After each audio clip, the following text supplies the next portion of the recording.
We're recording, yep. All right. This is the 29th of July, and I'm opening this special meeting of the Hartford Selectboard at 9:05.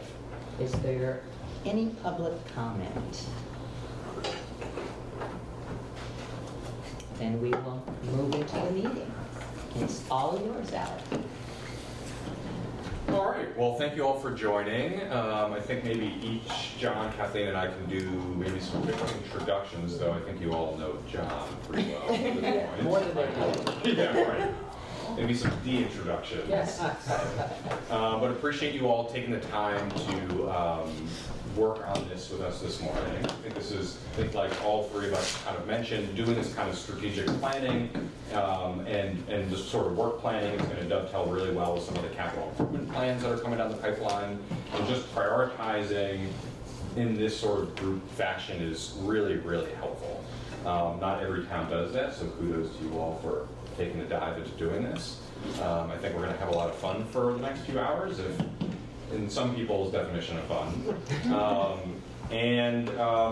So everybody's looked at the agenda. I don't know, John and Kathleen, if there's anything you wanted to say. One thing about the agenda I'll point out is that Kathleen did generate a more detailed annotated agenda. It's not different, it's just more detailed.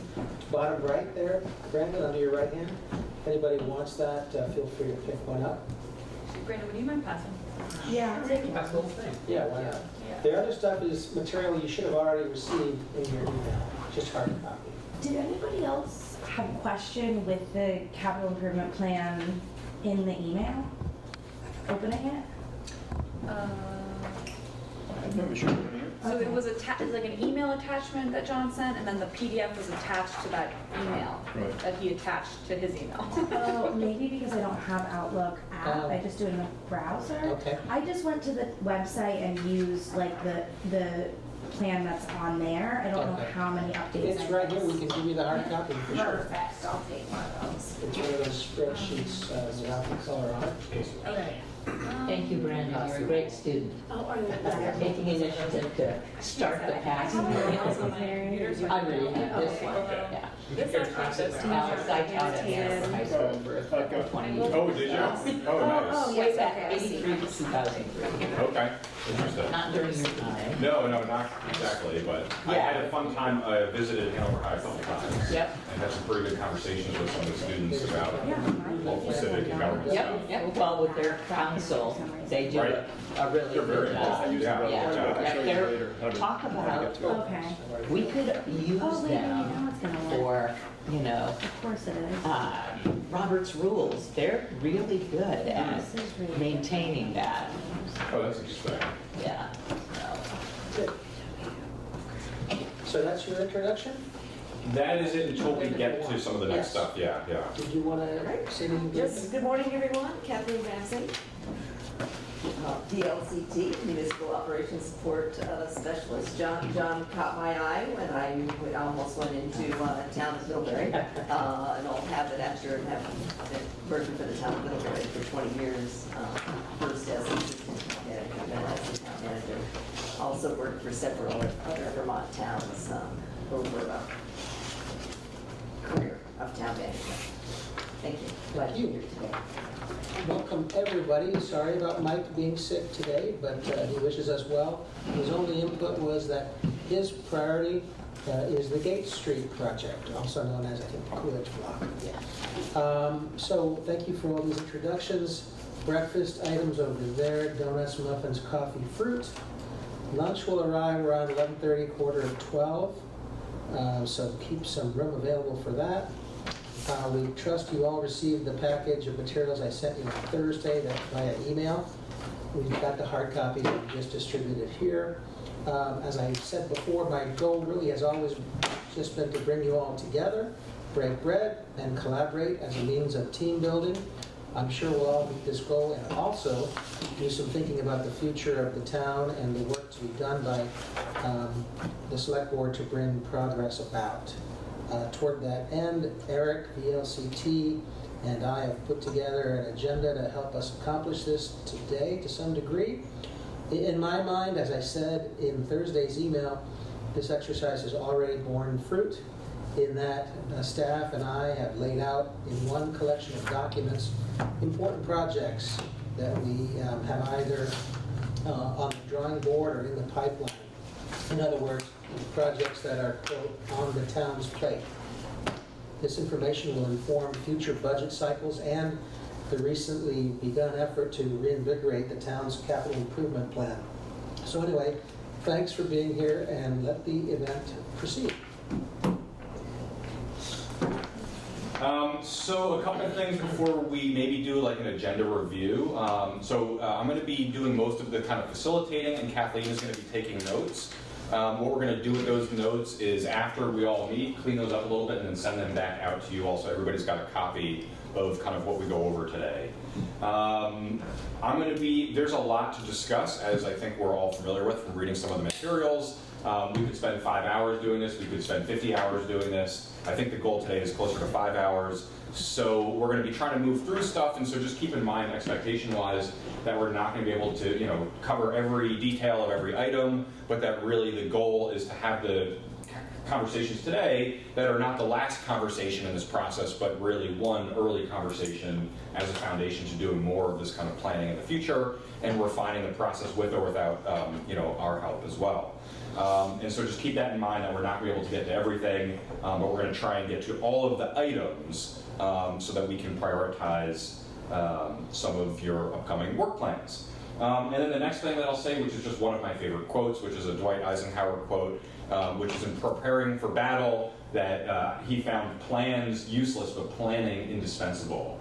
And I think that's a really good point in thinking about, yes, it's important the documentation that we put together so the public can see that, and so we have that sort of memorialized, but I think more important is the actual process of working together, sort of like what John said, of actually doing the planning and working things out as you go through that process. So we're going to do a brief kind of board that I think John is going to do, or Kathleen, the board overview, that first agenda item, the effective meetings piece. Oh yes, I'm sorry. And so before we get to that, if we want to just take a quick look at the agenda, I know I sent a note out, was that yesterday, just thinking about what we're covering where in the agenda. Maybe we can spend a few minutes doing kind of an agenda review and just make sure that we've got the structure for today's meeting before we get started. So happy to sort of go in the order that we've outlined in the agenda here, where we've got those first two pieces broken apart of the sort of what's on our plate, the brief review of everything. But also, I was just thinking, I assume everybody's read through maybe not every word of every single project, but at least familiarize themselves with what's in here. So do we want to spend that first block, that first hour doing some sort of overview where we're summarizing stuff, or do we want to think about something, basically do we want to keep the agenda as is, or did anybody have any reactions to the idea of doing some of the summaries as we do the kind of triage process? Because the idea for that second piece is to have people write down projects on index cards and then put them into an Eisenhower matrix. I don't know if people have used that before, where on one axis we have urgent, which represents the time sensitivity to the item, and then in the other axis we have important, which represents how much you think the project is important, trying to avoid using the word in the definition. And then we'll plot that in a 4 or 9 square box and have everybody kind of place their goals in that, so we can basically see how important or urgent are different things for you all. We'll note all of that down, and that will come back to you in the notes, so you can sort of see where people's priorities are. So my sense, as I was thinking through that exercise a little, is that we probably summarize the projects and why people put them in different places. So I didn't know if that was sort of, duplicating the first part, but just wanted to maybe spend a few minutes on that. Okay. Thank you. I have had some comments before everyone got into the room that I was sharing, and I'm just going to reiterate those, because I think when we laid out this agenda, it was a bit of a struggle for me to sort of figure out what the process might look like. And then when I saw the information that the staff provided, it became a little bit more clear. And so I think one of the dividing lines between the first part and the second part is really what I was describing as agenda ready versus non-agenda ready. So if you go through the PDF list, you can very quickly see that there are some things that don't require prioritization. For example, well, and the capital improvement plan, and the one that came to mind about a few minutes before midnight last night during a torrential downpour was the undersized Podunk Road culvert, for example. DPW's already prioritized that. It's already funded, I believe, if memory serves. Engineering is not construction. Okay, engineering is funded, right. So I don't know that we need to spend much time prioritizing a thing like that. It just seems like it's agenda ready. And maybe that's not the best example. The Hartford hazard mitigation plan update is maybe a better example. It's got a deadline already. It's sort of on the rails, it's agenda ready, and what we need to do is fill out our work plan to figure out where we need to allocate time to it. So my suggestion is that the 9:45 time slot, our focus, or at least our first cut through the list, is agenda ready versus non-agenda ready. And then for the stuff that's agenda ready is basically working that into our work plan. And I spent a little time yesterday afternoon creating a draft so that we could maybe move through that more quickly. We don't have to or at least we have a starting point. And so I'm happy to put that up on the big screen and we can maybe go through that. It's basically, I just plagiarized what Kathleen did and I changed the timeline and I changed what shows up on the projects. For example, there's some that don't require any select board time, so they're important to us, but they don't fit into the work plan. And the second part, the 10:45 and so on, prioritization, I think it makes sense for stuff that's not agenda ready for us to go through an exercise like that. So that's basically my first cut is sort of how do we separate this list out, and it's stuff that we don't need to focus on prioritizing because it's already been prioritized effectively by virtue of it being funded, by virtue of it being worked on, it's in progress, it's getting ready for the board, and so on.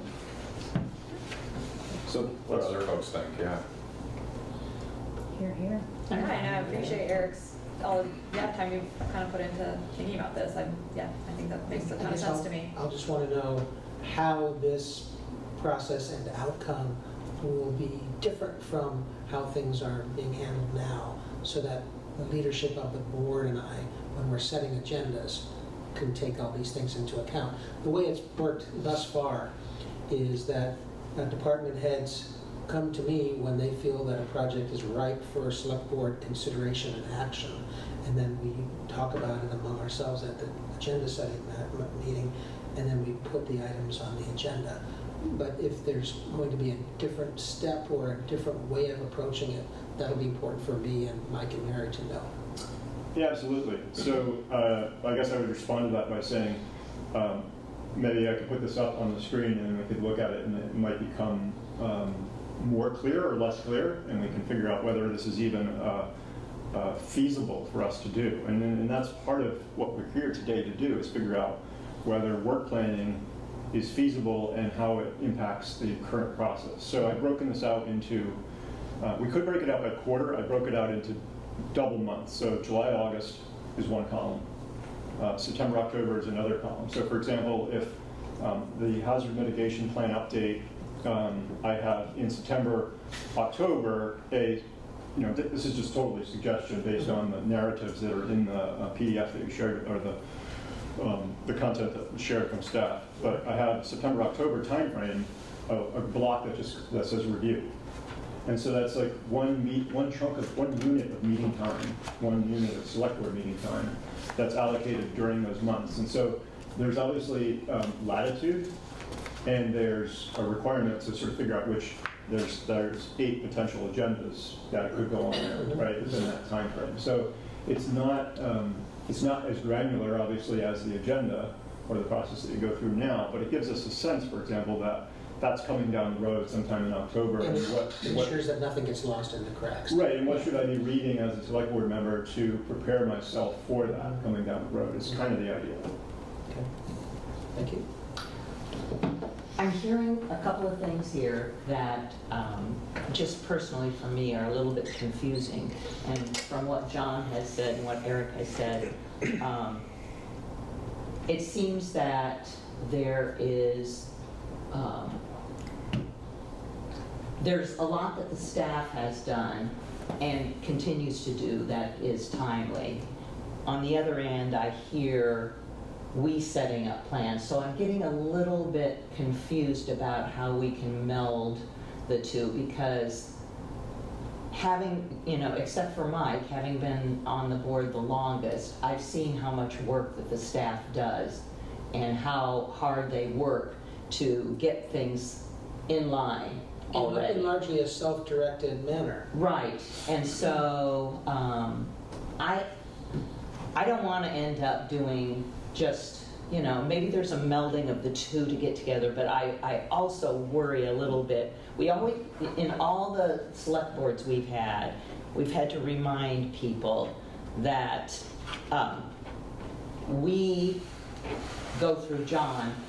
John is in charge of the staff, which you already know. And so sometimes there becomes, with some members, there's a blurring of how much about our power. And so I want to make sure that we are, whatever we decide to do, we are comfortable with, the staff understanding knowing much more than I will ever know, because they are the talented people. And so, whatever we do, it has to be collaborative. It'd be probably handy for us to hear from larger towns, people with larger town experience who might have dealt with this issue of how this kind of process works with the town manager and staff process. So Alex has years of experience in other jurisdictions, including Hanover, Kathleen in Middlebury. Do you have perspectives on what Mary's asking? Can I ask it for a point of information before they answer? I think it would help if Eric could put the document he has on the screen while we talk about it. I think that might clarify. Does anybody know how to do such a thing? Well, the only thing there's nothing wrong with that. I think that's fine. But I just wanted us to keep in mind that sometimes select board directed is not necessarily the same as what the staff sees as a priority. And I just want to make sure that we're working with this together. And that's, that's my point. Because I think what Eric is proposing is just a way that we're documenting what the staff is working on so that we can see it 6 months in advance versus 4 days in advance, so that we can lessen the time spent in the meeting doing the discussion and, like cramming all of the information that we need to know about the topic in 3 days before the meeting, I think or 4 days before, whatever it is part of, I think, why our meetings are longer. And I would say there are two different ways that a project gets done. Town department heads or John sees a need, plans a thing, brings it to the board. The other way a project gets done is from the board. It's telling town staff, we see a thing, we want a thing done, make a plan to do it, please. And like yes, we're not experts, but sometimes we do see things. We are, we have our own vision. So we have to have ways that both of these paths can happen. I agree. I think I hear your concerns, Mary, and I think my understanding of what we're hoping to do today is Easily have Eric bring it over.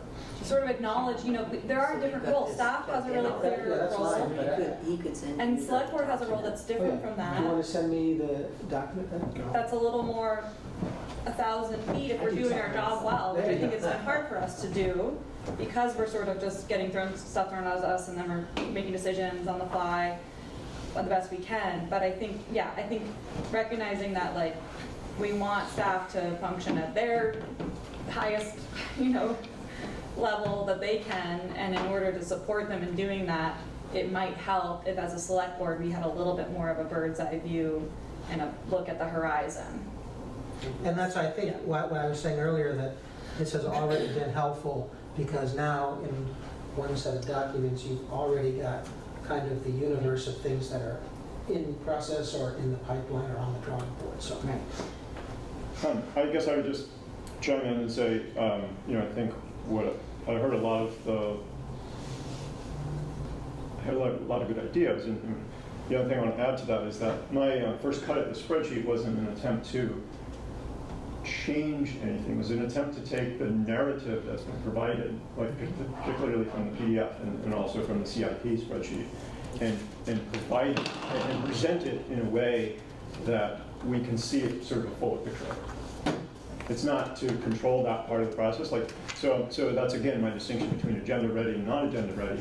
Is it seems it would be disruptive and disrespectful and probably just dumb in some cases to overrule what staff has already sort of laid out for something.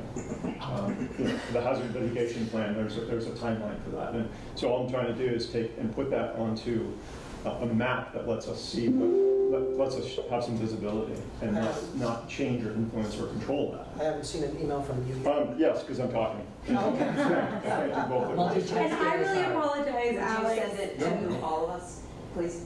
Yeah, let me just reply on that thread instead of. Great, perfect. Yeah, I didn't intend to go back into deep conversation. I just thought before you answered, having it up there so that everyone was clear about And what it is. I think we're all probably in a pretty similar place here. I would certainly agree. I'd be curious, Kathleen's take is similar, but part of the way that Brandon framed it, which is you're going to have goals and projects coming from both directions. I think often in most towns, the boards don't often set proactive goals explicitly, but if you have good staff, they're in contact with community members every day. They're proposing things that they think are going to be effective and helpful for the town, not wacky ideas that the board's going to look at and say, well, this doesn't relate to anything that we want to The do. dichotomy I always hear is policy is set by the board, the town and manager and staff try to implement it.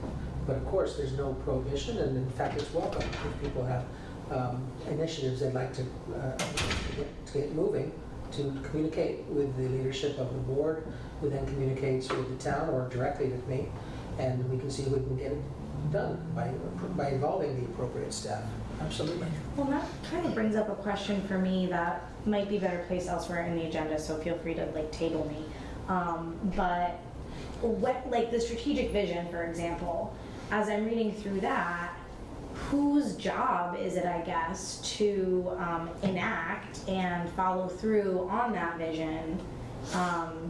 Is the town staff super familiar with that vision and they're keeping that at the forefront of their decision making? Or is that where the board needs to put more concrete specific projects into a kind of pipeline to actually move towards those goals? So John, the second tab, the Okay. SBWP tab. So the first tab is Kathleen's sort of what I call town manager view, which is more macro and longer term. And the second tab, at the very bottom. Yeah, yeah. Yes. Okay. Right. Yeah. So Is that this. the one? Yeah. So this is my attempt to sort of. So along the top, I basically changed it to only look at FY26. And like I said earlier, I grouped each column as a grouping of months. We could do this by quarter. We could do it more granular. I think I don't know. I just took a swing at how to put things together, and I just said, okay, a 2-month time frame is 4 meetings, and within that chunk of slot of time, there's probably something happening along these lines, right? And then down the left are the projects, and some of them.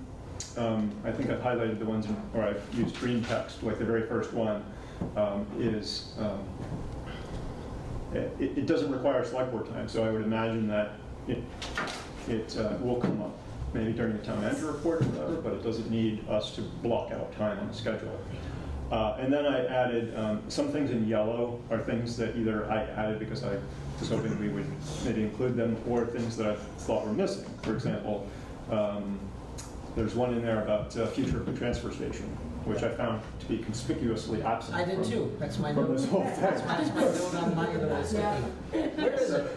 And that's probably pending the presentation that's to come as to what you'd like the transfer station to look like and function. Right, yeah, so we've got to sort through that. So the green blocks are really, I put a verb into each of them or some sort of description where I thought it matched the narrative, and it's just an attempt to sort of block out time. It's not an attempt to control the process, it's just sort of to understand what it is that the staff needs from us to go forward.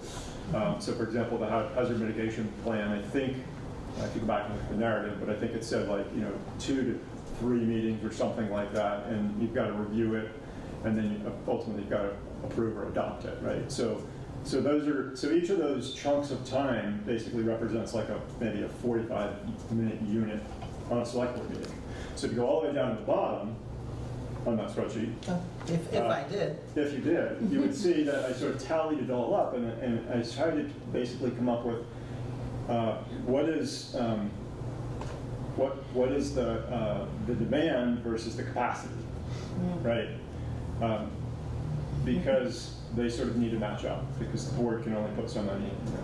By the way, let me just hasten this to disabuse you of the notion of a 45-minute block on the agenda. Fair enough.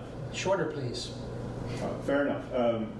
I think some of the, maybe there's more granular required in there, but, and I'm refinement. half joking with you. Well, and I think what I really like about this, in addition to just like what it does as is that it also has the opportunity now to insert hyperlinks into all those various places, so that any select board member could go in there and say, I've got an extra hour to burn this Saturday, let me look, what do I have some time to get reading? And maybe there's already a document or a history related to that topic. What's a good template for that is DPW. They have a construction project kind of page that gives history, like on the Gates block or the Fairview Terrace project. It goes into some detail about here's the design, here's the history of the project, etc. And that, you're right, that could be a good guide for doing that all across the board. And I think it would improve the continuity between boards. Yes. Right? Like, I Yes. know people are frustrated because there's so much turnover on the board. There's often lately there's been a lot of new members. Yeah. So, yeah. So I've got two different reactions. One is to your question about some of the different planning kind of levels, or the workflow of the kind of strategic planning process, and the other, I think, will take us back to maybe how we can approach the next 2 blocks on our agenda and see what people think. So just one note on that front, which is thinking about, I don't think there's a ton of amazing examples where towns do this perfectly. It's all a little bit, you can pull these things out of a textbook, but I haven't seen it really done, I haven't seen that really implemented that way. So I think part of this process is you all figuring out how you want to approach this in the future, and just thinking about that, this is sort of a funnel process where at some point, and it's really the board, and in some ways the voters, especially here in New England, that are setting that really big picture, long-term kind of vision, where they're looking multiple years out, but not necessarily looking at the level of detail that might be discussed in a public works staff meeting about a construction project.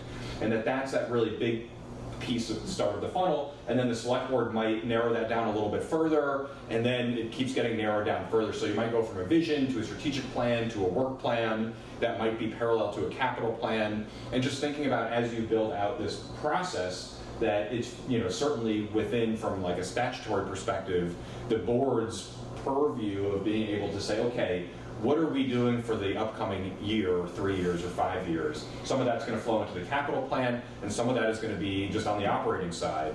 And there's going to be a mix of things coming from staff, but there's also going to be things coming from the board. And I think the most important point with all of that is just having the mixing place so there aren't staff goals and projects that the board's unaware of, or board priorities that the staff is unaware of. I think that's probably the most important piece, is just making sure you have something that gets it all out, which this process is starting to do. We're all on the same page, and we know what's on the plate. Right. Yeah. That's really, really important. So I think that can be the biggest problem, is if people are going in different directions and don't know. And so to that end, part of what it sounds like with this document, which is really great, is maybe this is a 2-part process with our 2 agenda blocks. So Eric, tell me if this is sort of along the lines of what you were thinking. In this first piece, looking at going through an overview of projects and basically sorting them into 2 different categories. One is needs to be on a future select board meeting, and the other is doesn't need to be on a future select board meeting. Is that part of what you were saying before?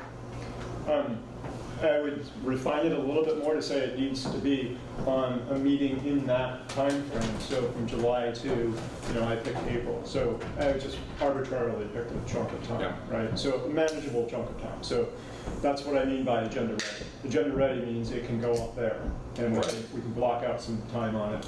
And then obviously, Meaning the staff has already done their part largely. or they're ready to do, or they've already begun a process which leads to something that happens in December or whatever that we know is coming. And They're either ready to present to the board now, or they know they'll be ready to present to the board in 2 or 3 months. right, because they told us in this PDF. And- Right. So that's the first chunk of time, and then the other part is really the things that aren't solidified to that point, which I think we can maybe have a discussion about priorities there. Right? I think that's where the prioritization maybe comes in, is what do the board's values, how do the board's values influence that list? We know what's in the pipeline. What do you want to add to the pipeline? Yeah. So that first category of things is things within the sort of bell curve. It's not things that are basically already 80% done because it doesn't need to come back to the board, but they're also not things that are at the 0% mark because those still need to potentially be prioritized. But there's stuff where there's already some amount of movement, but there's discussion, decisions, review needed by the board, right? And so that's that first category of things. And in this first hour block, it sounds like the goal of that first hour would be to place those things onto this schedule, and then look at the delta, which my guess is going to be negative, between capacity and demand, and then look at the other projects, both ones that have been identified but not really begun or not funded, and then if there is even more, this is now in the second hour block, if there's stuff even more than that, things that aren't even on the table yet that we want to make sure everybody's aware is a goal or priority of one of the board members. Does that sound about right? It does, yeah. I think we're on the right track, and I think I've been emphasizing the idea that this is a practice, and this is like the first time around, and we're going to have some skin knees here, but and hopefully next year we do this again, and it's a little smoother, and the year after that it gets a little bit more fluid, and we have more sort of guidelines and so on. So I didn't want to turn this into an hour-long discussion on the agenda, but I did want to. So at some point we can just go ahead and try. We can go ahead and start a process, and it may become more evident to us. Yeah. And John, did you want to do anything on the efficient and effective Yes. board meeting piece before we get to that part? Yes, and I know that Mary has had this on the back of her mind, and like just for background for new people, we had a presentation in the last board, an executive session or work session with Dominic Cloud, who's a VLCT consultant, but also the city manager in St. Albans, town manager in St. Albans City, who's been very helpful for us. He also did the town's last recruitment of its town manager, so I think there's some good feelings about his skill set. Anyway, he sat down with us and helped us revise the select board rules of procedure, and we also pulled out some items from the rules of procedure in a standalone document called the Code of Conduct. Both copies are there, but you've got them in your email. And the things that I thought were relevant to holding efficient and effective meetings are as follows, and I'll just walk through the documents if you don't mind. I'll just highlight a couple of things. In the rules of procedure, number 8, each meeting must have an agenda with time allotted for each item of business to be considered. The chair, with the assistance of the town manager, will create and manage the agenda. I do list times, but they're not always honored because of the valuable input from the public or some extended discussions from the board. And my only caution is that it's great for everyone to hear from the community. It's great for everybody to speak their mind, but it does have an impact to the extent we deviate from the assigned times in terms of late meetings. And I think Mary will emphasize that late meetings mean we're not at our best at 10:30. Sometimes tempers get short at 10:30. Sometimes people thinking about running for office don't like the idea of being there at 10:30. And some people who are on the board might not want to stay on a board that has meetings at 10:30. So I agree with Mary that efficient and effective select board meetings has a whole number of benefits. Moving on to number 20, motions made by members of the body require a second to proceed with discussion and/or action. I think we know that, but we don't always follow that too closely, so that's something that we could use as a means to separate wheat motions from chaff motions, right? Do you even have a second? If not, why are we talking about it?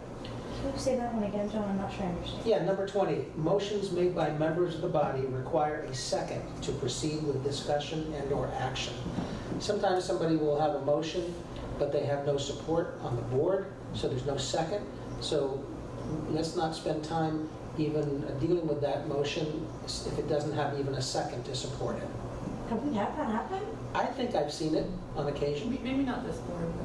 Okay. Okay, yeah, all right. I just wanted to make sure. I Yeah, wasn't please don't missing take any of this personally. This No, is No, I just was, Yeah, I was just over like 2 racking my years. brain, like, are we, is this, yeah, okay. And John, I have a question, and maybe all of you can chime in. You know, when, after the second and then a discussion, my confusion over the years has been, we have a ton of discussion even before we get to the motion. So then we have a motion, and then we have discussion, and it's usually repetitive of what we discussed previous to the motion. And the select board doesn't always conclude its discussions before opening it to the public. Right. And when you have kind of a meeting in which the select board is interacting with the public extensively, Yeah. it can meander and be repetitive. So Yeah. these rules of conduct or rules of procedure, I think, are intended to kind of keep things more businesslike and to the point.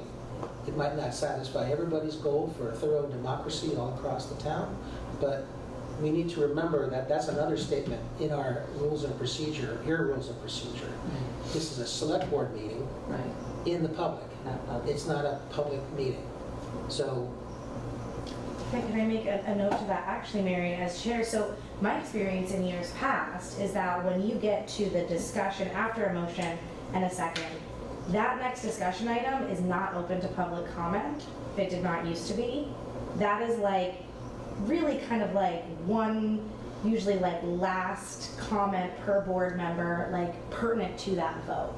And I think as chair, you have the ability to steer that more and just say, you know, discussion by the board so that, you know, and not accept public comments during that time.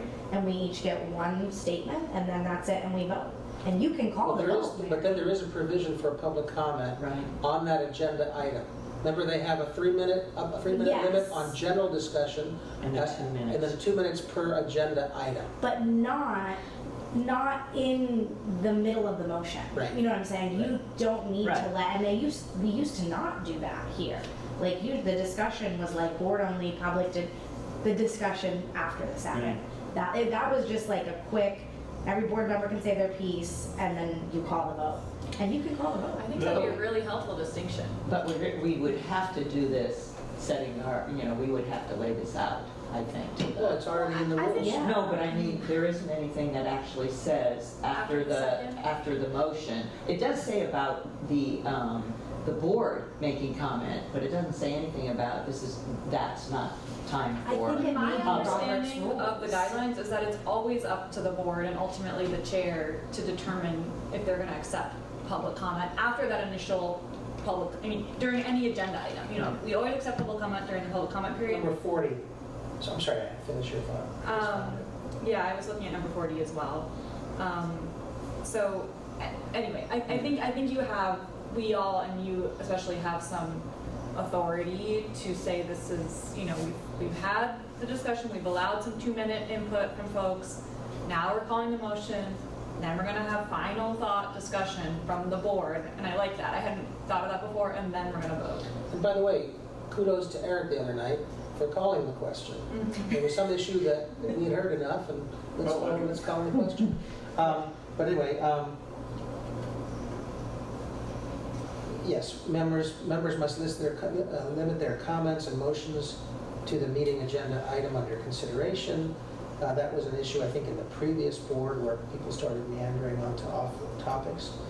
Number 29, a motion to end or limit debate may be made at any time after a member has been recognized by the officer. Motions to end or limit debate require a majority vote to pass. No member can speak more than once on any agenda Which item. I will say is different from calling the question in Robert's rules, because when someone calls the question in Robert's rules, there's no debate anymore by anyone. Right. Our rules are different in this matter. That's right.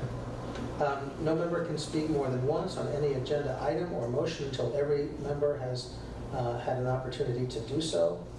A member may call a point of order anytime without being recognized to bring attention to a potential rule violation. A point of order does not require a second or a vote. The presiding officer will rule on all points of order and state their justification. 35, and I've got this highlighted 12 times. All meetings are conducted in the public. They are not meetings of the public. And that's where we get to Tim Ferriel's beefs on occasion. I want more engagement. Right. I want you to ask the public more stuff. That's great. There can be outreach sessions for that. But the select board meeting is a select board meeting. And that's where we get into trouble with people who, That's when you get into When I- dialogues. and that's when I get into trouble for limiting people because of the rules. And then they, as you know, as you heard, say some egregious things. We've been there twice or more with people saying things that were vulgar, irreproachable and everything. And we can't let the terrorists win, which they did by having a 7-minute speech during a 3-minute session. Right. To their, and I totally heard this, they did not, because they're zooming in, they did not hear the buzzer go off. And then I'm considered rude if I interrupt. I do wonder if we, well, okay, I have two We can't thoughts. let Heidi dictate what is appropriate decorum. Right. Because she'll scream at us if we do. One, I think, as we're changing the rules, I really do think we should consider more public outreach, because that's what I'm hearing, is that like these public comment gets maybe a little bit out of hand during these the select board meetings, but I think that's because people feel like we are not in the community listening to them. Yeah. So definitely, that's something I've been thinking about a lot. I want us to have like quarterly potlucks.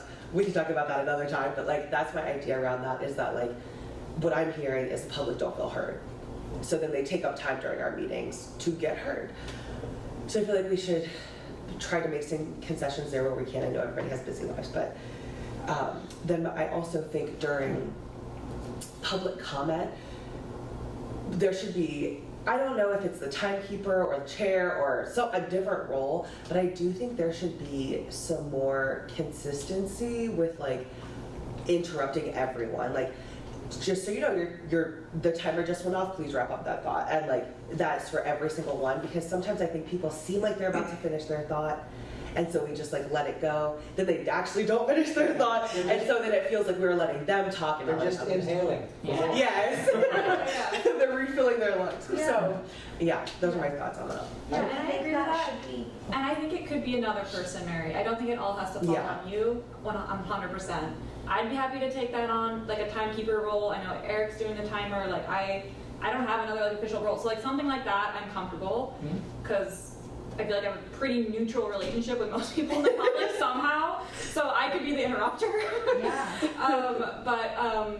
Yeah. Anyways, I think that's a great idea, and I think we should spread the I responsibility so agree. it's not on I Mary. totally agree. Yeah. And I agree with the public outreach point. And I think we've seen success examples. For Yeah. example, Marie Alvin, it seems like, has she been involved with the crime data meetings Yes. or whatever? Yeah. So it's like she got more involved because the police made an opportunity to have more engagement with the public around some specific issues. One person who has, really passionate complaints, was really kind of amenable in our last meeting, and she felt heard. Yeah. And so, yeah, I just saw that as like an example of like, it works if you give people opportunity to let their voice be heard and have a role. So, yeah, I agree. But again, we can't probably take that on today, but I think for the future. And I do think, we did try in the last board, we did try to make opportunities for the people to be heard, but I think, this is the practical side of me. You do get burned out by doing not only select board meetings and your liaisons, and there aren't very many towns that do liaisons, that we end up having meetings on top of meetings on top of meetings on top of meetings. And I thought the Wilder thing was good, but we said we'd do it maybe at Queechee, West Hartford. You do have to recognize this is time consuming, energy consuming, and will never be enough for the public. I'm going to be honest with you. You will never be enough for the public. And as a teacher, As anybody who's been a teacher knows, you've got those kids for 45, 55 minutes. You have to be done. They are out of there. Usually, even their time span is waning after, 45 minutes. You have to make sure all that, you do it, and you plan out all the time. And we plan out, as John said. It's usually 8:30 that we plan out, and we get out at 10:30. And it's really difficult. And I have noticed that too. Interestingly enough, in the same position when Mike was department chair, he had difficulty cutting people out too and saying, your time is up. Yeah. Very hard to do. And because people turn around, and I get the emails that say, you're rude and disrespectful.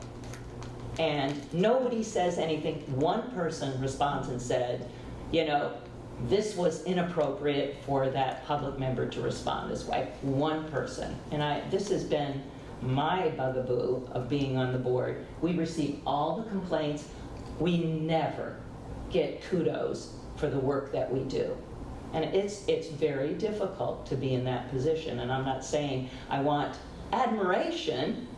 I just want acceptance that our rules are being followed. We're doing our best. And please, if you want to run for select board, do. Really? Right. Really? Can I? Yeah. I'm almost Hear finished. everything that's been said. I think is very legitimate. I wanted to circle back to Mary, your comment about discussion before a motion and then discussion after the second. And just point out that in some cases, not all cases, but in some cases, I think the discussion before the motion may help shape the motion that's put forth, and then the discussion after the second is in response to a motion that had been unanticipated. So it won't always be the case, but I think there are scenarios where we need to allow for that process. And I do agree with you. It shouldn't be redundant, but I just want to recognize that there is a scenario, or there's a potential for scenarios where that we're navigating a process, and we might need a discussion in both parts. So, John, I have a couple reactions. I think you've got a few more items on your Yes. list. We are a few minutes behind. Maybe we can wrap up this piece of the conversation in the next 10 minutes. Yes, no problem. Okay. 38, public comment is an opportunity for the public to comment. It is not the place for dialogue. So I was amused the other night where somebody had a question, and then Mary says, John, what's the answer? I mean, I think we can say, thank you for your comments. We'll reflect on them, and if an answer is forthcoming, we can get back to you. Okay. Yeah. Sorry, can I add one thing to that? Yeah. I remember that instance, a couple of those instances, and I think it might be helpful to just clearly say, if you have a question, this is the email address you should send it to. Because I think that's unclear, to the public. When we just say, okay, we heard it, maybe we'll get back to it. It's we don't have their email address. We're not going to ever get back to them if they don't send you or the board an email. And I'll jump in and say human nature is that I want to answer this person. Right. Yeah. Especially if I have quick information to knock down a conspiracy theory or something, because that's helpful to all of us. But it can take a lot of time to answer questions in a detailed fashion. And I think it's hard too, and I was actually talking to our communications person. I am finding, and John sees these because I CC him and Mike on it, I am getting comments, emails to ask me specifically things like, well, now that we don't have curbside recycling, how much money am I going to get back from, you're not going through with the budget? Really specific little things that, I maybe shouldn't even do this at all, but I say, okay, the budget was for $325,000. This will come back to you through the tax, through your taxes. But they are asking for specific information. And that's you can happily defer to me on those. Yeah, and I talked to Judy about this, and I said, and he's done such a great job. And, I tell people, go online, the website. If they've emailed me, they have to have access to that. They aren't doing their homework about reading. They're asking me questions that are answered on the website You can even, put in, I tried it, not even going to the town website, just went Hartford, Vermont transfer station. Bam, everything, costs, everything. So how do you encourage people without, and I've said this before, go to the website, but it doesn't. What I have trouble with is the snarky speech within which there might be one question. Yeah. I mean, is that something to answer? I guess the answer is yes, but what they really are doing is venting at me. Yeah, yeah, So, that's how thank you for your helpful comments. Here's your answer. Right. Or like the double posting, they'll have their listserv comment and they'll email to us at the same time, and they're like, the listserv is just all snark, so it's intense, yeah. That's why I don't read the list. Yeah. John, do you have other? I do. I'm just wrapping up. Can I add one thing? Could we, I'll put it on a list too and I'll email it out. Could we have JD create a QR code that we can hang by the podium, that when you scan it, it opens up a draft email to the select board and to John? That's a great idea. I think we could also have John's email the sentence in the agenda that says it's not time for discussion. Yes. If you have a question, please email town manager. I think that should go right in the agenda as well. And I think along those lines, your response to a resident the other day about the Nut Lane construction project was spot on. It's like, one of the things that's interesting is that citizens don't necessarily distinguish between our form of government, which is a town manager form of government, where there's that line between the operation side and what the board is doing, versus in a smaller town where board members might be overseeing the highway foreman, for example, on a more regular basis. So I think, broadly speaking, that reinforcing that point so that people understand that distinction might help in sort of a longer term, broader picture, big idea, sort of efficiency. So the board's not getting questions that we don't necessarily have the answers to, or won't or shouldn't. Like, there's an expectation that I should go tell somebody what to do on the staff, for example, which, so helping people understand the town manager form of governance is I think, part of the equation. 39 comments shall be limited to 3 minutes. If we don't, I know both you and Mike have said you have 3 minutes. No, you have up to 3 minutes. Right. Right? I don't want to encourage people to talk more than they're prepared to talk. And Dominic Cloud thought we ought to have 2 minutes. Yeah. Number 40, during each agenda item, the select board will first hear from staff or the individual presenting the item, then have discussion among the board. At the conclusion of each agenda item, but before action is taken by the body, there will be an opportunity for public comment on the agenda item. Comments at that point should be limited to 2 minutes, unless they're given more time by the board. Right. I'm just about there. Alex? A member of the public can speak more than once on the same agenda item, time permitting, with the consent of the presiding officer, and only after every other person has had an opportunity to speak. Decorum must be observed. Speakers must refrain from repetitious speech or speech that is irrelevant. Code of conduct, the members can talk to the town manager with regard to any information you want or need, but you're not to engage in the direct management or supervision of town employees. You all know that. Right. That's pretty much all I had, Alex. Can I have one other thing to the efficiency conversation? And we can circle back to this, but I want to ask Ida if she's interested in talking about her memorandum template ideas. Oh, yeah. So one other idea, I think this might be for the future, because I think tackling some of the things we've discussed just now are a priority, and we can see how that goes. Again, if people want me to sort of be that sort of interrupting timekeeper role, we can. I think we can try that out. Moving forward with that, right? What? We're that's an agreement amongst all of us. Like, Ida is gonna from now on be timekeeper enforcer. Yeah. And I actually have a smaller time. He had some issues with the time. I had issues when I was doing timing. I've got something, I brought it to the select board, and it's in my drawer there. And it's a little timer, and it's nice and loud, so. And we have a gavel. Yeah. And feel free to use it. We're not supposed to even put anything on it because it's such beautiful wood, so I think there's a wooden block. I think I can try out my most neutral. So sorry to interrupt you. I'm letting you know. I'll give it a shot. But anyways, so the other idea maybe is Alex and Kathleen have quick tips on Yeah. keeping meetings moving along. Anything? I think you've covered it. Yeah. Okay, fine. I think the I've got some other, reflections for at the end before we move on. okay. Okay. The other idea that Ashley's referring to, a couple things. I think we can also be a little, and this is related to timekeeping, and again, it's something that I'd be willing to kind of take the lead on trying out if people want to try it. But in terms of staff presentations, I know we have times set on the agenda. I think we could have someone say in the beginning, we have allotted 20 minutes for this.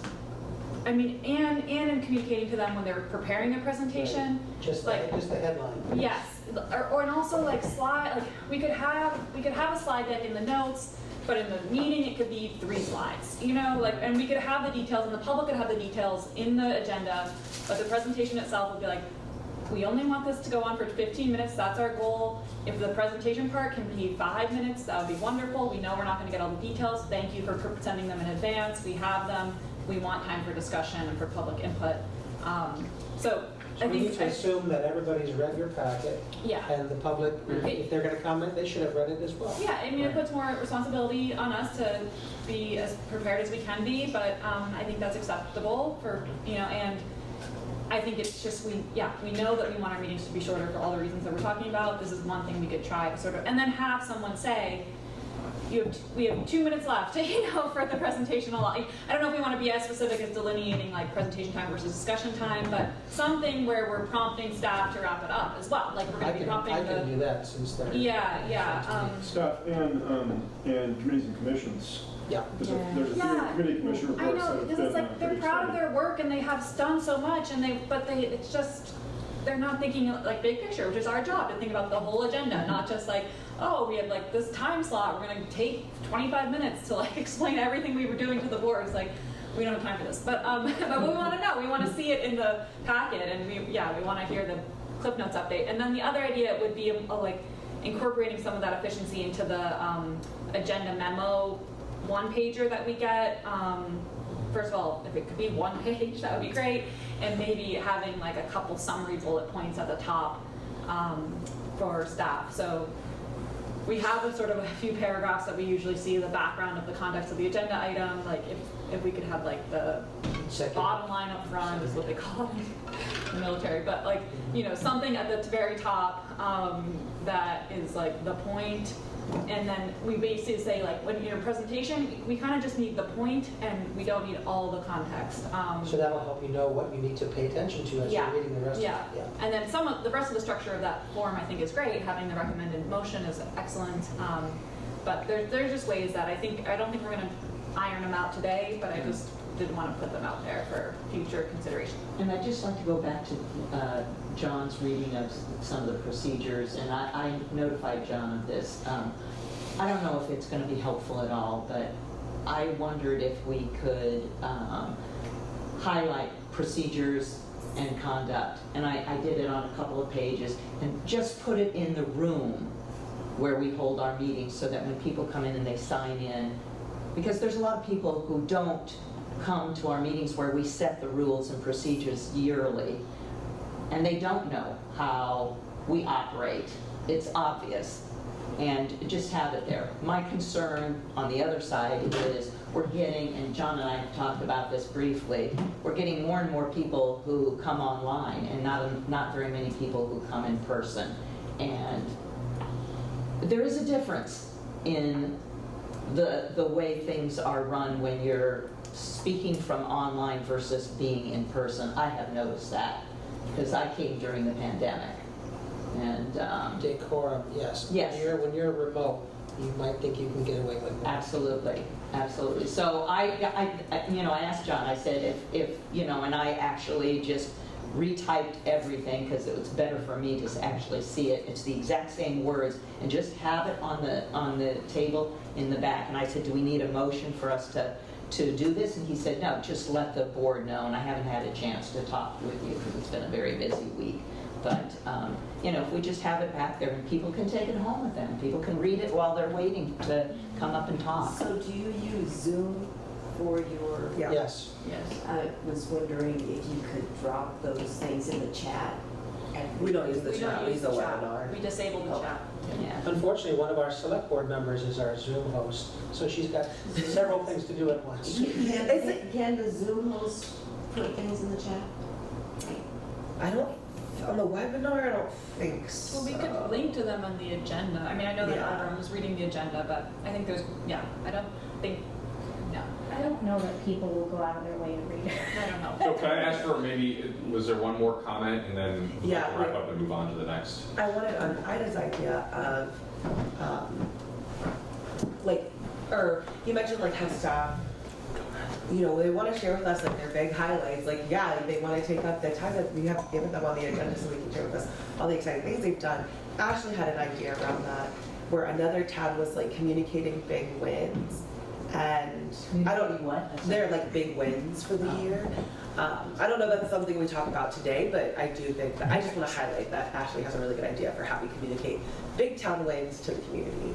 Yeah, I was gonna throw, and I wrote it down to send out in my notes after this, but basically we would come up, I think this would apply to the committees, for sure the committees and commissions reports. I don't know how we would work it with staff, like maybe in certain applications, but anyways, it would be a one-pager template that allows for text and photo that is like really attractive to the public, like it's a, you know, kind of public-facing document that would summarize like $10 million in grant funding this year, and we put in, you know, parking meters and this, and it's got like some photos, and it's just like a one-pager of like, here's what happened with, yeah, 10 million, Yeah. my dream. No, I was bill. gonna say parking meters, that's, I was I wouldn't thinking- highlight that yet.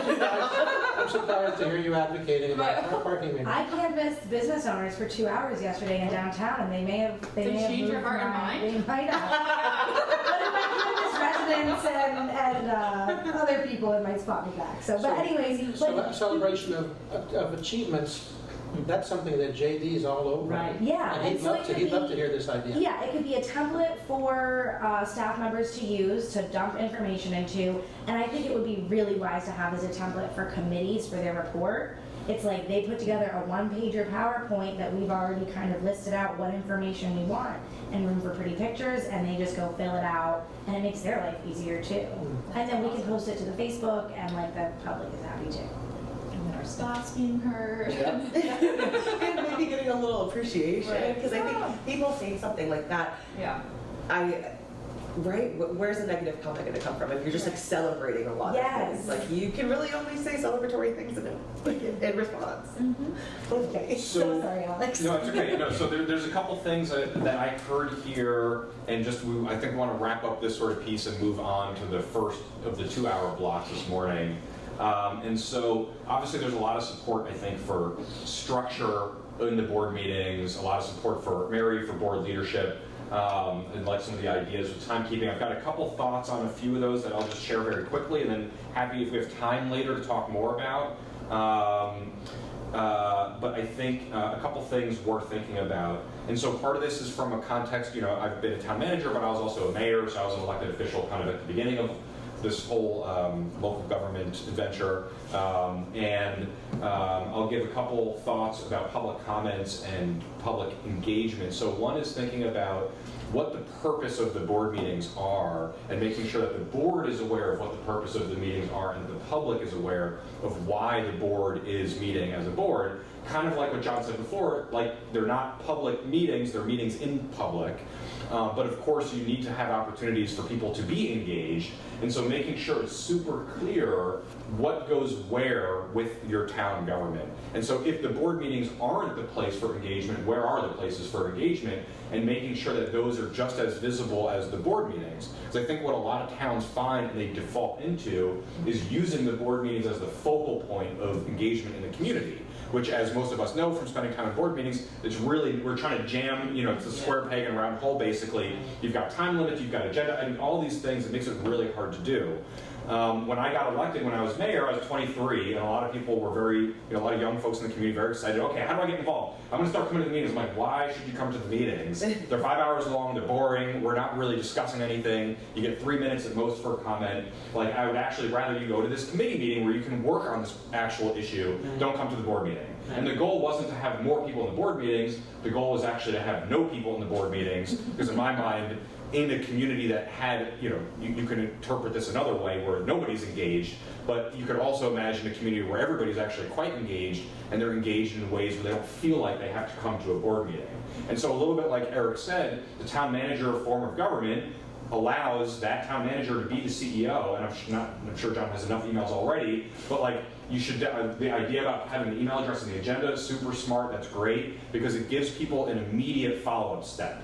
And I think that's one of the things that you can find drop off with public engagement when you're directing people to a place, right? It's like if you call your bank and they say, you need to call, the other division, and then they hang up. And it's like, okay, well, that's not helpful. But if they say, okay, and here's the phone number, like giving people that very easy next step to direct them could make a difference in that regard. And thinking about if people are coming to you all, maybe there being some sort of flow chart to be developed in the future that just kind of says where to push people with different types of requests. It's almost like the switchboard. If you're Totally. phoning in, you already know, press here for... Right, like a small detailed question, send it to the town manager, and he's going to copy the board member who got it, but he's going to get back and you don't have to worry about it necessarily. A question about maybe being involved on a committee or thinking about running in the future or something along, or a longer term policy. Maybe that's something that doesn't have to go to the town websites. manager. How do I? Right. Click here to register your dog and what have you. And I think that sort of thing for the public engagement piece, not just for your town services, could be really valuable and is something you could include in that agenda packet or on the select board website, or you could read it out at the beginning of the board meetings. There's a bunch of different ways to make sure that's in front of people. So that was just one thought, was thinking about how you all define the meetings and how you all define them to the public, and making sure that those are the same and that you all have those avenues for public engagement outside of the board meetings if that's how you want to do it, which I would just generally support. If you're going to update anything about timing, how you do public comment during the meetings, my suggestion would just be make sure to note that on an upcoming agenda. Obviously not everybody's going to be looking at that, and just make sure you read, if you're doing any changes, just a flag to make sure you let people know maybe for a couple meetings in a row that, hey, we're doing this slightly differently now. Another thing that might be worth thinking about is the timer piece. I think it's important that people be able to see the timer. I don't know how it's set up currently. If it's just for you, it's much more effective if people can see the countdown, because you can see when that countdown starts going, people start rushing to get it in before the zero hits. But we're having so many people online, so they are not, we do have timers, but they're not seeing anything. We could think, there's a way, I'm sure there's a way to do that. There's probably both sort of duct tape ways and non-duct tape ways to do that over Zoom, whether it's having one of the screen share, like if you have a computer that's on the Zoom, you do a screen share to a website that's got the timer open, right? And then that everybody can see that. Yeah, and so especially if you've got a screen in the room showing that, so then you could just have one of your Zoom video boxes be that timer screen share. And you can also use that screen share for putting up rules, disclaimers, other things like that. Like if you wanted to show something as the meeting was happening, that timer being publicly visible, I think will help with the public comments.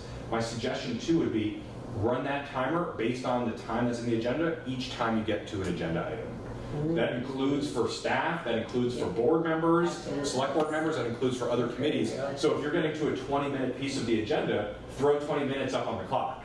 And you do that each time as you move through. Now, you're not going to stick to, you're not going to, buzzer other board members to the board meeting, but everybody having awareness of that time. I think, because, even today, we're 30 minutes behind. It's very easy to lose track of time when you're having a conversation about stuff you're interested in. Does this sound even implementable? Oh, I can do that Absolutely. easy. And I'm happy to chat more if it's any help, Yeah. I'm not even sure that you would have to fiddle with that timer No, we can have it either. just be on the computer. Because if it's just on the computer and I'm running it for 2 minutes for each person and you're interrupting them, we don't even need the buzzer. No. Because everyone can see it. And as It'll be long on as the everyone screen in can the see room, it, and it'll be on the screen in Zoom. Now, will you see the person talking? Well, we don't usually Yeah, see because the this would person be, you talking. could set They can't turn on their cameras. Or, actually wait, maybe they can, but No, they they don't. totally They don't. can. They don't. I'm happy to chat about the logistics Okay, here. yeah. It's helpful. There's definitely a way to do this. This is how Sweet. we did it in South Orange 15 years ago. I had a big projector up in the room, and it was like a 20-foot high timer. That is great. And so I think that really I helped. hear the Jeopardy music now. Exactly. I do It gets think- louder and louder as you get closer. I think that idea about using the timer for the discussion items does make an argument for the delineation in the agenda on discussion versus, or presentation and versus discussion. discussion I slash think that could help. action. Yeah. Like, Yeah. keep presentations under 10 minutes in general, unless it's a really complicated thing, and then 10 minutes 10 for minutes for discussion. discussion, yeah. And you can have sort of that And standard there. that includes select board comments?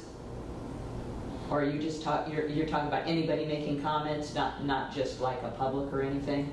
You don't want to For hamstring for yourself too discussion, much. Yeah, 10 minutes I is was a just lot. wondering, that's why. You're just saying figuratively, Right. 20, Right. like it's not. As an example. I think. Okay. Yeah. But whatever you have on the agenda, if you cue that up on the timer, it'll just keep everybody on the same page about where you're going. And it makes it easier if you need to move on, whether it's with each other or Right. members of the public, to say, hey, look, you can see we're at -15, whatever, we gotta really move on here. Right. Is there, I guess I'm thinking about like, would we need to make a motion to like, how strictly are we gonna like follow this, right? Because if we're having a discussion about parking meters and it's getting long, we're over our time, do we need to make a motion to extend, to add more time? Like, how do we want to go about that process? Because I would hate to like cut off fruitful discussion, but I would also hate to like set rules that we're just not going to follow too. Like, what's the medium? I think the low-hanging fruit for me is public comment. Okay. But because I don't want you to shoestring or hamstring yourselves, again, sometimes it's legitimate to take more time than we expect. Because I can't read the future. But I can only estimate what I think should be sufficient amount of time. Right. But it might prompt us among ourselves to be like, is this a table? Do we need to talk about this next time? Yeah, 'cause maybe it's a Like, motion to maybe extend it's not. time, Maybe it's like, no, motion we're to in it. table. Let's keep going today. Like, I Yeah. think it'll sort of be on case-by-case basis. But it's like, oh, we're really kind of going over. Like, maybe we need to table this and talk about it again. Have another agenda. One vote against any tabling, because then you have to start the process over and refresh Right. everybody's mind. Right. Strike while the iron's hot is my approach.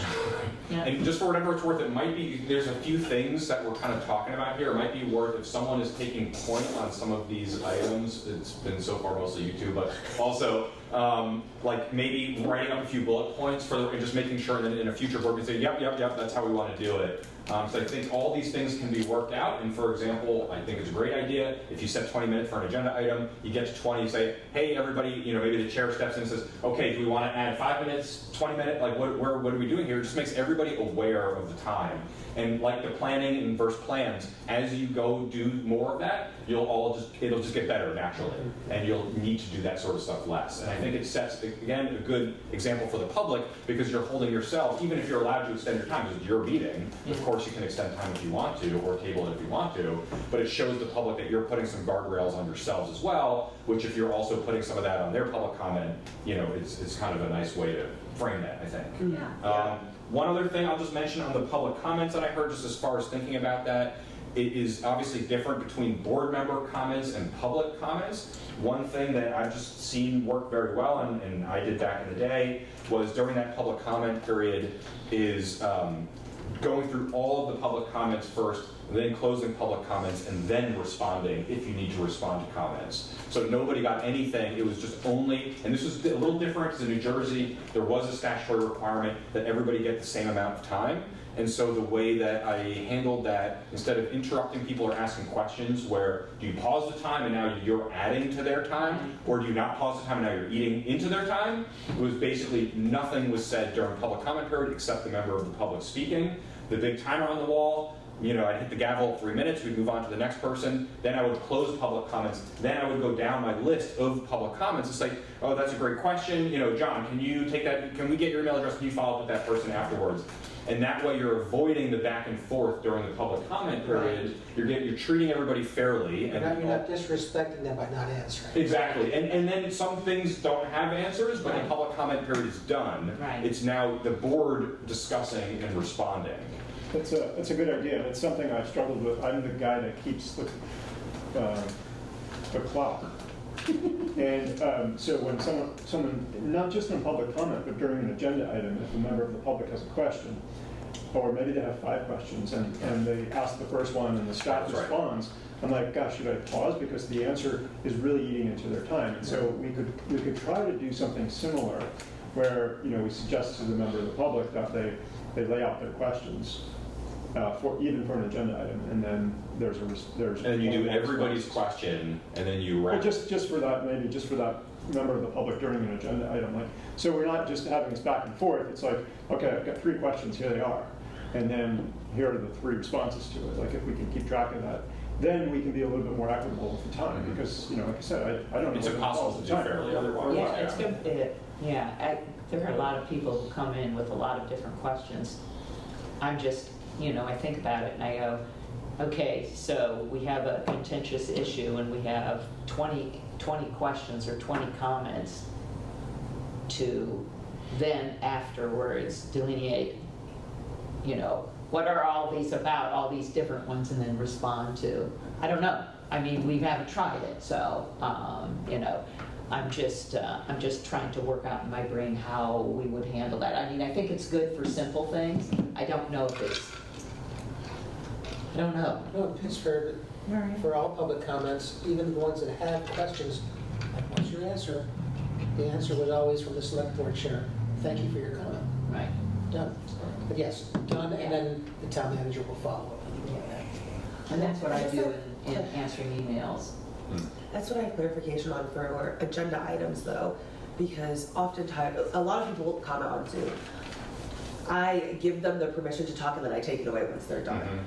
But usually what I've been doing, because I am trying to give folks a chance, if they were here in person, they could just walk up to the microphone and talk, so I just let them have their time, but sometimes I'll ask a question and then there's a response, and then they have a follow-up question, and then there's a response, and so then and then sometimes they're done talking, we move on, but maybe we're discussing something for 30 minutes and they raise their hand again, so then I let them talk again, and I just really, what do we want the procedure to be on that? Is it that you comment once, that you say everything you have to say and then you're muted, and then staff respond, you need to list out all your questions now, do folks get to, So can I just make a suggestion that if we have a little time at the end, maybe we can spend a little more on that today, and if not, maybe someone can take point on proposing a structure for the rest of the board in the next meeting, and then just kind of go down that list.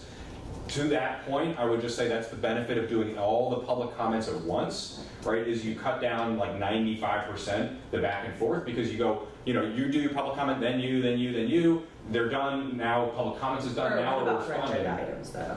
I mean, you'd let each person speak. So if there's 3 people who want to speak to one agenda item, you do the 3 people speaking, then you close the public comment for the agenda item, then the board responds. So somebody's taking notes on those comments. So there's not a dialogue. So there's no dialogue, and I would only advocate for that if there are other places in town where there can be a dialogue, because that is important, but trying to get them out of the board meetings, that is really for, generally speaking, a place of at the very beginning of the process, you're having some discussion of where things are going, and then things come back to the board, approving things at the very end. But that there's committees and there's other things that happen that are more interactive places, and if you feel comfortable you have those avenues, you shouldn't feel uncomfortable narrowing down the scope of the public comment during the board meetings, and doing it each person at a time. Everybody gets the same amount of time. There's no way to do that unfairly. Everybody gets 3 minutes, and you're also setting the right sort of culture in that it's not a dialogue moment. It is a public comment. It's for someone to ask a question or make a statement, and that's really the scope of that part of the meeting. I would like to see us direct the town manager to have JD and Dylan collaborate on a system for polling town residents about topics that we want to hear from them on. So it could be as simple as a Google form. We would have to debate the merits of whether to have a yes/no vote on the given topic in that poll, or whether to only have commentability on that topic. But then we would decide whether, let's say every meeting, we would decide what the topic that we want to seek comments on is. And then we would leave the commenting open until the next meeting. So people would have 2 weeks to send us comments on X. And then we would have the public's feedback. So could I suggest maybe on that idea that maybe one board member, John, maybe JD, any other staff, work on a sort of proposal back to the board about this sort of public engagement I'd like piece? to have that in writing. The public comment, where I like a little bit of that, and I'm happy to talk more about that if that's So I'm helpful. talking about the specific notion of a poll. I'd like to have that in writing so we can know what you have in mind. So, yeah, thanks. Okay. Does anybody want to volunteer to take lead on that? Well, I guess On my which question too is like, how would the board go about presenting ideas to the board like this? Like, Pardon? You just we just email it to Yeah. John and kind of but we don't like write up any memos or like. ask for it to be on the agenda. Usually if you ask for something to be on the agenda, it's on the agenda. I run it by Mike and Mary, unless there's any problem with it, or there's a timing issue or what have you, or something that truly is beyond the purview of a select board. But are you asking, like, should we fill out that agenda memo, like the staff do? We probably wouldn't hurt, like, to have. No, I'm just wanting some detail, because I'm not quite sure what Brandon's Oh, okay. proposing, and who would phrase the poll, what would be the parameters. Are we gonna have polls on Gaza, for example, or are we gonna focus it on town business? Those kinds of things I'd like to know more focused about. on town business. Yes, I'd like to know. And I would just say, it sounds like what there's a need for is just a little bit, I would zoom up or out a layer here and just think about how does the board want to engage with the public in its different forms? Yeah. And that is going to translate to all these kind of different topics. And maybe there's something that can come back. I feel like this is a very good direction of the conversation today, but also, like we're talking about before, this is not the last conversation about this stuff. Yeah. I'll take the lead on circling back with people not in a quorum about this, and then send out the idea of just the overall. I think I understand what you're like. Big picture, sounds like we need to come up with some specific policies. The one comment we've had from the public I know that's always ringing in my ear is, select board, stick to your knitting. Let's not deal with incendiary, shiny objects to the periphery. I worry, that's why I want this in writing. I worry this is an invitation Right. to discord in town rather than trying to service the town. That's my initial response to that. But so yeah, thinking about, this is going to translate to how the board gets feedback, how public comment works, how the agenda, like all these pieces that we've discussed. Timekeeping, all yeah. that, yeah. I wrote it all down. And get that in one place and then everybody look at those bullet points. Yeah, I'm gonna And document. use the policy form. Yeah. Yeah. And there is a precedent for, I don't know when it changed, but when Simon Dennis was chair, public comment for an agenda item was only in the first, like it is in the meeting. Like you Yeah. have 2 minutes each, or I think back then it was still 3 minutes or 5 minutes. But there, like you couldn't tap into the middle of the select board discussion. It was very separate, public I comment think we and should select try board that. I think comment. we should try going back to that. The agenda item opens, now it's public comment, 2 minutes each. If there's questions, we'll try to address them, or we'll tell you where to send them. And then we have our discussion and then the vote. Yeah, because the way it has worked, it almost has seemed like a community meeting, not a select board. Yeah, I'm not sure when it changed. I don't, maybe during COVID, because everything was remote and things got weird and there was a big changeover in the board. But also, I'll just throw out one of the reasons why I think this can happen, this sort of commingling of functions, is because there aren't other Yeah. avenues. And so it's just naturally bleeding Yeah. in. Yeah. And so again, I think this is something that takes a little more brainstorming, because that's board time, potentially staff, that's a whole lot of stuff within that. But there are definitely ways to create avenues for people to get engaged, which it may also be avenues to collect feedback, like having different committees on different Quarterly topics. meetings in different villages. Exactly, different Yeah. neighborhoods or Yeah. topic-based, right? Yeah. And structuring that, and then really if people are coming to board meetings and they're saying, hey, we want to get in this, why are you dialoguing with us? You're like, actually, the place to dialogue is these 7 places, Right. but not this meeting. Right. And if everybody wants the meetings to be shorter, I mean, these things will all go in that direction. I think the goals here are great, and there just needs to be a little bit of definition about what goes where when you think about this sort of ecosystem. Right. So any sort of final comments on that before we move on to our actual agenda? Thanks. Okay, so, well, we're only 44 minutes behind. So where we wanted to start, and I think, Eric, correct me if I'm wrong, if I restated correctly, which is in this first piece, and maybe we try to aim for each of these two halves being closer to 45 minutes than an hour, just based on our time, versus cutting one of them much shorter. But this what's on our plate and review, the goal is to map out existing things that need upcoming select board meetings onto the calendar. Is that right? Yeah, I mean, I think Okay. we can start Great. going down through this, and it goes sequentially through, starting with the PDF, except for the CIP stuff. So, if we all open up that PDF, we can look through the narratives and start going down through this list and see what I've misinterpreted, what I've omitted, and so on and so forth. And then John, just, can I, Yeah, please. yeah. Please. See if I can pull that more. so the very first one, Clifford Park Food Forest Kiosk, I believe it says no select board time needed. So I basically left that as a blank line.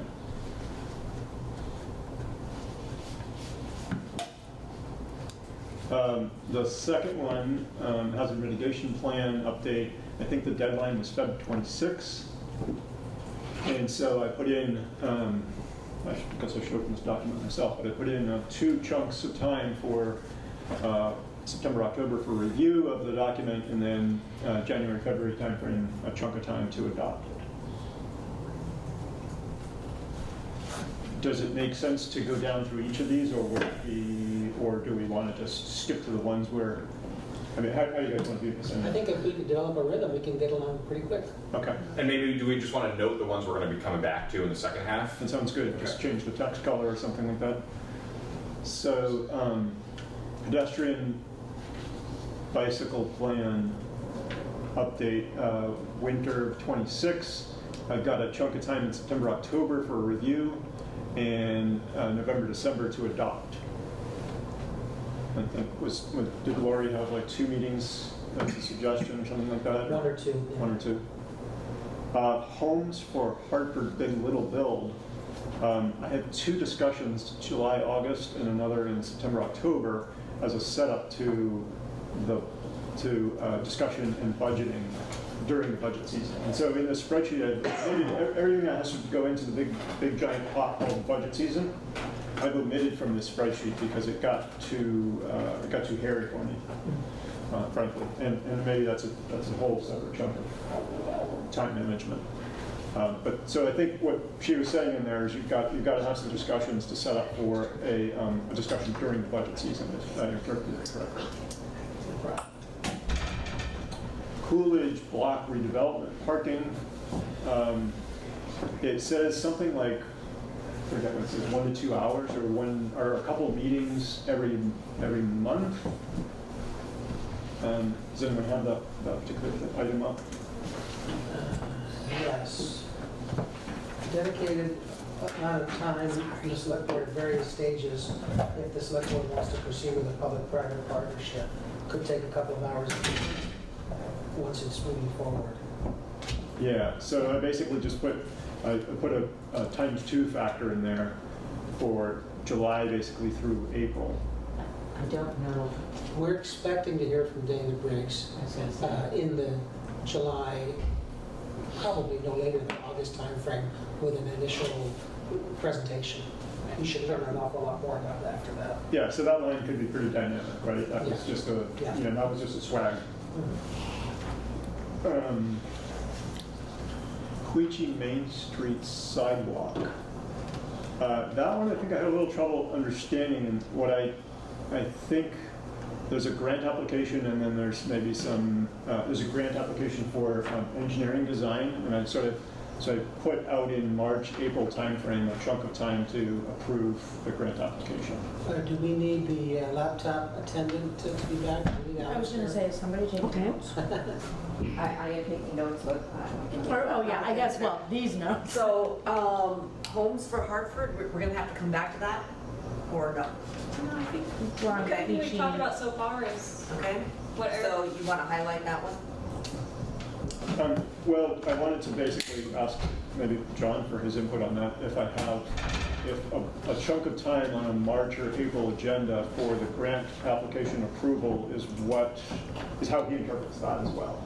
The select board meetings over the course of the project Usually you get an application to seek grant funding, then you get the grant funding, then you hire an engineer, then there must be a public hearing on the design. So these are all, I imagine, 10-minute presentations. Sidewalk's no big deal. These things have happened every year for many years. Okay, so if Nothing that's, exceptional. so that one maybe, you know, if it's something that's a 10-minute chunk of time, maybe we don't even include it here. Yeah, You know, I think, we could just block, we could just get rid of that, so that cell over to the I far. would call this kind of routine stuff. Yeah, that cell to the far right, Alex. And this is the Main Street sidewalk? Yeah, Yep. so that, you could just clear that cell out, maybe. No, not the line, the March, April block. Yeah, just Oh, I see. wipe out the green.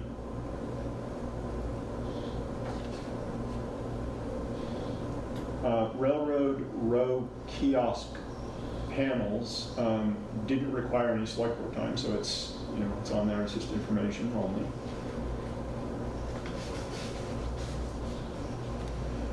Village history signs, maybe that's another one where we block it out because it's probably a pretty non-controversial, simple thing. I think what they're looking for is approval for the town to be a fiscal agent, right? That's it. Right. we're not gonna be actually talking about content of town history sign?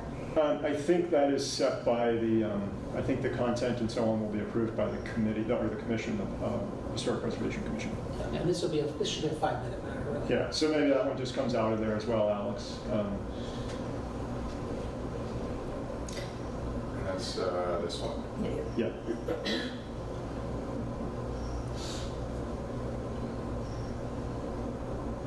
Historic district signs didn't require any select board time, so it's a blank line.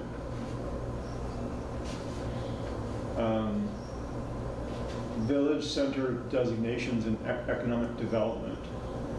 I think basically I put 2 chunks of time in there in July and August and September, October as a setup to the budget discussions. Mhm. Is that what she was looking for? Yeah. Okay. Zoning bylaw amendments, it seemed like all that is out in calendar year 2026.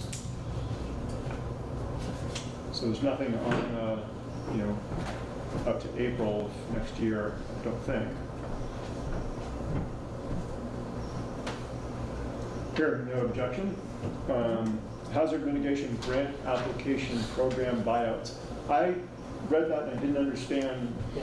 what to do there, so. Those are underway, of course, as you know. We've got FEMA funding to assist the town to buy out a couple of damaged or dangerous parcels. Homeowners are on board. They're talking about just a meeting or two to give you updates along the process and get select board approvals where needed from FEMA. It's kind of administrative. I don't think much heavy lifting on those.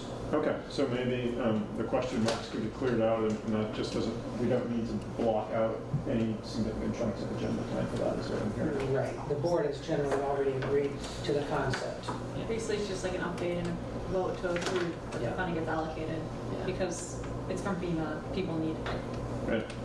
The properties are defunct, like they need just to be bought out, yeah. Completion of TIF district projects by March of 2026 is the deadline, and I just got question marks across the board there. And that's why I think Kathleen had put red on that, because she mentions, yeah, time-sensitive deadlines over the next 6 months. So there might be action items for the select board to implement the wrapping up of the TIF district, because it's time limited. And what is the best way, like, I don't know all the details of the projects, and if I'm gonna vote on them in a timely manner, I'd like to review. So what's the best way for us to get information on that? Certainly, discrete questions to me, I can forward them on to Lori. If you'd like some kind of an overview from her, I can ask her to give some agenda time, just to give us an update on where we stand. Well, she Because just there may said be a need for an election at town meeting to confirm some final activities. that. Okay, And I guess I asked that specific question, but then also in the context of this document. It doesn't feel as useful as it could be if it doesn't have a reference or a link to where to get the information to prepare for that discussion. Okay. Did you have, when you were thinking of this document, Eric, did you think about it as also kind of pointing you towards resources, or did you think of it as being maybe a separate journey that each board member would take on their own? There must be a place where she's gathered together some kind of historical information about the TIF project. I can ask her to provide that. Yeah, and then whoever will manage, which we can talk about at the end, like who's gonna manage this document and where is it gonna live. If we can just plop hyperlinks in there, that would be amazing. Yeah, I think I like that idea of when there are supporting documents to have links or references built within this thing. Obviously, this needs to be sort of cleaned up and polished. And, I mean, that's a task for somebody that's better at the visual side of things than I am. But I think it makes sense to have links and where they're possible. Yeah. That's Okay, is my I'll make a 2 note cents. too. All right, sorry, continue on. So I guess I've got question marks across the board there because I wasn't really sure how to interpret the time commitment needed for the board to approve and keep the process moving ahead. It wasn't clear to me from the narrative. Are we still on TIF? Yeah. Yeah. Good question. I agree. This doesn't give us much to work with. I can, again, see if she could sketch out a rough timeline for certain action items to be needed. Yeah, so let's maybe leave those question marks in there for now, and that'll be an indicator that maybe there's a loop back to staff. Yeah.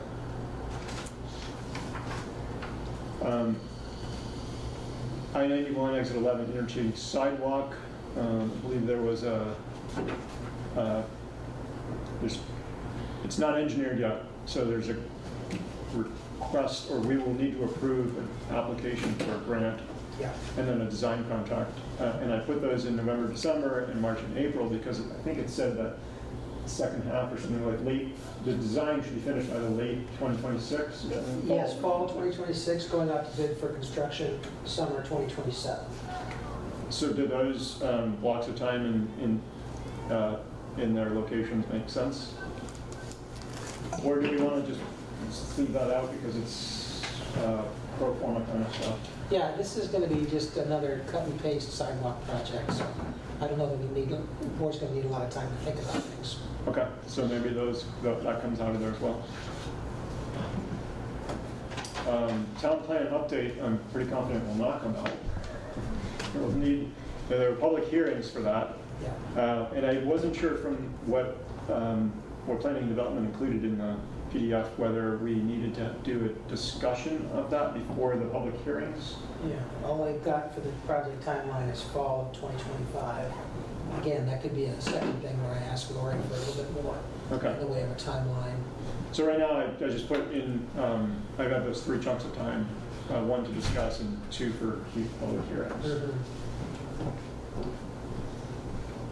Do you all have that as sort of a standard practice if you're looking at anything like town plan, ordinances, like we do, X on this meeting, then on this, like, is there a sort of timeline you follow each time you do something like that? I don't know that it's formulaic, but I think Eric's right. There's probably going to be one at which we're made aware in general of what's coming, and then the legal requirement for 2 public hearings is set by statute. Right. But I think that's worth also thinking about with these sort of upcoming plans of kind of what goes where is if you all want to agree to, it doesn't have to be super strict, but if you're going to be voting on anything, do you want anything that the board is going to be voting on to be discussed first at a prior meeting, or are there things that you're comfortable with voting at the same meeting you're hearing about it for the first time? And I think there's just is one more thing to throw out thinking about that list of ways to think about the meeting structures is I've seen, and we started doing some of this in Hanover, which I think was great, which is basically planning some of these out and saying, okay, before anything's going to be voted on, we're going to have a discussion of the item first with no action being taken, so everybody can get on the same page, and then we vote the next meeting. I think in the ideal world, if we had all the time in the world, that would be a goal. Dominic has hit us over the head telling us action items on your agenda. Right. And that's why you got the packets 5 days in advance. Right. But there's We a don't time and a ever get place. to discuss, and that is one of the challenges for me, and I think it's why our meetings take so long, is because we only get that one chance to discuss it, and it has to end in a vote in, however many minutes. We don't get time to get a sense of where other board members are. We don't get a chance to build up our own argument, and to bring people over to our side, if that's what if you feel passionately about something. So I think that's been a challenge, and I think it actually makes the meetings longer than they need to be, rather than just having 2 discussions about something. Right, I was going to say 2 discussions might actually be shorter, less time overall. If you have an introductory discussion, and then if you have questions, you can send them to John after that meeting and say, hey, I was thinking about this a little bit more, here's my question. John compiles a handful of the questions, then the next meeting when it comes up to vote, in the memo, you can say, hey, I got these 3 questions from board members, here are the answers, and now you're cutting down on that, potentially on that second discussion time. Just one thought. So impact fees in the next one are ones that I inserted, not staff, so let's skip over those for now. Come back to things that we think we want to add as a group. Let's just carry on with what the staff has presented so far. So the environmental sustainability coordinator stuff, I had a lot of question marks on. In fact, the only one I was able to sort of zero in on was the level 2 EV chargers in the South Main parking lot, which has a deadline of October 2025, and so I have in the July-August timeframe an approval process, which again might be a minor item, sort of pro forma kind of. And that's approval for a grant or They've already gotten a grant, I believe. Okay, I think it's approval for installation. Good We question. need to approve. But, John, I thought that was going to be done. The cost Or to sign a contract, isn't it? Oh, okay, just a contract. Okay, so maybe that one just comes out. I think It's so. a Yes. minor item. Yeah. Does anyone else have any, no, not there, Alex. The green and approve can just be blanked out for level 2 chargers on 3 rows, yeah. Right. Any of the other stuff for the sustainability coordinator that we can sort of map out here from Oh, there's July also to this. April? Yeah, I think we're in the mode now of getting consultant proposals to oversee the collection of bids for an alternative HVAC system for the building. So that probably, we're in quarter, 3 next week. So I would think sometime in this quarter, that will have been accomplished. Then maybe we're talking about RFP review and approval by the 4th quarter. Then the funding discussion begins, really. Okay, so does that mean in September, October, we should block out like a chunk of time for that? Yes, I'd say a meeting to discuss what we're hearing about what the needs and likely cost would be to overhaul our HVAC. Okay, so right where your cursor is, Alex, 1 to the right, September, October, we need a, is it just discussion? or- Yeah, discussion. Wait, the wastewater treatment or the? This is for town hall. So one up. Oh, I'm sorry. Oh. Town hall. Town hall HVAC. Yeah, I was looking at the wrong one. It's working flawless at the moment, but nobody has any confidence that it will continue to do so. Okay, and can you fill that cell color green too, if, or something, some color? Thank you. Is anything else from the sustainability coordinator that we can get onto this calendar? Let's see, what's the geothermal? That one was all variable depending on the The Coolidge Coolidge building, block stuff, Yeah, right? yeah. Yeah, you can't.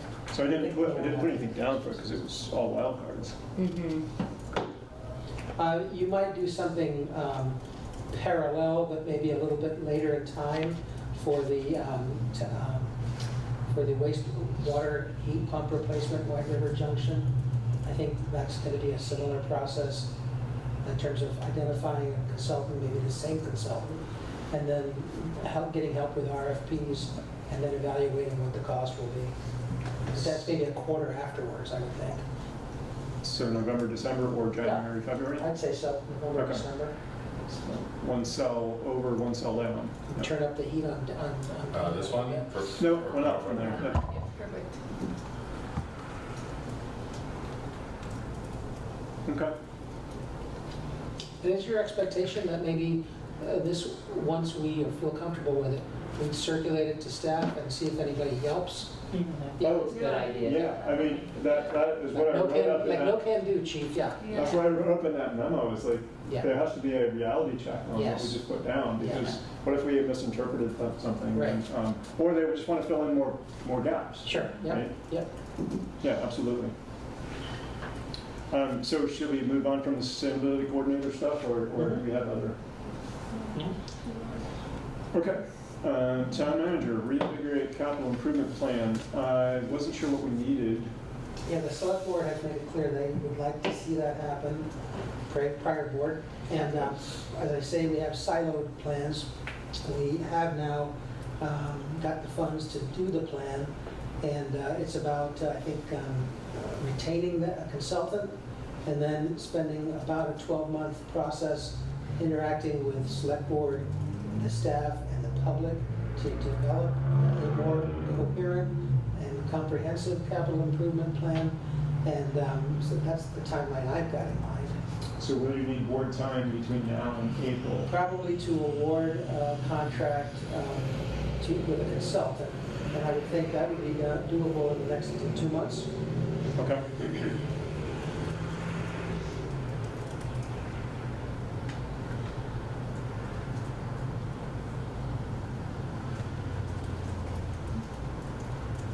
Cool, thank you. Yep. Lovely senior center renovations. I just took a guess at what this might look like. Good, good, 'cause it's probably no better than my guess, or You know, worse. the discussion, so the committee reaches they have some update or status to present September, October timeframe, and then probably 2 more in November, December, with the idea that we're probably in January, February, if things are moving ahead, we're probably talking about a bond, and so I left some time in January, February, because usually that's when that stuff comes up, maybe. Yeah. Okay, does that look fair to everyone then? Wait, oh, okay, because Yeah. we discussed January, February, so it can be on the ballot in March. Yeah. Right, okay. Pretty much have to make that decision in January. Yeah. So maybe a month more aggressive on all those timetables. We're hoping to get the recommendations in mid-November. So should we move those blocks back? Or do we think we can? I don't think a decision will be made until November. Right, November, we won't know what the proposed recommendation is going to be. Okay. Well, we could just put, after bond, we just put January in parentheses, so we know that. Yeah, that's a drop dead date for this Yeah, cycle. yeah. Of course, we can always have a special election or primaries and that kind of thing, give us more opportunities to have other voting days.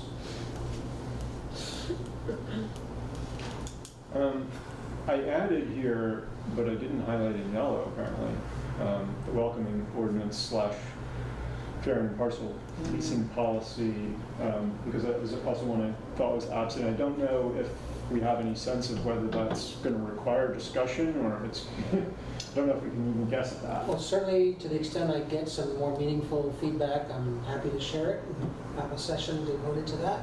I don't know that there'll be much in the way of a financial impact, so. Should we block out some time in July or August, or do? Yeah, let's do that. Okay. And that'll be, at least again, making sure something doesn't fall through the cracks. But I have heard from the police academy, but what I really need to do is hear from the state's AG office. Right. Okay, so it seems like that, the way it's presented right now will work. Yeah, I think the best guess. DPW, the first thing I added there was the future of the transfer station. And I, don't know what we should expect with that, but I thought we were anticipating some Yeah. time on agendas for that topic. Yeah. And again, he may have withheld it or might have generated one pending select board review of a Sanborn Head feasibility study.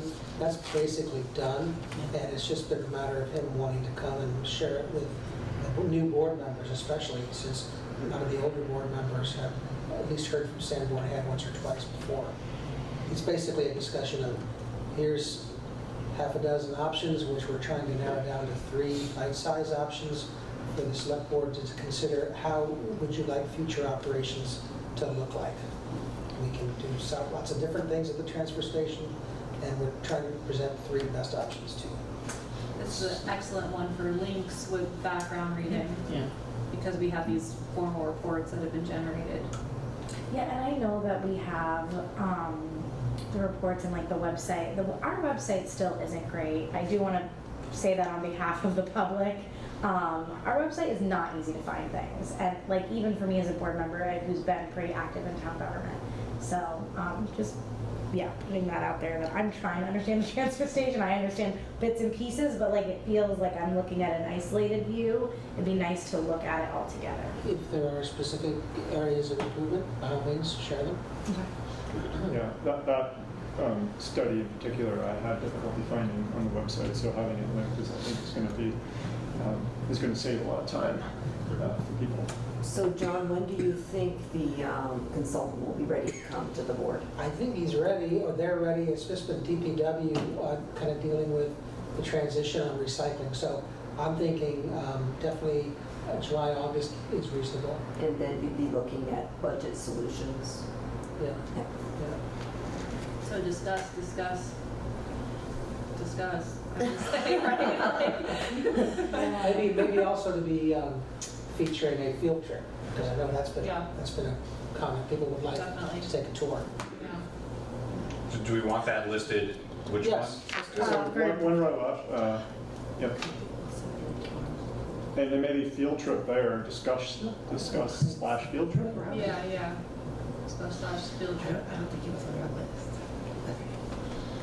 Good time here to do it. Okay, and recognizing that, again, I didn't put any of the budget stuff in here, the things that will have to happen during budget season, so that would maybe be included in some planning for the budget season. Right. Curbside recycling options, I wasn't sure if we should include that in this, but, we know you're coming back to us Yes. soon, or we hope you are, Yeah. with something there, so. Yeah. Okay, Do we so feel like that might be a discuss up until March? I hope not. Okay. But I know that we talked about, here's a thought that I shared with Eric and Mike and Mary. I've got a memo that Brian is just looking at now, and we can have a discussion in 10 days. My only concern is that, given that the transition is taking place like now, it might not be the best time to open up the can of worms about future alternatives to recycling, just because it could create a hell of a lot of confusion out there. Are you guys making this transition or not? Any transition to an in-house operation, which is what we're looking at, probably couldn't happen until the next fiscal year, because we'd have to budget for it. So while I have information, my fear is that sharing it at this time might be not helpful, confusing. Is there a way that you could share maybe just the ideas? Like maybe we do an I can executive share session it with the board without Okay. putting it as an agenda item, Oh, no. if you think that'd be helpful. Because I think, I have thought, granted, there's a lot of discussion about it, but I always believe you have to give it a little bit of time, for our transition. Believe me, that's the concluding paragraph of this memo. Right. That here's all the factors that we need to consider if we Right. wanted to do this. But doesn't it make sense to A, see how the transition goes first, Yeah. And then consider these questions in budget cycle. Yeah. When you're gonna be making decisions like, we have lots of demands, is this a high priority topic to make this process in-house? Or is it not as important as this, that, or the other? So would the course of action forward be for, at an upcoming select board meeting, for the board to, because there was a motion that was rather specific in Yes, terms of like yes. 6 to 8 weeks. Do Yeah. we need like a motion to extend that time and let the public know that it's still in process, but we're also monitoring and evaluating, and then in the spreadsheet here, remove the chunk of time to discuss Yeah. somewhere to the right? I think that would be optimal, but I didn't make the motion, Brandon did, I know he feels strongly about it. Well, my main reaction to what I've heard in the last 2 minutes is that I try to err on the side of thinking voters are smart. And if we say that here are, like, if we have a presentation at an open board meeting about all the options we need to consider for the future of this program, we can just be very clear at the start and at the beginning of the presentation. Anything we implement will not be implemented until after our next budget season conversations.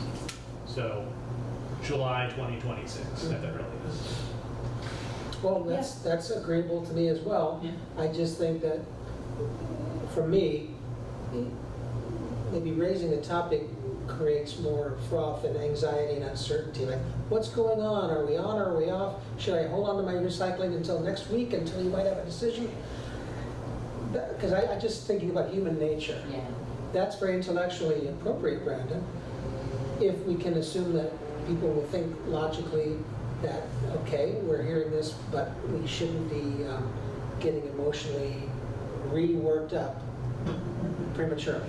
That's my concern. Yeah, well, and I'll offer an alternative perspective, which is that I think that the public is still very mad. They have not forgotten about it. Right. And I think that if we have the discussion, I think it shows people that we are not taking it lightly, that we are hearing their feedback, and that we are, I think most of us are pretty serious about figuring out how to offer recycling, is the sense of the board that I get. And I also hope that even if we don't move forward with a public option, that we will have some option back in the budget again this year. I think people are so unanimously united on this topic, it would be a disservice to our constituents to not figure it out as soon as possible so that we can get the service back to people. I know it's I'm not quite there, yeah. 30 years Hartford has been collecting curbside recycling. Listen, I changed from my private hauler, it was an $8 increase to add recycling per month. But when you add that up among every resident, it's the same amount of money Yes, roughly as Casella. Now we're getting into the merits of it. Yeah. I guess the So- question is guidance for me, show of hands. Who wants to discuss this in 10 days? Who wants to give an update but not discuss it substantively until a bit later? The second one is okay with me, I think. I guess I don't understand the difference between the two. Again, I just think raising the topic now, while people are making these transitions, could be counterproductive and confusing. I want to have the discussion, and I want to give you this memo with all the factors to consider. I can either do that without it being an agenda item in 2 weeks, Oh, I see. or we can have a discussion in 2 weeks saying, here's what we're learning so far, but we're going to discuss it later in the year. Or we could simply, or I guess those are the two options. Could we you make folks- it an agenda have you item folks- in September, October? Is that an option? I'd prefer that only because by then we've had 2 or 3 months of transition. How do you So- feel about that, Brandon? Given the 6 to 8 week timeline in your motion, just having the discussion in September, October rather than July, August. I'm not sure that satisfies the 6 to 8 week timeline. Yeah. So as Eric was saying, we would technically, if we're following our own, if everyone wants to follow their own rules, then we would have to have a motion to extend this. So we'd have to warn the motion to extend the timeline. Yeah, what are the? Even coming on the agenda in any form is just gonna cause more froth and upset. So I can put it on the agenda.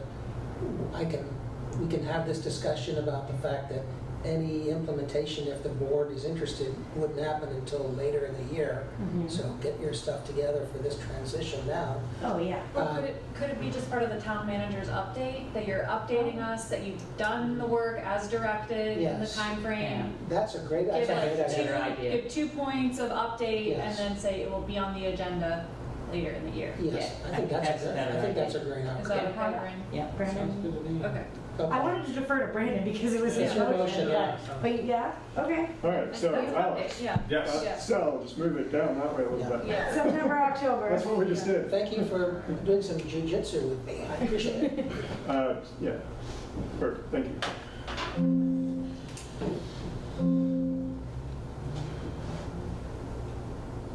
So the next series of projects all came out of the CIP spreadsheet from DPW.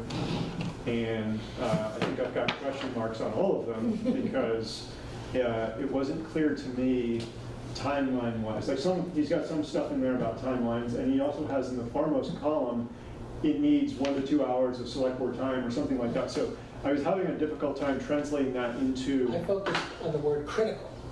If I saw the word critical, then those are the ones I highlighted as maybe priority first action items. Let me just give you a little bit of context about this.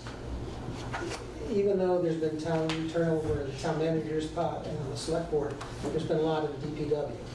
And so there's a lot of, I would say, deferred maintenance types of things. And Chris Holsworth has wanted to have an audience with the select board for quite a while and tried to accommodate that, but life and putting out fires has taken precedent. But he would love to have the select board more educated about the big ticket upgrades that they want to make on not only highways but water and sewer. So let's put it this way, DPW has an appetite to want to come before the board and discuss these projects. So this particular list here are only those things where the spreadsheet says funded. So that was my keyword Okay. For filtering out. Yeah. And so some of them may be sort of pro forma, we probably don't have a long discussion on the Podunk Road culvert. I can't remember exactly what it was for, whether it was to approve construction or what phase of the project. But it says in the rightmost column on that spreadsheet, there's a whole bunch of time allocated. So that's where I We're was. in engineering, we've gotten money for the engineering of Podunk culvert, but what is a 6-foot culvert or 8-foot culvert should probably be a 20-foot bridge. Because it's a tremendously large and steep watershed, and water comes down there cascading and flows out that culvert. And we need a much bigger solution, either a box culvert or a bridge. Okay, so in that particular instance, does it mean that it's a discussion that leads up to another discussion during the budget season, or just does it go into the budget season I think the budget season has a night devoted to capital projects. So that's kind of a good, already in practice, procedure for the board to spend one night just considering the impact of capital projects on the budget in terms of setting aside reserves each year. So John, is part of what you're saying there that most capital projects that would be like in this DPW list, that you'd like to try to guide towards the budget discussion of the CIP versus being on agendas outside of that?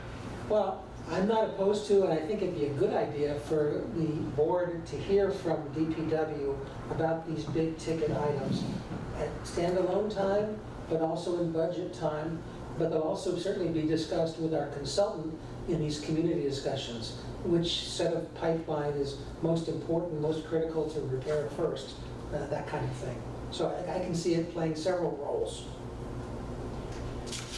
So ones that are funded though, like, is there significant, do you anticipate significant discussion with the CIP consultants on something that's already been funded with the exception of the culvert, which obviously has been funded, but the solution isn't sized properly, is what I'm hearing. I guess I guess if you have, out of that list, if you have any suggestions for what time we should allocate, or should we just put a DPW capital improvements, like a couple blocks of time? I would say maybe do a couple blocks of time and maybe real time, like an hour. Okay. That would also please DPW. So the idea is to put 1 or 2 in this time period, 1-hour blocks, Yeah. as a sort of catch-all for DPW, CIP. Let's do one highway and one water sewer. Okay. I like that. Separating them into those two categories, yeah.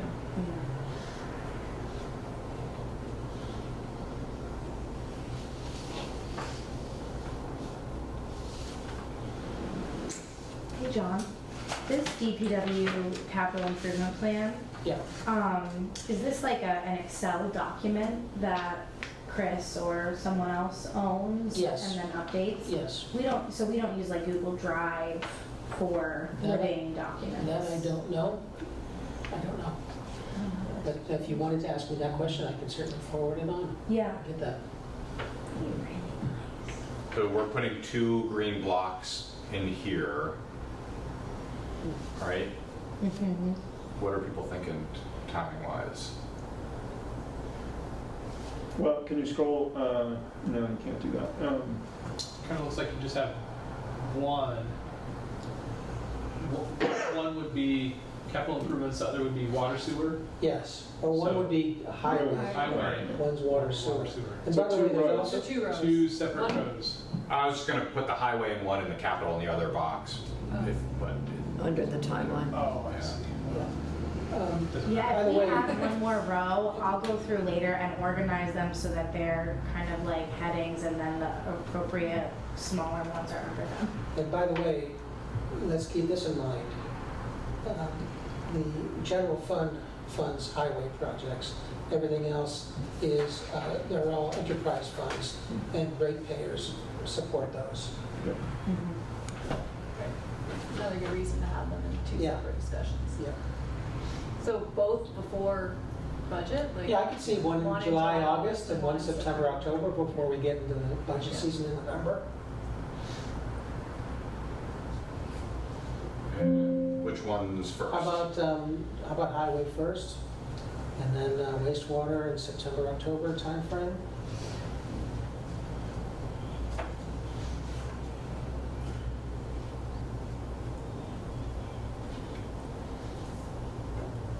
Okay. Do you feel that's enough time, or do we want to pad that a little bit? Like, I was, up above, I was using discuss times 2 to indicate like 2 blocks of time for something that might be kind of weighty. Well, again, I was thinking an hour's time. Okay. That's quite a lot of time for a select board meeting. Okay. Okay, cool. Well, that simplifies CIP considerably. Are we ready to move on to Parks and Rec?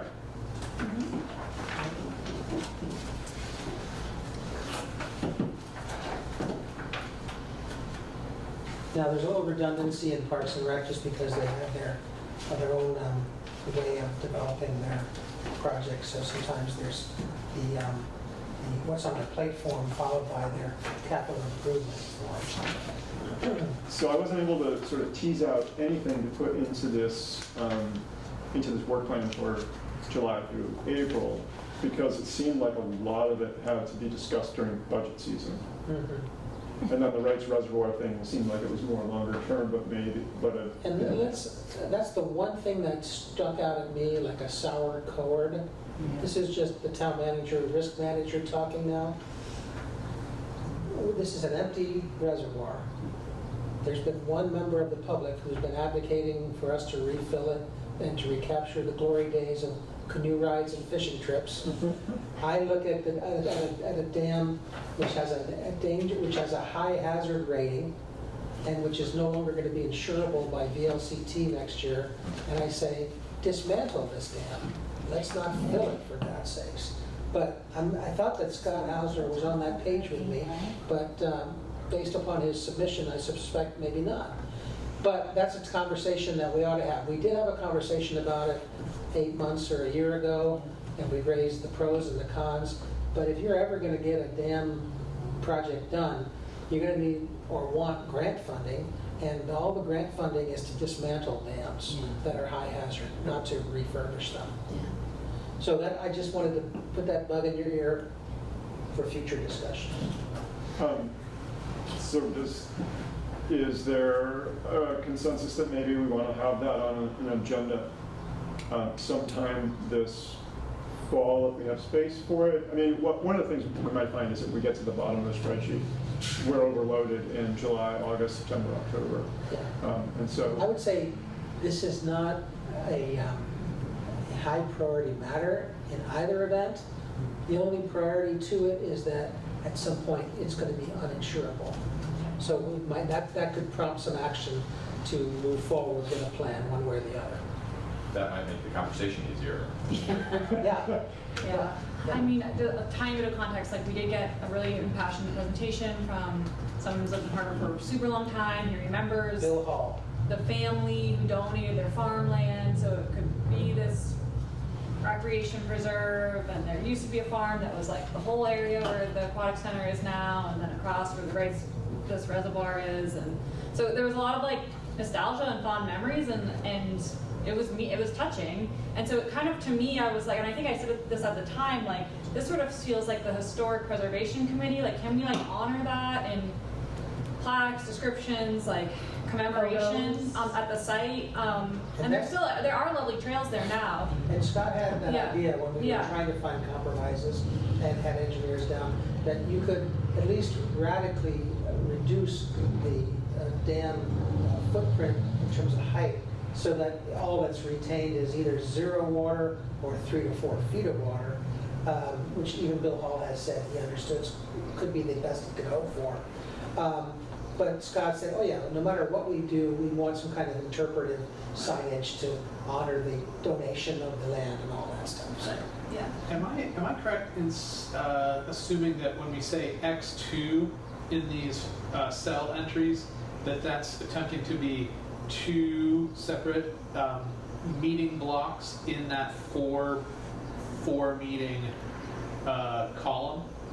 I just put the X2 because it was more than the 30 or 45 minutes for one unit of item. Gotcha. That those were a little bit longer. 2 units. 2 units of time. Across the 4 meetings in that column.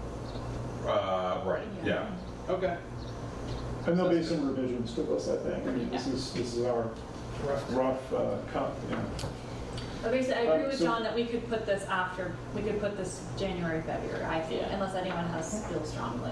I was thinking that, but then I was realizing that, you know what, the board never makes decisions then, because they're waiting for the next board. Like that was the case last year. I kept hearing in January and February. It was like, why don't we wait till the next board is seated until we make Oh, decisions? we don't make decisions in January and February? Do we know when the insurance ends? well, all I know is the last report from VLCT was saying that they gave us an additional year, but after that, we'll be on our own. Might be good to find out. So wait, I'm sorry, was your question just about the insurance? Yeah. Yes, what's the deadline on that? We don't know. We don't know. we gave the VLCT, because of the outcry for all the members who have dams, extended the coverage for a year. I don't know if there's been any further discussion along those lines with the risk management people at VLCT.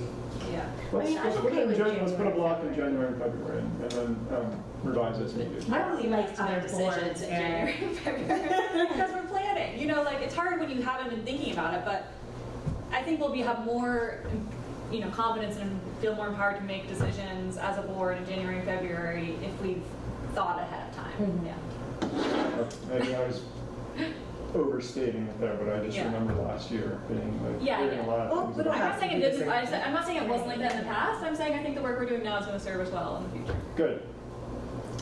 All right, so do we have anything else on Parks and Rec that we feel confident we could fill in any other blocks here? No, my one note I wanted to make about the community center or whatever we're calling it. This is my first time seeing the Parks and Rec little packet that they attached. And I do think that this big statistic pie chart that says 77% of Hartford residents want a community center, can we talk to Scott about using this statistic this I way? chose not to edit anybody, so this is what he sent me. Because this is, 77% of respondents. yeah, Yeah. which is, Respondents. what was that, 500? 417. Yeah, Also, so, we want to talk about like selection bias in terms of who responds to a survey. Yeah. yeah. Yeah. I saw that and it didn't I get, I was didn't get a like, survey. Yeah. Not to as much as I mention- love their Not to efforts. mention Brandon's interesting thought about village by village. Yeah. Distributed options. Some people want to consolidate the town into one cohesive unit, and others want to honor the historical past of village centers. Yeah. At any rate, leaves us with the question still of, do we need to fill out any green blocks for Parks and Rec other than just a bunch of, there's going to be a bunch of discussions during budget What season. about the Maxfield paving project? Isn't that something that could be done in pretty Sean short had said, order? yeah, they needed money and lumped it into the budget season discussion. Oh, okay, well, there you go. Yeah. There you go. Perfect. There you A go. catch-all for, Yeah. all right. So are we ready to move on to police and dispatch? Yep. Well, so we haven't allocated any other time for any of the other things in Parks and Rec, or? I think it's all, Well, they themselves have identified these as budget-related discussions, right? So they'll come into budget So I don't season. think we're disrespecting them. Okay. Yeah. We could circle back and clarify, like, if you want any discussion before we hear your budget presentations, Yes. you need to advocate for that now. yeah. Right. I'll forever hold your peace. Yeah. When we circulate the final draft, we can do that. Yeah. So police and dispatch, same thing, you know, they will be doing a presentation during budget season that is advocating for a needs assessment of, you know, 75K, so I just put that as budget. And you all, and several of you had the tour and can vouch for the fact that they live in a shoebox over Yeah. there. And I think Chief Kelly undersold it in that memo. There's other things, other deficiencies that she did not point Yeah. out, like, you know, the interrogation or interview room was small, right? But, I mean, it's pretty limited. Add a fourth console for dispatch center. Now, that's one where we didn't originally have a document, but I got one late in the game, which is in your hard copy. We heard from dispatch that dispatch is a revenue center. You saw it on the fee schedule. Lots of towns use town services for dispatch, and I'm told that several more towns would if we had the capacity. So that could be an investment that makes up for itself and then some in revenue. So that had been budgeted in the past when we simply couldn't accommodate it. And we're told that about $215,000 to set up such a fourth console. And of course, you need the personnel to man it or to person it, or whatever the phrase is, to administer it, to utilize it. And there is a pending congressionally directed spending request of Peter Welch, which has gotten so far some approval from his office, but who knows what will happen on the floor of the House. So that's kind of where that stands. So is your sense that they would want any other presentation outside of the normal budget cycle and presentations for police and dispatch? Well, I guess the question is, $215,000 is a lot of money to just accommodate in 1 year's annual operating budget. So it could be where you want to add some reserves, 75 times 3 maybe, and in the third year, you could buy the thing.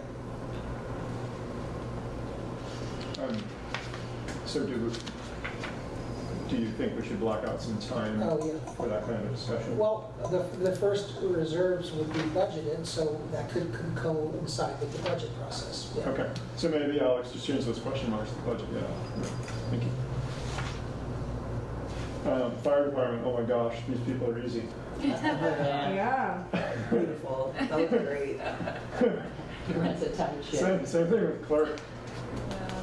In fact, the clerk's one maybe can just be blanked out because that one seemed like a pretty. It's self-funded. Right. It's a 10-minute discussion, right? Yeah, So. yeah. And the communication and media specialist branding topic seemed like it needed to fall into the budget season as well. Yep. Yep. I think that's everything. The rest of the yellow stuff were my additions.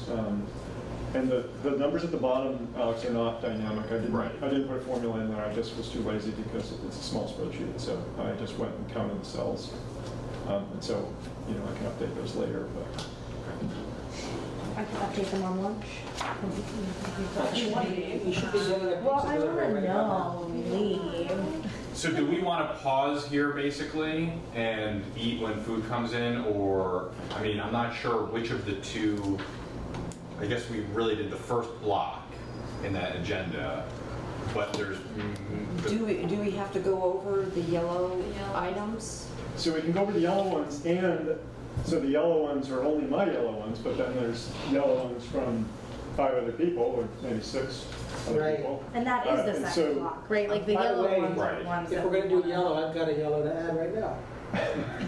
Road 1 audio visual. Oh my gosh, I was just thinking. That's 50 to 70,000 if we wanted to Not get that a better experience for our Zoom friends.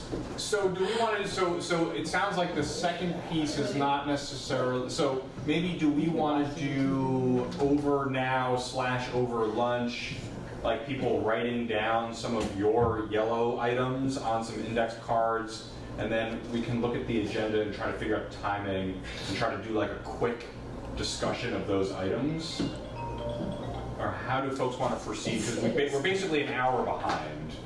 I think what you're proposing makes sense, but I'm also sensing that everyone wants to get up and move. Like, Yeah, we don't have to do the index cards right now, I'm just saying. You need pizza and walk. Can we do it Yeah. on our lunch break? Yeah, you can basically do that during lunch. Yeah, Yeah. Yeah, let's do that. Where's lunch coming from? Pizza? Pizza. I don't know where pizza. Probably see you last night. Oh no, they're closed on I Sunday. can't eat pizza. What? You can eat pizza. I don't eat pizza. But that's okay, I will eat pizza. I also do not. Whatever's wrong with the pizza might be wrong with the. I was like, I should have lunch. Sorry, Ash. Lunch is served. Whatever, it's Sunday. You can I'll just just take have the a top Thank taco. you, thank you. One vegetarian pizza, one pepperoni pizza, one omnivore pizza, and salad. So nice of you. Well, Thank you. Okay, so just to clarify, so during lunch we're writing down. So I think, yeah, the idea is during lunch, maybe everybody can take 3 index cards and write down 3 ideas for things that aren't on this list that are important to you. As far as for putting in budget or meetings? As yeah, things that would have otherwise be on this list, Okay. basically. Okay. So things that require a little bit more than like a 5-minute discussion might be things that are capital, but I don't think they have to exclusively be capital. Okay. Does that sound about right? Yeah. Yeah. And then we'll figure out the agenda timing and we'll prioritize those at some point today. Okay. And there are index cards over here. and a salad in here. Okay. I guess we do have to go back there. Good answer. Thanks for joining us out today. Go for the green.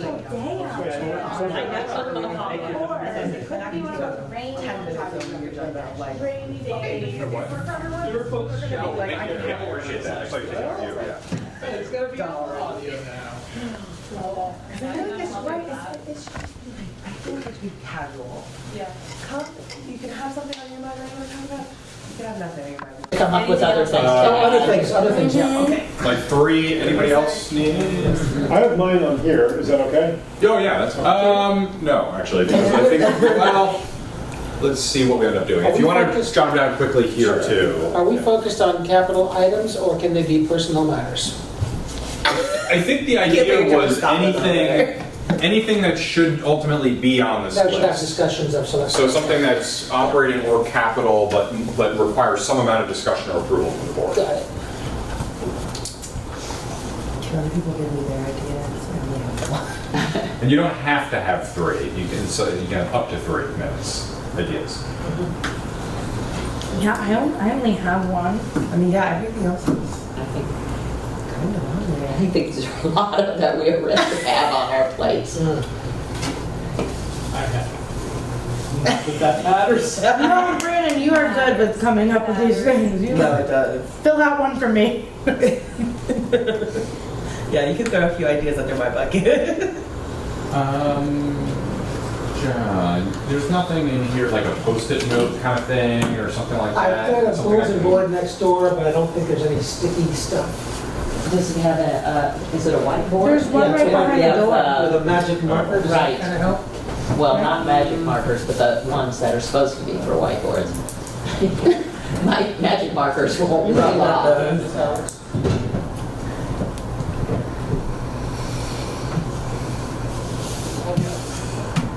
No, I'm trying to figure out how to, I realize that I can't make this a formula. If we standardize the text, well, you can do a text value, but we would just have to standardize it a little bit more, I think. Well, the other thing is like when it says discuss times 2, Oh, yeah. I was like, Well, Why don't you run and rewrite them? yeah, there's probably a clever way to do it. Yesterday when I was putting this together, I was yeah, just not I'll think about it a following little bit, but yeah, I guess I didn't think about Yeah.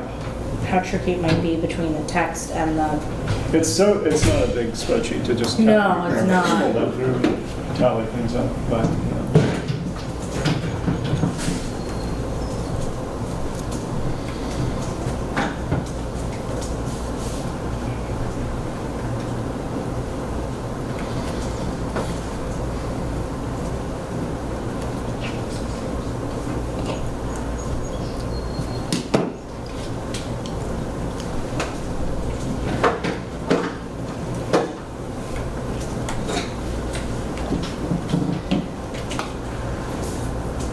am I supposed to use a separate card for each Yep. idea, right?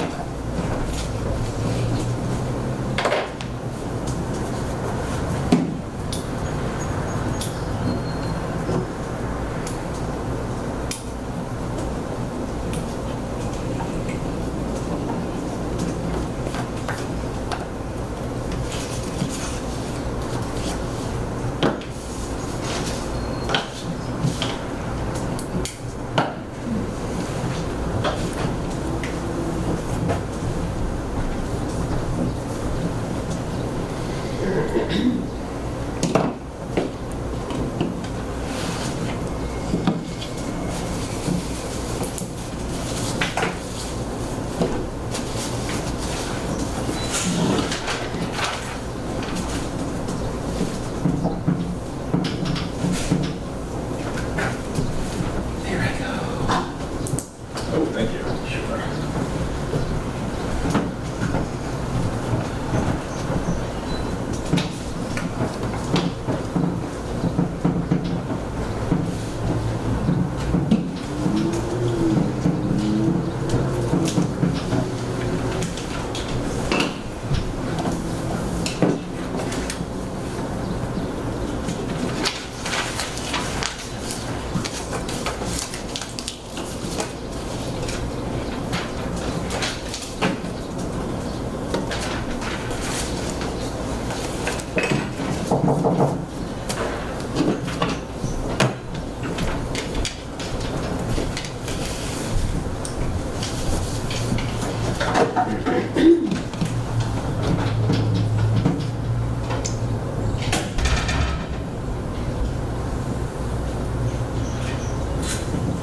I have an idea, but I wonder if it's maybe not polarizing.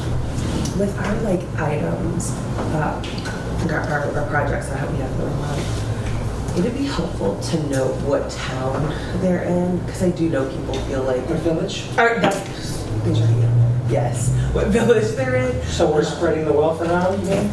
or sometimes like people do are like, nah, nobody cares about Queen. Yeah, so West Hartford. Or West Hartford, and I don't know. Is That's it not a bad helpful or is it polarizing? Because I mean, I know think it most could be people. both. I think it could be both. I think people might say, you represent the town, the priorities of the town. You could say, we're putting our tax money in and we have a show for it here in West Hartford. So I can see it being interpreted both ways. Maybe it'd be helpful just for the board to see it. For our eyes only. It's hard to do these things because it Are we up and takes so running, much Nick? money. Hey, Nick, are we up and running? Yep. Okay, thanks. It takes money and we're so limited as Right. more of the capital improvement plans and the things that are essential have to be done. It's hard to come up with things that aren't gonna put more burden. But this is a process about maybe identifying everything in the universe, Yeah, and then we can hack away at it. yeah. Better to have a complete list of aspirations. I agree. I suppose one of the reasons is that every now and then we do hear from our congressman, hey, do you have, or congresswoman, do you have any projects you'd like us to consider in terms of federally directed funding? And who knows? We could have one of these big ticket items that we can't afford, but that Peter Welch might like to advocate for. You always want to have an answer to that question. Yes, right? yes, Yeah. yes. So I think what I'd like to do is collect all the index cards and then read through them once, so everybody knows what everybody said. And then we're going to go ahead and I'm going to put them into one of these 4 boxes, and we'll sort of see, and we can kind of vote on that a little bit, and basically try to get a sense of where does the group see some of these items as urgent and important. So if anybody's done, I've given you I'll all that collect. easel there.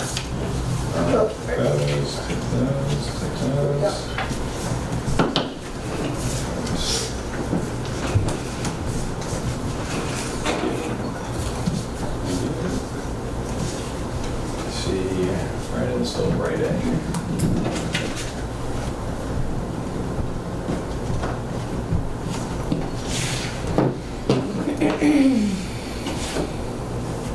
The pressure's on. They have another one. Oh, yeah. Okay. All right. Thank you. All right, so I'm just going to read through the list of them first, just so everybody's aware of what everybody wrote down. So we got agenda, timeline, revamp, board trainings and professional development, community listening and collaboration sessions, social financial services and resource marketing, community listening sessions,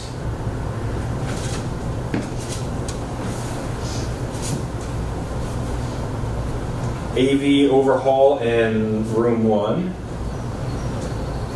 solarize as many town buildings as possible,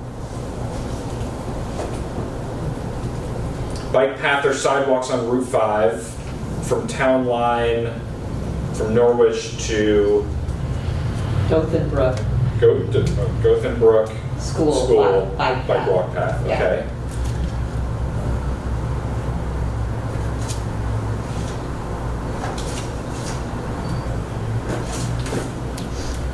Multi-year financial planning, sustainability definitions and measurements,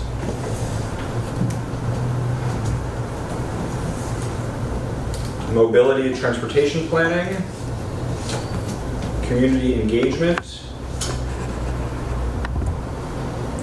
ensure complete mapping of water and sewer to show where we can build more densely, potentially or likely a consultant hire. Create a working group with the town and library board staff to see where a makerspace would go, potentially involve Adam Grounds, developer of Coolidge Junction block, and what would be featured there. I'm sorry, are those two separate things, makerspace and Coolidge, or has it been combined? In this card, I've combined them. I Okay. said potentially involving Adam. Yeah.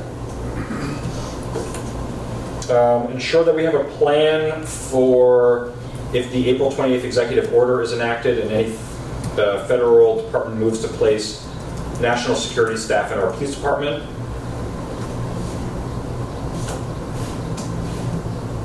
Local bond-funded 2% loans to accomplish the following for residents who want these upgrades: window dressers, energy audits, weatherization, ERV, heat pumps.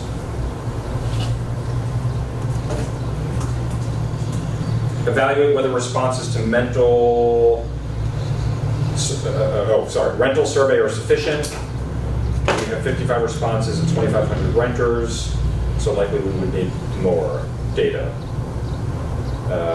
And then we might want to regulate rentals or rents. Okay, so I just wanted before we start placing a few of these things, note a few very quick reactions. So there are a couple I don't want to draw super defined lines, but there were a couple categories here that I think are pretty easy. There were 4 cards that had to do with something about soliciting feedback from the public and engaging with the public. That is the most of any of the categories here, so that's just something to note, that seems to be a pretty high priority, and that was on different topics. So that is definitely something interesting.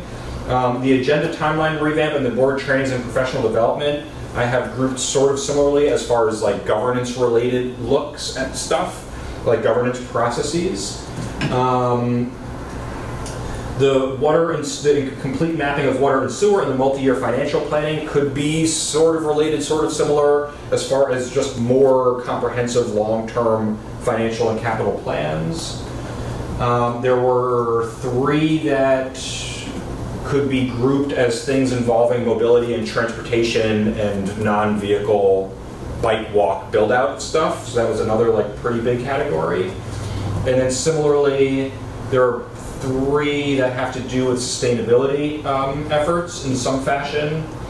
And then we've got the AV overhaul, which is kind of more tech-focused.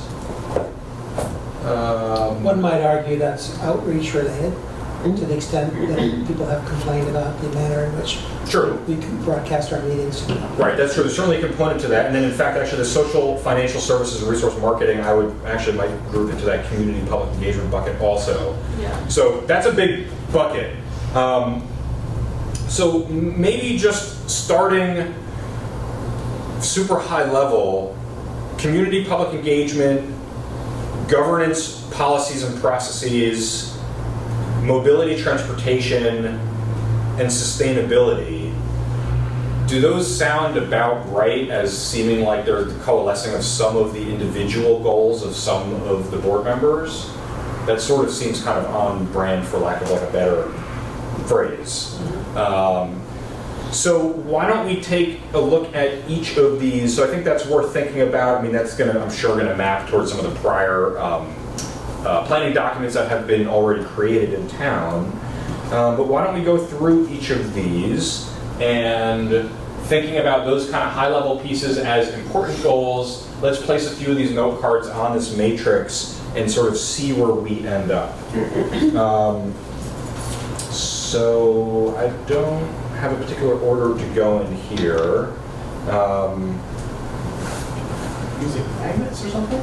I've got some Scotch tape, that's the best, unless that might be the easiest. If I rewrite it, no one will be able to read it. So that's the downside there. So, I mean, I can rewrite it. if you'd like to. Also, these markers are not doing great. Okay. I'll turn Yeah. Yeah, so it might not be readable anyway. What's the surface on the backside? It's the same. Okay. All right, so we've got a couple of these kind of public and community engagement pieces. So social, financial, service, resource marketing. I can say just explain that real quick. Okay, sure. I don't think it's going to be a major agenda item, but just to John and I and JD have been talking about, and they've done a lot of work to put together like a two-sided flyer to send out with the tax mailing, which is a step in this direction, which we're going to discuss as a board, I think, at our next meeting before the tax mailing goes out. But I think just more, falls in line with communication around, making sure that people in town know how to connect with social and financial assistance. John, when, it's usually this next week, do we get the tax rate? Yeah, I was going to say at some point today, stay tuned for a relatively short notice about a special hearing. It could happen on July 8th, that's my hope, but depending on when Gail is ready and when she feels the need to print out tax bills, that might dictate a few days in advance or behind that date. Okay, because it's usually occurred, if I remember correctly, like 3rd, 4th, or 5th of July it usually comes in. Well, by statute, I don't think it needs to be any sooner than, say, the 10th or 11th or 12th. As long as there's a month between the mailing and the first payment date, which has already been set for, I think, August 12th. Right. Okay. And so just a reminder, the sort of top the urgent to less urgent is really about the timing. Does it need to be done sooner? Can it be done later? Having nothing to do with how important the item is, right? And then important versus less important, so higher priority versus lower priority. So this box here is important things that need to be done soon.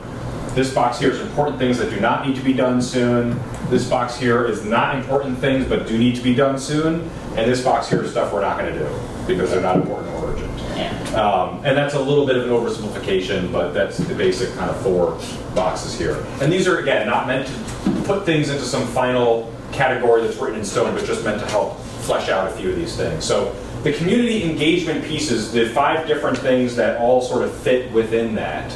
Does anybody want to take a stab at where you think those, at either one of them or? Can we just go through card by card and put them into the... We could, So, yeah. so the very we take first one that you just read, my impression of it was that it needs to go out in the next tax bill, so that describes urgency, right? Yeah, Right. I think so, but I also don't think it's gonna take 45 minutes, I hope. And you I don't think think it's, you don't think it's also gonna be a one-off? You Right, guys I go think beyond that this is in the first, future. yeah, I think it's the first step. I think a flyer of the tax bill was one idea that we're putting into action with the board approval, which is excellent, and I think it can start hopefully thinking about how we do this communication around resources more broadly.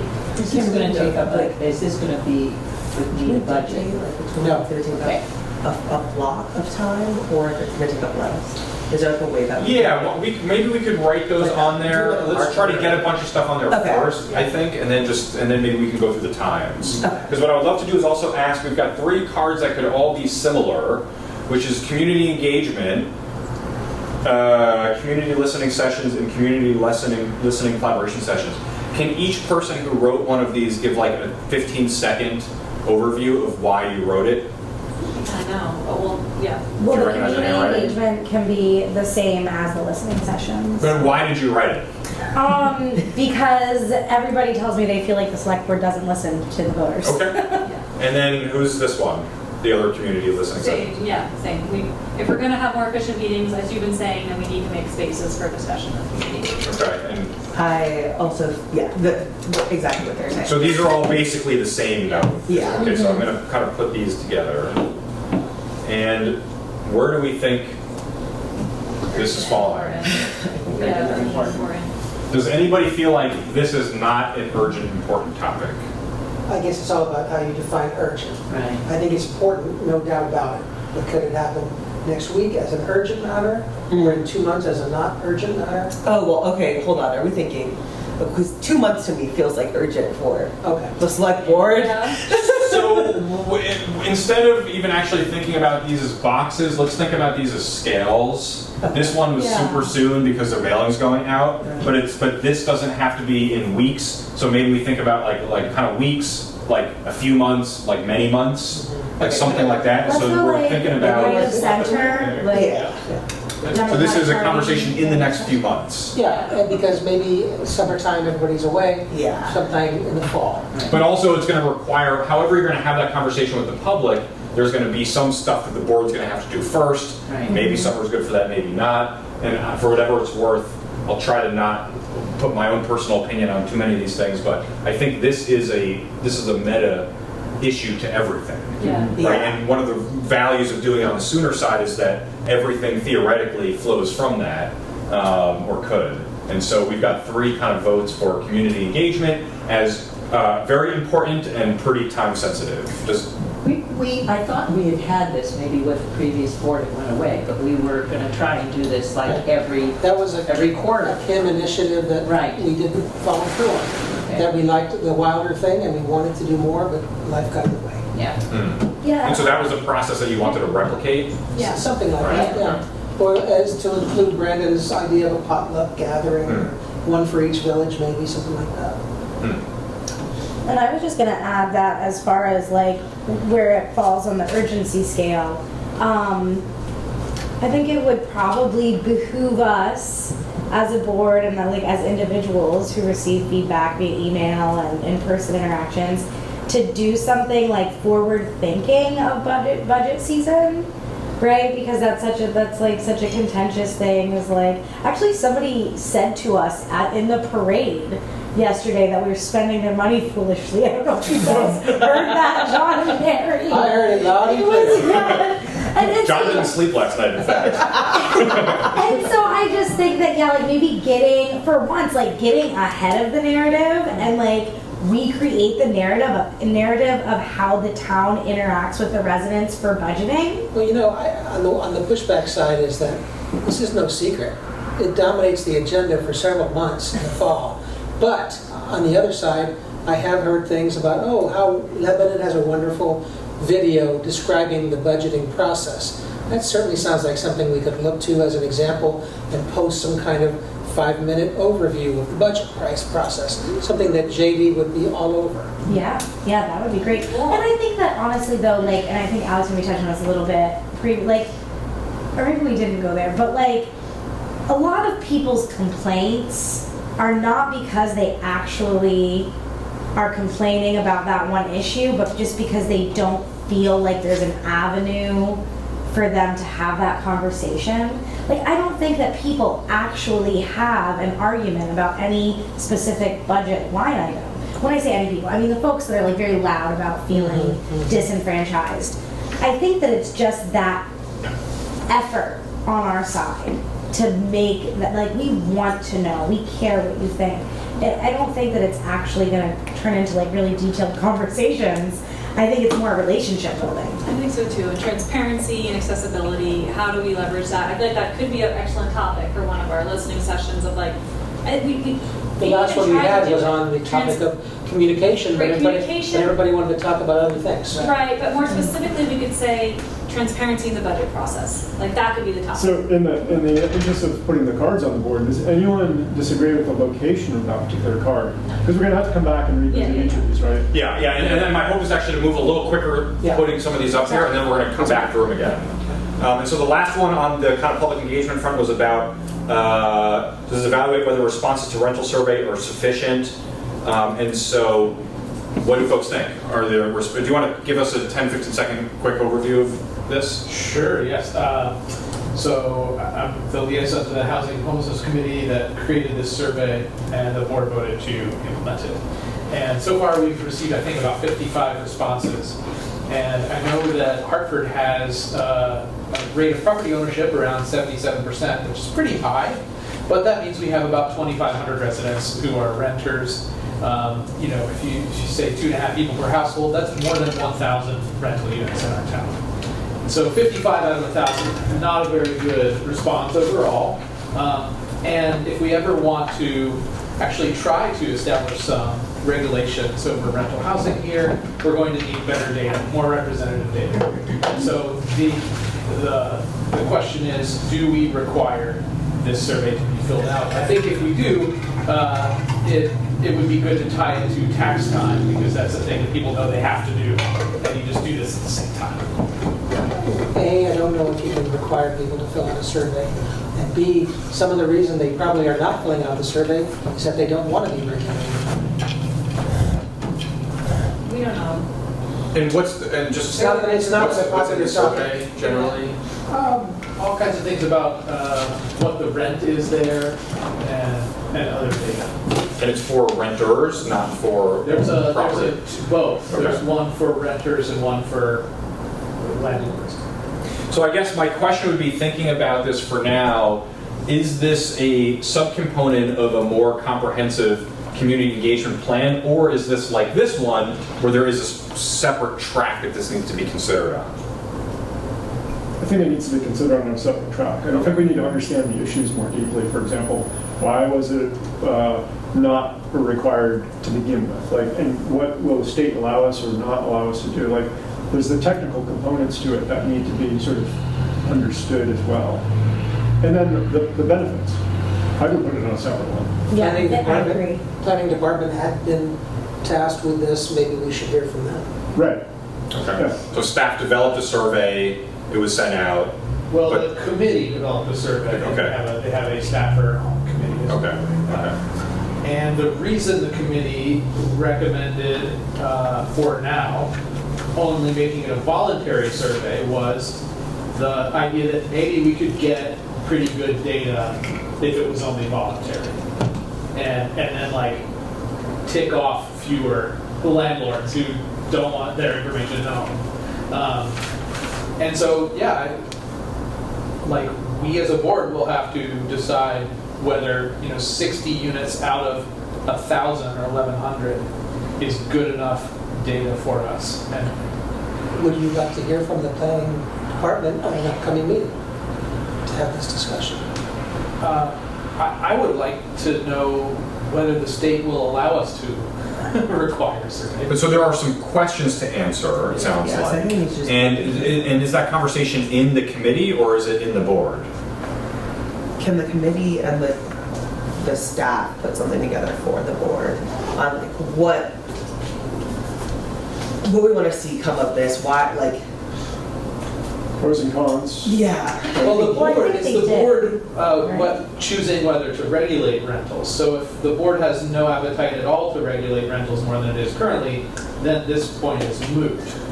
Actually, More can I- information, yeah. To decide if they want to. Yeah, pros and cons of ultimately regulating, yeah. okay, I have something that might take it into a more specific context. So we said we have tax bills going out, like super Yeah. soon? How soon? Mid-July. So can we send the survey out with all the time? I mean, how have you distributed Oh, the no, survey? this would, we couldn't do it this time. It would be like in 6 months. Like if it were tied to a tax bill, We don't obviously send out this a is tax way bill. too soon. Wait, I guess I'm confused. We developed this, there's a survey that exists. And that we survey is, distributed. that survey is open until like the end of August, I think. But why don't we just send that survey out with the tax bills? So that we know that Even if it's voluntary. Because I have a rental and I don't even know where that survey is and I'm on the board. Like there are Well, this people board looking did for it. vote to enact the survey. But how is it distributed? It's on the How is website. that, how is it It's just distributed? on the website. Electronically, online, Yeah. do this here? If everybody gets, it's one thing, I think, to send information out to let people know about social service supports for financially strapped people with a tax bill. Might be another to include a second document which would start to have a financial impact because we get one extra piece of paper for free in our mailing. But then also one that's possibly controversial with a tax bill, that could be. So I'm thinking that this is a not super short term, like this is not gonna go out, and so this requires a little more conversation is what it feels like. Like it's kind of moving over to this direction, that this is a couple month I feel period like of it's time probably maybe. right in line with these like community listening sessions. Sure. Like, Yeah, I mean, I do think it's really urgent, but I think if we can't get a really actionable, like, all right, let's get it out in this X mailer, like, Yeah. it's just gonna, I don't know how else to tangibly set a deadline for And it. there might be more education needs to happen with the board and the public on why, like what good would come of this for the Yeah. community. That's what I'm feeling. Yeah. So it sounds like there's gonna be at least a committee discussion and a board discussion probably Yes. before actions taken. So I think this puts it, in this sort of grouping, this sort of medium term, right? It is important. I'm gonna say it's a little less important than the broader we can come back to all these, but I just put it a little bit lower because this is one specific issue, whereas those are kind of everything. But also, we do have like 10 more of these to go, and I think we're super far behind. I've lost track now. But so the governance pieces, I think these are both yours, Yeah. right? Do you want to just give a quick of like what you're thinking here? okay, so with those, I know we have a lot of money for board trainings and professional development. I think we should take advantage of that. I think we should develop our skills as a board.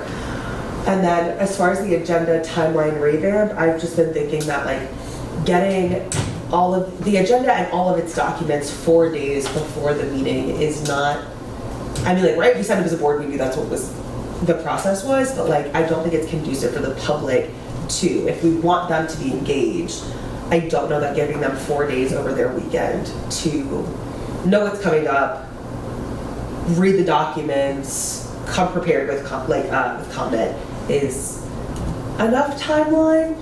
I also know that that this would require more planning with staff on do we do 2 agendas at once so that we're a little bit in advance? I know that's a lot, but wait, Eric, what was your idea around that? We talked about this. I It think was you talked about having agendas that featured inputs that were Different. heavy on inputs from different departments so that it's staggered.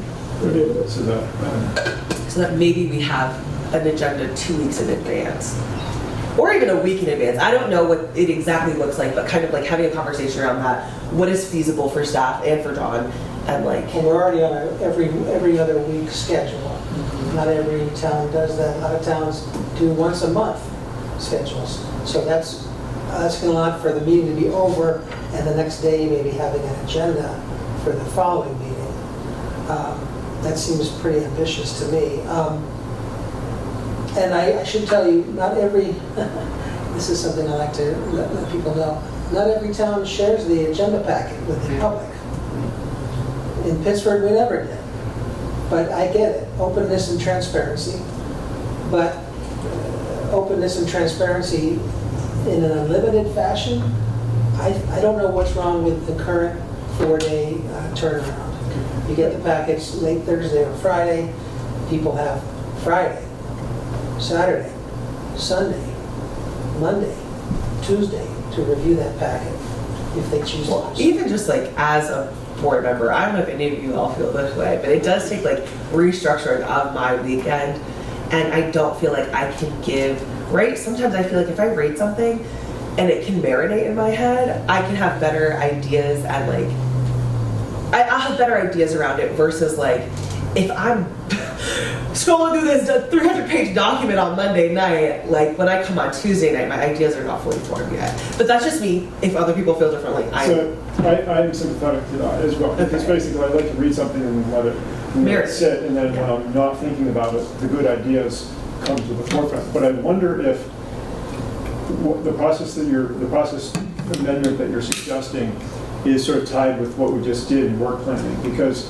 work planning might sort of highlight and allow us to get some of those other documents that are already prepared, like the Sanborn Head study for the transfer station is out, it's done, right? So if I know that's coming on the agenda in September, in August I can start reading it or whatever, right? So maybe we I'm not sure if I can say that. Make better. Make better, thank you. The whole process by shedding some visibility with the work plan. And so in that light, I would say maybe it's something we should revisit as we sort of refine the work planning process.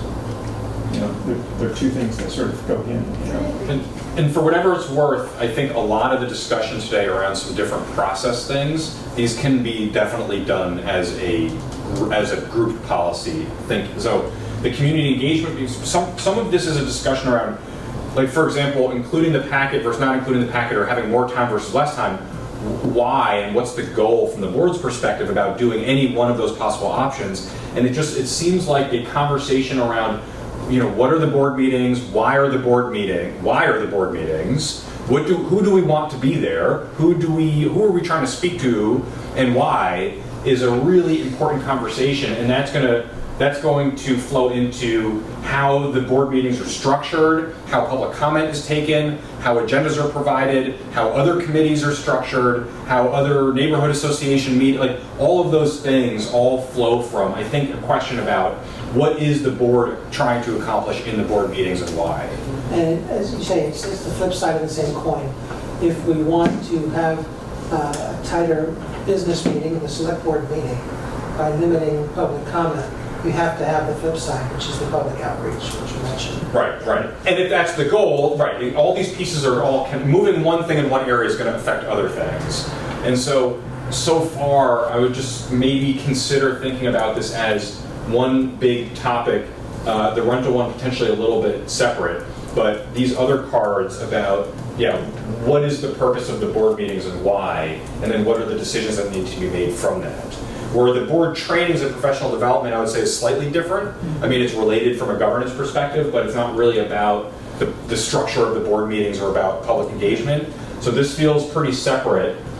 Where do folks think this fits on the sort of table here, as far as board trainings and professional development? I would say probably on the less urgent and like a little bit more to the right. And maybe a little bit less important, maybe towards the middle. What are folks thinking generally? Yeah. Yep. So it's important, but it's not a super high priority. It's something that you want to look at. You're talking about maybe, within the next 6 months, maybe figuring out more of a plan, getting budget information, And I'm happy. courses from VLCT. And I'm happy to stay away from that process, only because I've learned with our experience on this section, that the select board knows what the select board wants, right? And Kim, for example, served this function on the previous select board. She knew that we had money, and Miranda's aware that we had money. So anybody on the select board can certainly take the ball and run with it. Of course, you should also know that there's lots and lots of educational and training opportunities through VLCT on the website, either individually or perhaps even group opportunities, because VLCT, for a fee, will come down and give us additional trainings if you'd like to have it from them. So does that make any sense, that I can kind of step away from select board training matters unless you feel like you need some help with it? Is it still being shared, going to be shared between Eric and Miranda, or is it just going to be Miranda? I'm happy to work with Miranda. Because I had a recommendation months ago, but I didn't know where to go with it. So I just wanted to know the process. Yeah, I mean, if the rest of the board is cool with that, then I would be happy to be a co-leader in this training realm. Happy to support however I can. And you can definitely reach out to Kathleen and myself, probably Kathleen better, as far as if you have questions about VLCT stuff specifically too. All right, so let's talk about sustainability a little bit. There were 3 parts sustainability related. Sustainability definitions and measures, solarize as many as possible town buildings, and local bond fund 2% loans to accomplish various kind of energy efficient upgrades for residents. So sustainability definitions and measures, whose was this? You want to give us a 10-second overview? Sure. We've had a sustainability coordinator on staff for going on 4 years in September or October this year, and we don't, as of yet, to my knowledge, have a definition of what sustainability means to the town of Hartford, either at the town operations level or within the broader community. It's a very broad term. What does it mean to us, and how do we measure it? So how do we know whether we're making any progress in that realm? It's a very sort of broad thing, but I think it's important to establish that overarching definition and metrics so that when we take on projects, we can justify them, that they're aligned with what our vision is. So what do folks think? Do we need clarity on definition of sustainability? And if so, where are we thinking that sort of fits in the grand scheme of things here? I would have one more word of caution about that.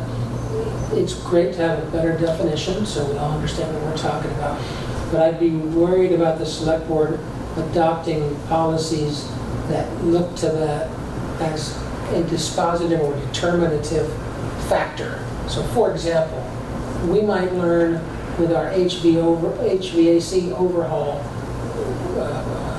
investigation that something you might not view as sustainable is the only way to have an effective heating and cooling system in the building. And that's what I worry about, that you hem yourself in by saying, unless it's sustainable, we won't touch it. So why do we do sustainability, so to speak? Like, what are we trying to do? I wasn't here when they created the position. Yeah, and so that's a fair enough. I mean, I just want to kind of sort of establish like a baseline. Like, what are we trying to do? Is there an element in the town plan about sustainability? There are multiple sort of chapters in the town plan and other plans that sort of have connections to sustainability. Sure. And when's the next town plan redo up? Well, we're in 2019, so I think 2026 is required every 7 years, right, Kathleen? Town plan updates. So next, because I know that was in one of the bullet point. Yeah, they focus on chapter by chapter, but yes. So basically, my question is sort of asking, is this a separate discussion item, or is this something to make sure to answer during the town plan? One thing we could start discussion? with is simply asking Dana if he can articulate a definition for sustainability. And then second, I can ask him, have we investigated every town building for solar utility? Because I think we have solar in several locations, and I wouldn't be surprised if they're already in place where they can be installed. but I just don't know. Can I just say that, I don't want to put words in your mouth, Eric, but I would imagine you brought this up because you think the board should have some input into what the town's definition of sustainability should be, and we as a board should decide? I think we as a town need to, I don't know if it should be a board decision. I mean, the board may have input on it, but what is disconcerting to me is that we have no way of measuring whether we're moving in the right direction. We have one metric that we measure in town, and that is carbon emissions. And we actually have like a sort of very watered down version of measuring that. And sustainability is more than just measuring your CO2 emissions. And so what does it mean to us, and why do we continue to talk about it? Is sort of the underlying thing that I'm trying to get at. And I don't know whether any governing documents define it. That's what I was suggesting looking into. Yeah. Maybe just determining what we've got already and see if it needs adjustment. Yeah, report it back to the board Yeah. for discussion. So it sounds like there is at least a component to this that is pretty quick, is important, maybe not super high up, but is urgent in the sense that this is something that can be asked, inquired about, tomorrow. I mean, basically, right? It's just what's. I don't know if it'll be really resolved. Right. Not resolved, but the first step would be quickly asked, But is the idea, and there's not an advisory sustainability group? we have a climate action steering committee and an energy commission. And what's their role in this question? Probably the climate action steering thing is significant. Yeah. I mean, this almost sounds like something that maybe there's some, yeah, right, exactly. Soliciting maybe from the sustainability coordinator, hey, what metrics do you have? Right. And then providing that to one or both of those groups and saying, hey, this is a question that we have, what do you all think about it? And let them take the lead a little bit. But I would keep in the back of your mind that when you get to redoing the town plan, that you want to be ready to have some of that answered by then. And so that you have a clear idea in the town plan of what are the sustainability goals, but there's a few steps that you can take between now and then. So I don't know exactly, I mean, it's sort of, because it sort of stretches over a few things here, but ultimately it makes this not a super high priority thing to finish figuring out, with maybe some delegation, some inquiry and delegation happening on the sooner side. Yeah. Getting Does that nods make sense to mostly. you? Yeah. So, I'm amenable to that. okay. So I'm not sure exactly, let me get another card. If anybody has a clever way to do that. And then the solarize, That one, I'll give you real briefly. When we were starting to get the ARPA funds, I was at a table, at a block party, and at other places for over a year, and the one about the sidewalks were all the top goals of, I asked people what they'd like to see ARPA funds being used for.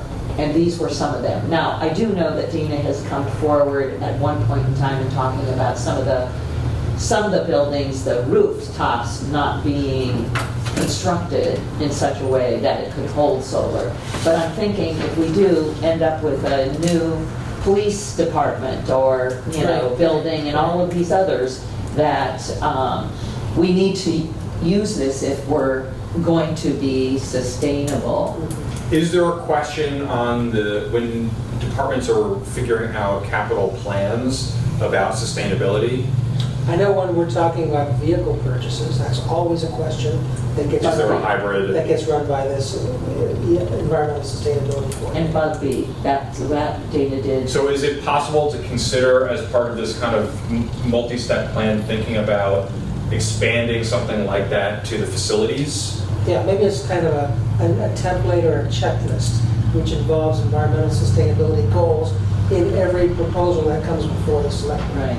And that could be something that you could potentially ask those advisory groups, hey, can you tell us how we should collect this information on these projects going forward? Right. Okay. I guess I didn't put it up there, but a few of these topics make me go back to the facilities manager item.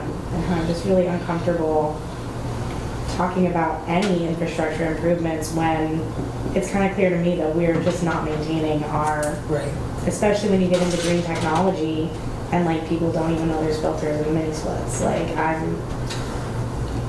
yeah. Yeah, we had in the past talked about a facility manager position, didn't make cut last year with budget being a little tight.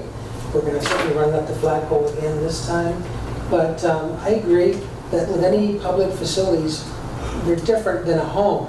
If it's your home, you're watching everything all the time and looking for trouble before it becomes more expensive. There's not that same incentive for department heads who are putting out fires and plowing streets. To have a dedicated professional focusing on these buildings, thinking about maintenance, but also environmental goals, that would be wonderful.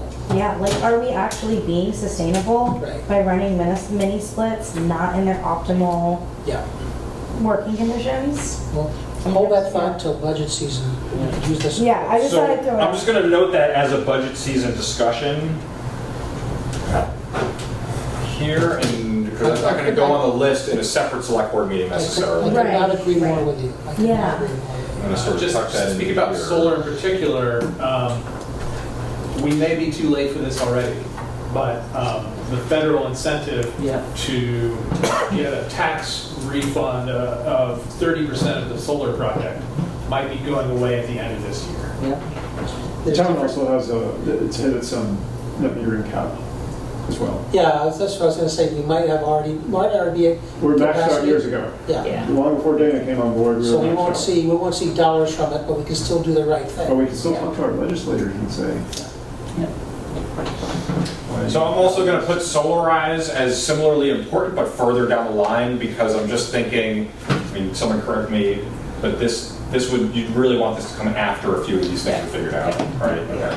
And then the other piece was and actually I'm just going to remove the first part of that sentence for a second, which is, and tell me if this is right, Brandon, as far as the town finding ways to help subsidize residents doing energy efficient upgrades. Does it have to be bond funded, or is that just one mechanism? Just one mechanism, Okay. and I would even go so far as to say, not subsidize so much as help provide the credit.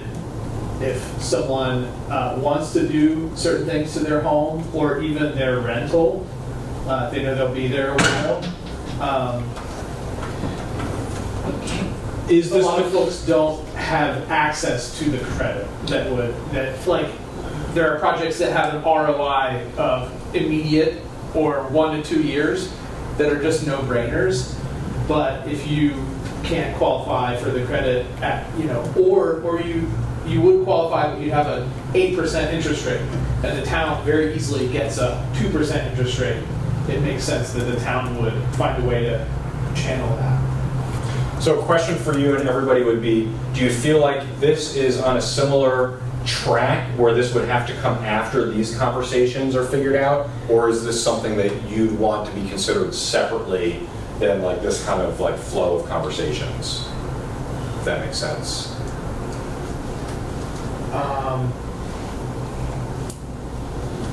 I would, maybe it could be between those two groupings.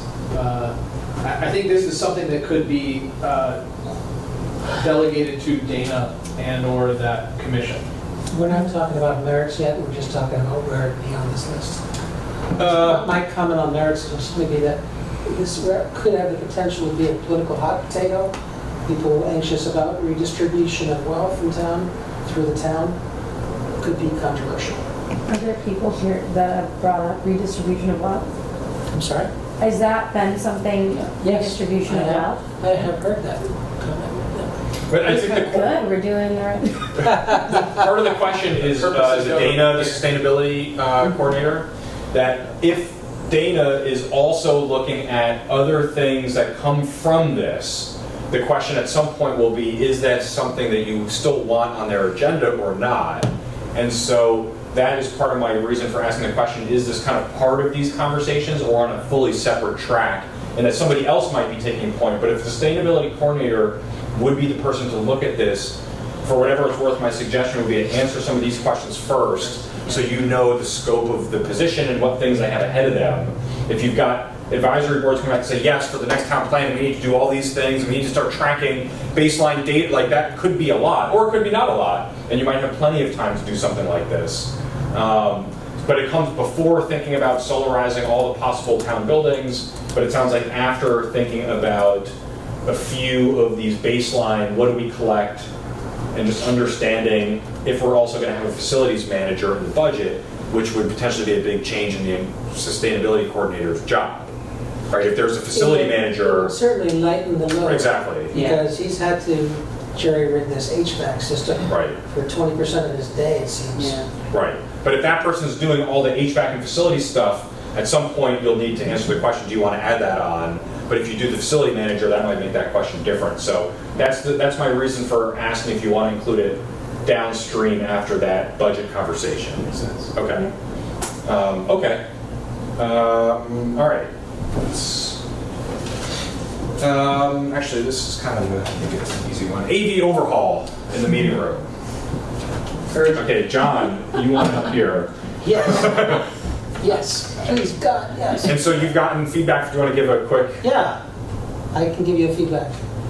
When HVAC goes down, and it goes down frequently because we have a weird LG system, which is impossible to find local skilled people and parts for to maintain. We're down for weeks at a time, and people complain that it's an unhealthy, unhappy place to do work when it's 87 degrees in their workspace. So wait, this is HVAC or AV? Yeah, we've got that one on. I'm sorry. AV for room 1. Yeah. But we have lots of people who are dissatisfied with the quality of the sound and video coming out of that room, with the owl that is deployed now. And people want us to do better, to provide a better experience for them via Zoom. Would that Do we be have- budget? Yeah. Like, would that be Probably reintroduced into the budget. I was thinking about it actually as a lot item. Yeah. Oh. It could be I done think a it lot. But it's a budget season thing. Yeah, It's a I budget agree. season I agree. discussion. Yeah. Also, I feel like there could be a quicker fix. I feel like we've talked about it a couple times, and Nick, I don't know, I've mentioned it to you, but just replacing that one microphone at the podium with a really good microphone could make a big difference in terms of people being able to hear public comment. I mean, the ones who are at the cable, they seem like we have fewer issues with the more modern kind of black microphones, Yeah. but the handheld one seems pretty bad, so. Because that's meant to be Yeah, it's not a but far even just getting a range. new but- one, same style, but just a new Yeah. one, like, could be a quick jam request. If we have some little bit of money for that, like, which I'm sure we could find. Anyway, so that's one idea for a short-term fix, Yeah. but then it will be a budget discussion for the bigger overhaul. And Nick, I don't want to put you on the spot necessarily, but because we got some new microphones in Hanover that I got feedback that there was much better sound quality. I don't know if you had an opinion on the boundary mics versus like the regular or whatever they are, condenser mics. They do work better, yeah. They're almost It's too sensitive. Yeah, that's one of the problems. We had Right. to fiddle with the settings. to get them. Shuffling of papers, heavy breathing, yeah. Yeah, light But we breathing. could turn it Yeah, off we could while get someone's emails not at the podium. Yeah. Who's breathing Right. so hard? We could ask So- folks to turn off the mic. So it's When they're either done. something to deal with in budget season, or it's just simply an operational matter because you're going to find some money in couch cushions and replace the mic. So this has got two potential tracks. One is John just looking at it, and if there's a couple $100 here or there or something like that, just do it Yeah. and just figure it out. And if that doesn't, if there isn't an option there, then it's a budget discussion. Yes, Okay. sounds good.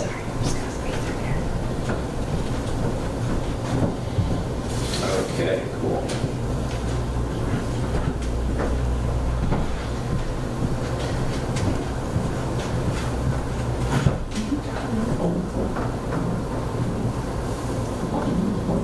It's a lot higher than we did.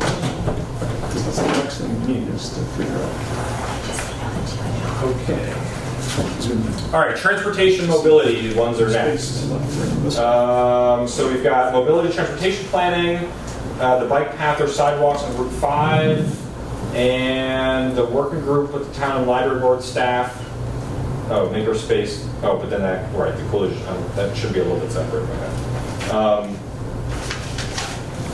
Actually, let's do that first. All right, the makerspace. Do you want to give a quick? Makerspaces, I have a lot of experience with them in Chicago and in Brattleboro.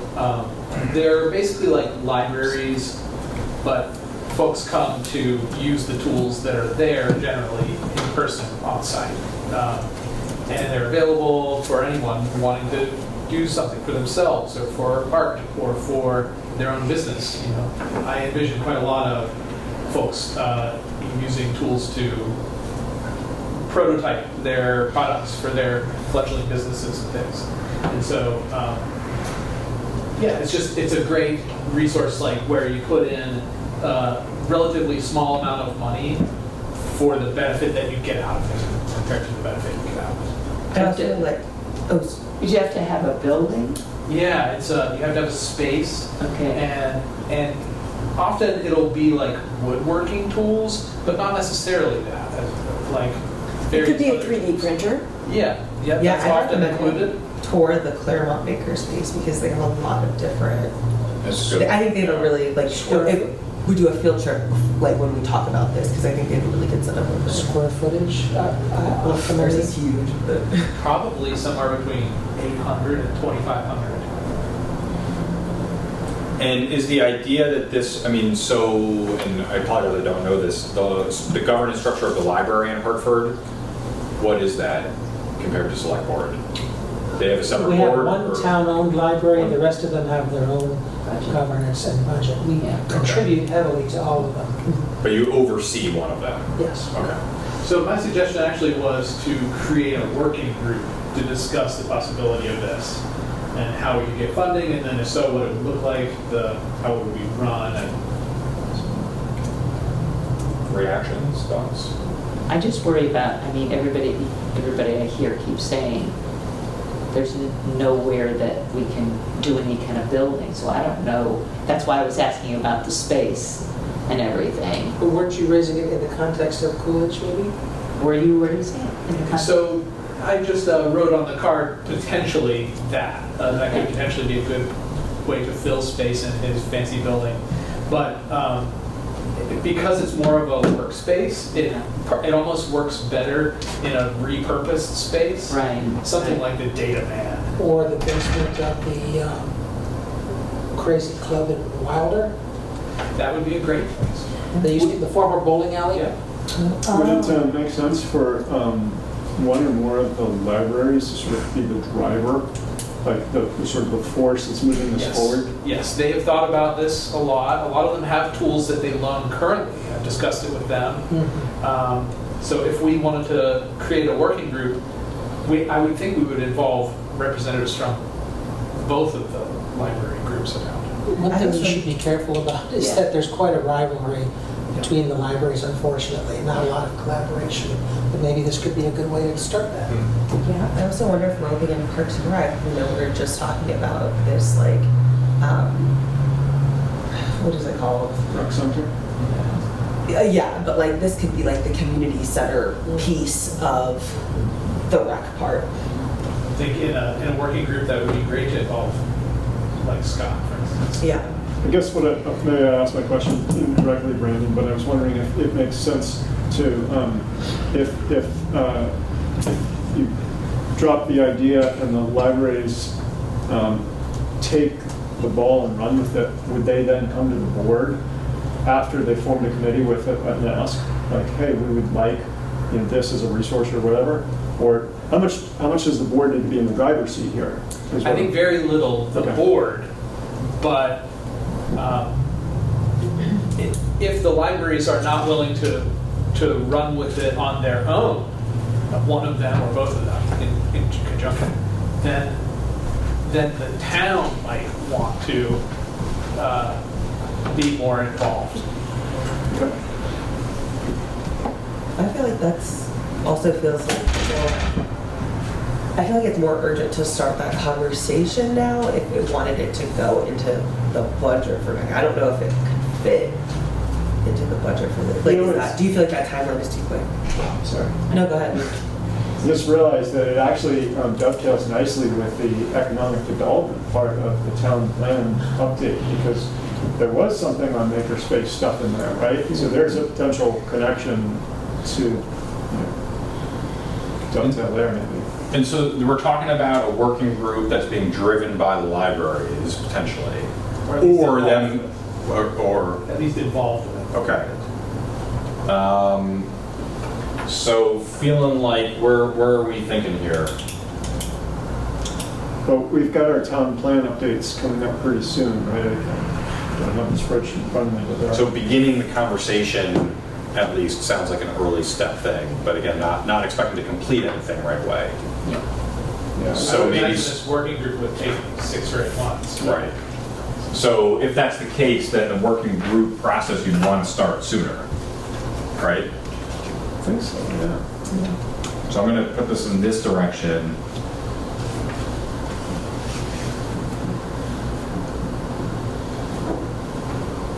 And it's really just meant to indicate to begin these conversations. I've got the town plan update, including economic development chapters, fall of '25. Good, so our Right, so spreadsheet. then you'd want to start this Yeah. soon, yeah. Typical. Okay. Transportation mobility, there were 2 index cards.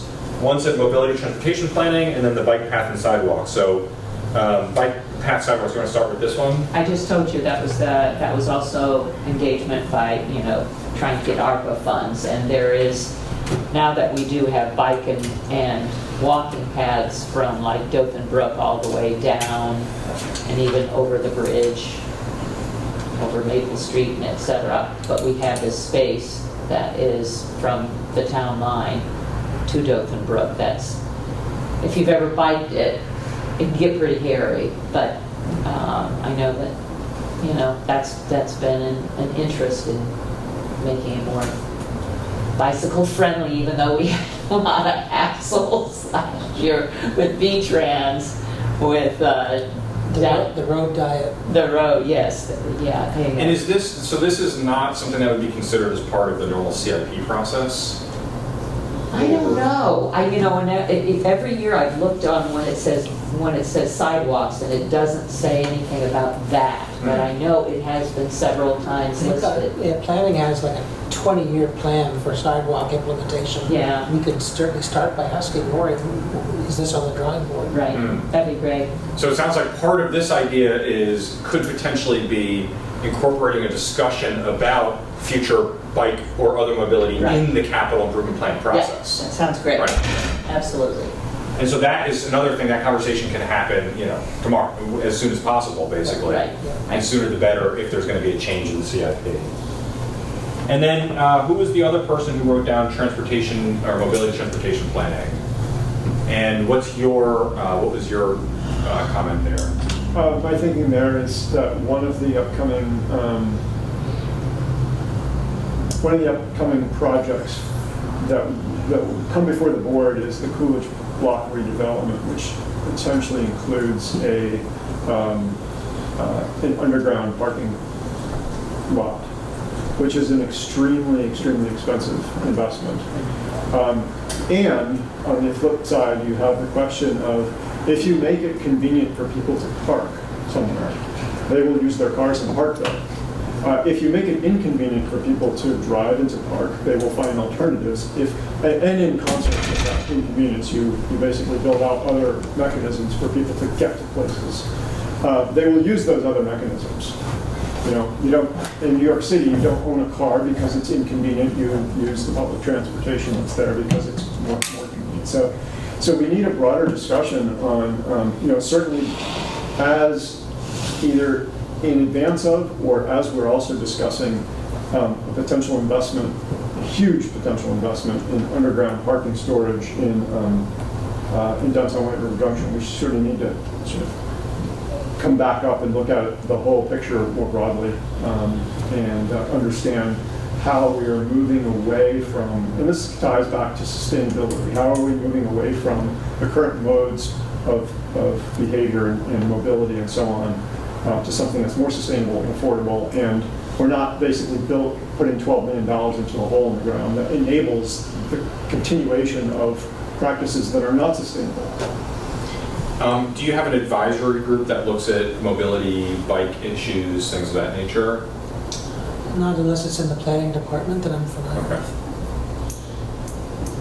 So this is a conversation for the board to have, and Eric, it sounds like part of what you're saying is is it sort of setting like a higher level set of goals for mobility planning such that other projects would kind of be tested against those goals or values or longer term plans? Or what's your sense of what the board's kind of action is? And is it town-wide or is it confined to White River Junction?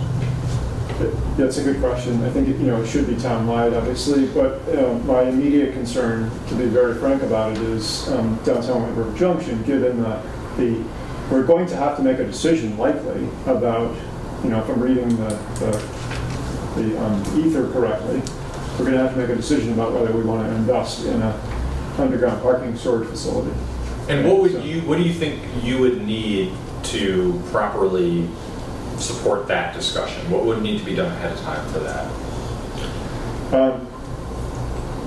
I guess I would want to see justification that says basically we have no alternative.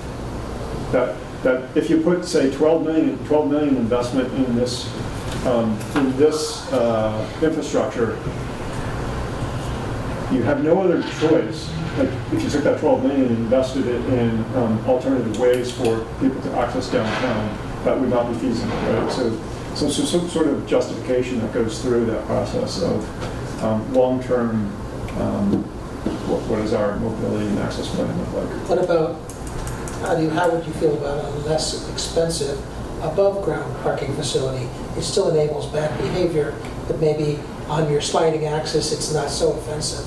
Yeah, it's the enablement that is the problem. Yeah. The cost obviously is staggering, but if we just continue to build up parking lots, we're going to continue to fill them and do sort of the same thing. And the developer's mindset is, I need spots because planning is telling me I need spots for every unit. Yeah. And I need to be able to sell this project to investors. And they might not all have the same goals that you've got in mind, but I understand what you're saying. If town resources are being spent, that's our leverage. Right. Yeah. So I don't know that I answered your question. Sort of. I have a few more questions to figure out where we want to go with this. I mean, and the first is just, are there parking minimums that are part of? I think it's one car per unit now. Used to be 2. They've been flexible to get projects done. And I think even then, we have approved developments with no parking. The new building that Little Istanbul is in does not have any parking spots because it's low income. And are there like multimodal mobility stuff in the current town plan? I'm sure there must be, but I couldn't point to you. There's a transportation section to the energy chapter of the town plan. Okay. But it's something that we sort of relegate to advanced transit and other services to a large degree, and so I think there isn't a really comprehensive, in my mind, there isn't really a comprehensive plan for how we're going to transition away from doing the same thing that we're doing right now. Right. 'Cause my only reaction is just that, although it's a really good question that you're asking about the sort of cost benefit of dollars in different places transportation-wise, figuring that out is not a quick process. I don't know. Right, and as you know, right. So if you've got a decision coming down the pipeline about a parking structure, if you don't have the foundation of existing mobility goals, it's going to be hard to make those comparisons, because doing that work is going to take months of time. I mean, many months of time, and that's something that is probably best driven by a committee or you need to go out in the community and look at the different village districts. There's a lot of stuff to do there. Thank you. I was thinking an ad hoc committee. And I would encourage that group. I mean, Hanover has an active group that does this. One of the select board members is the chair of that committee. Lebanon, I'm fairly certain, has a pretty active group that looks at bike, walk type stuff. So these areas are relatively similar in the sense that we're served by the same public transit agency. We have the same lack of access to, you know, Uber or Lyft or whatever. We have the same winter conditions. So whatever group, however you decide to answer this, I would just encourage that that group works with Hanover and Lebanon and maybe Norwich as well, because they might have already done some study work that you could use to help answer your questions. Yeah. You know, where they might say, okay, every dollar we spend here, like I feel like some of that, you need some of that to be able to answer that ultimate question. Or it's like an offset thing where every parking spot means 5 trees we're planting. or something. Right. Or every dollar not spent on parking that you spend over here produces Y benefit. They've probably already done a little bit of that research. So what do you think, Eric or anybody else, what's the sort of action step on this topic if you want to create something separate than, you know, what else is up here for this? Is this topic tied to Coolidge or just a discussion of parking approach? How did you, yeah. I mean, it certainly relates to Coolidge. I'm not gonna be able to make a decision on Coolidge until I sort of Yeah. see a fuller picture, right? Yeah. It's about the context of, Yeah.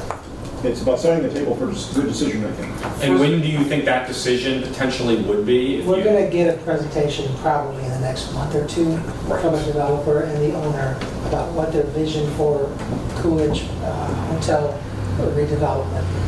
So that's pretty That's soon. a dominant parcel. Right. Yeah. What Adam, Is the that- developer, has told us in open meeting is that a parking space in an underground garage costs about 5 times the amount of a parking space in an above-ground garage. Like could be built across the street in the parking lot that unfortunately we just paved, but it would go right there presumably for the residents who. Or the live. church lot, perhaps. I don't know more. Oh, right, yeah. Or One of those two. And I'm also really in favor of this more holistic planning. I've brought up before the wild-eyed idea of a train that would connect the 4 central towns here. Monorail. Yeah, From whatever. Ogdenville to, wait, what is it? But I did learn that the train trestle over the river, which would probably have to be used in such a proposal if it wasn't going to cost $1 gazillion. It's only used a couple times a day at very specific times, so that could be potentially, as long as those times are coordinated with this system. It's still a few years out, but we'll see.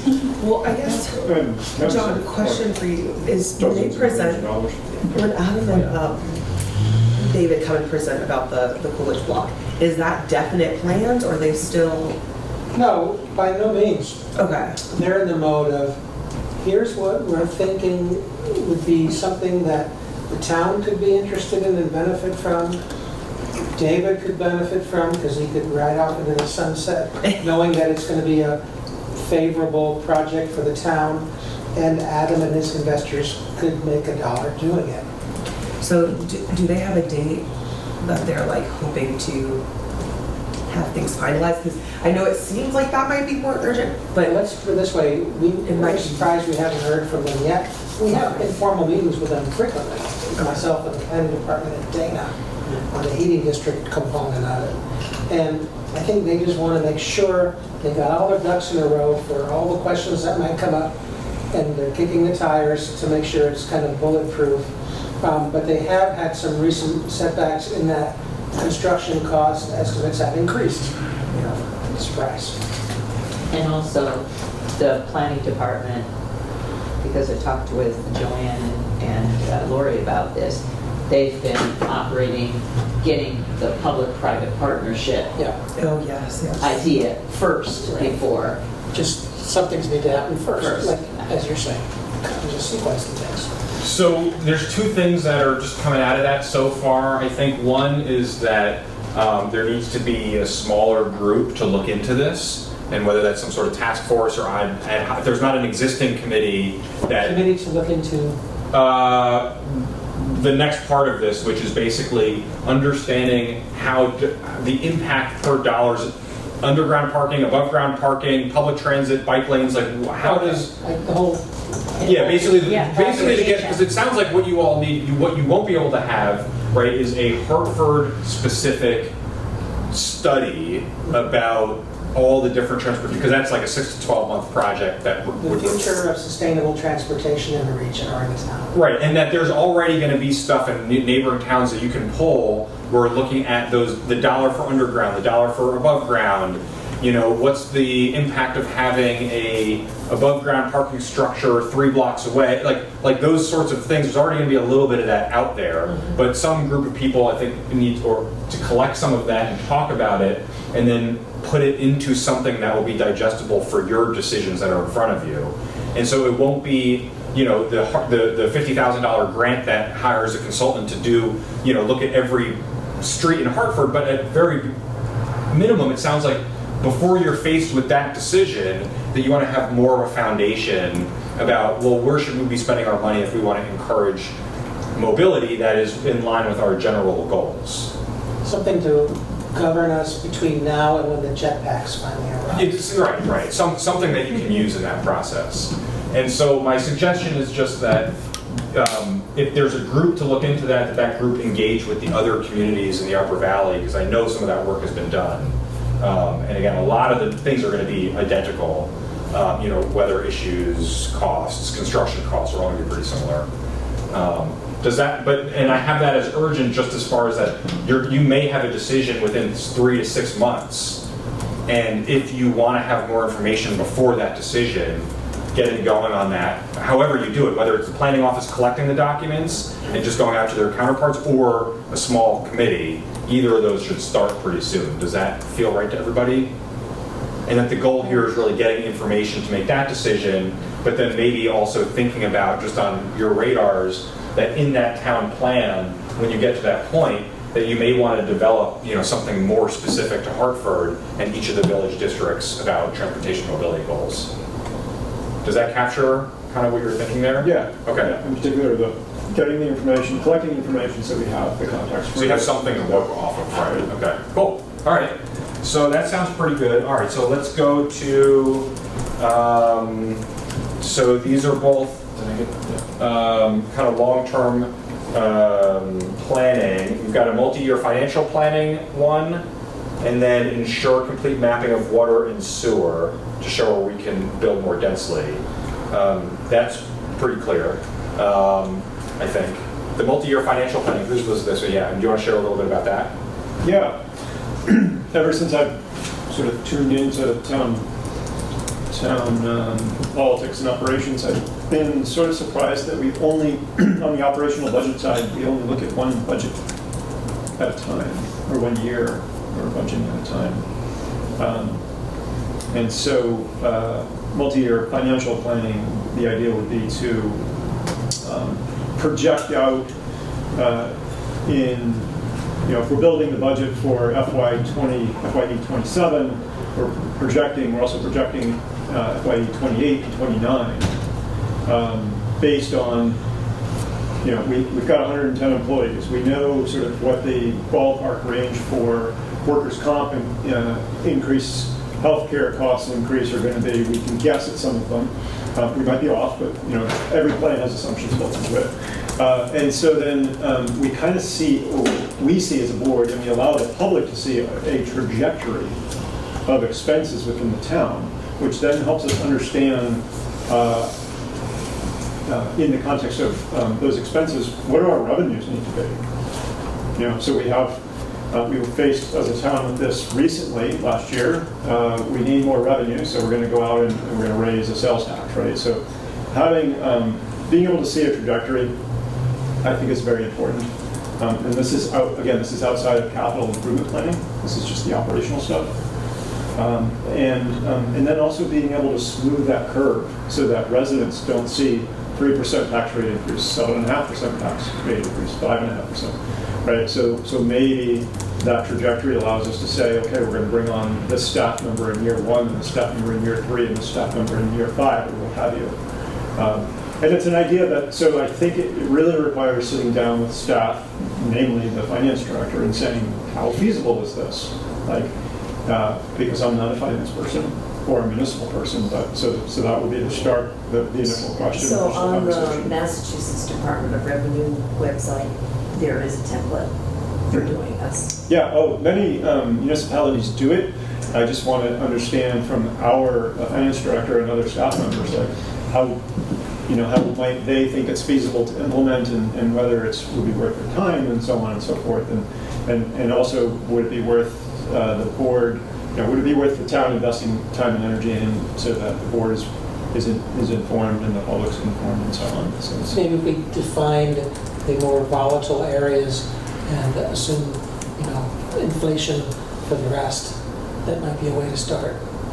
yeah, and again, Wages, health insurance, those are the big drivers. new facilities manager staff here, maybe, I don't know what others, 2 HPD staff, officers coming on in year 3 or so on. But you can see a trajectory, and we can sort of plot revenues and expenses, and we can do some longer term planning on things that are operational. So it sounds possibly like what this is a request to John to work with the finance director for the upcoming budget season to propose some, what is feasible as far as doing multi-year Right, with the forecasting. understanding that it wouldn't be as detailed as the Right. pending budget year, but you have an idea of what you're looking at in the future. Right, and as you and I discussed, or I think maybe I discussed it with you, is that, then the template or the projections for FY 28 then become the baseline. That's the starting point, yeah. Starting point, Yeah. and so, and if boards. It's a rolling, yeah. process, and boards can actually start maybe building, there's budget light maybe in the spring, that's building the next year's, or the year 3 projections. And that brings the board up to speed in terms of like how do we do a budget, what's in a budget, and all those sort of questions. And then by the time you get to October or November, we've sort of hashed out some of that stuff, and we're working on the actual budget. So Eric, do you think that there's a conversation that's needed by the board outside of this conversation, making the request to John, and then come back during the budget season? Well, first of all, I guess the board would need to agree that this is worth pursuing, and then we would need to direct John to direct his staff to sort of pursue it and investigate it and research it, think about it, and then probably come to the board with some sort of proposal. If it's, if it's worth the board's time, and if it's... Well, that would help the town manager sell it to the finance director if there was a devoted agenda topic in which there was a lot of select board authority for it. She would have an opportunity to push back if she wanted to. Sure. And if she didn't, then it's not me wearing the black hat.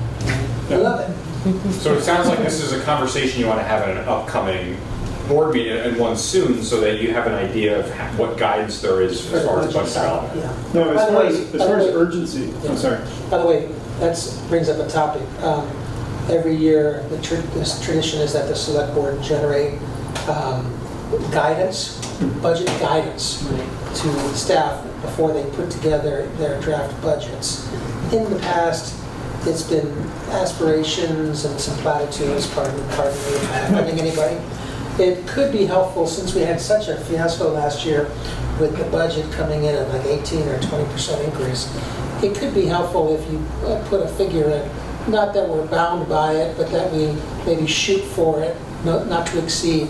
That might help give us some discipline. Yes. I fully agree. So as far as urgency, Alex, goes, this is an idea that I think is worth pursuing, but if it doesn't happen prior to this budget season or in advance of this budget season, then there's no reason why it couldn't happen in a future year.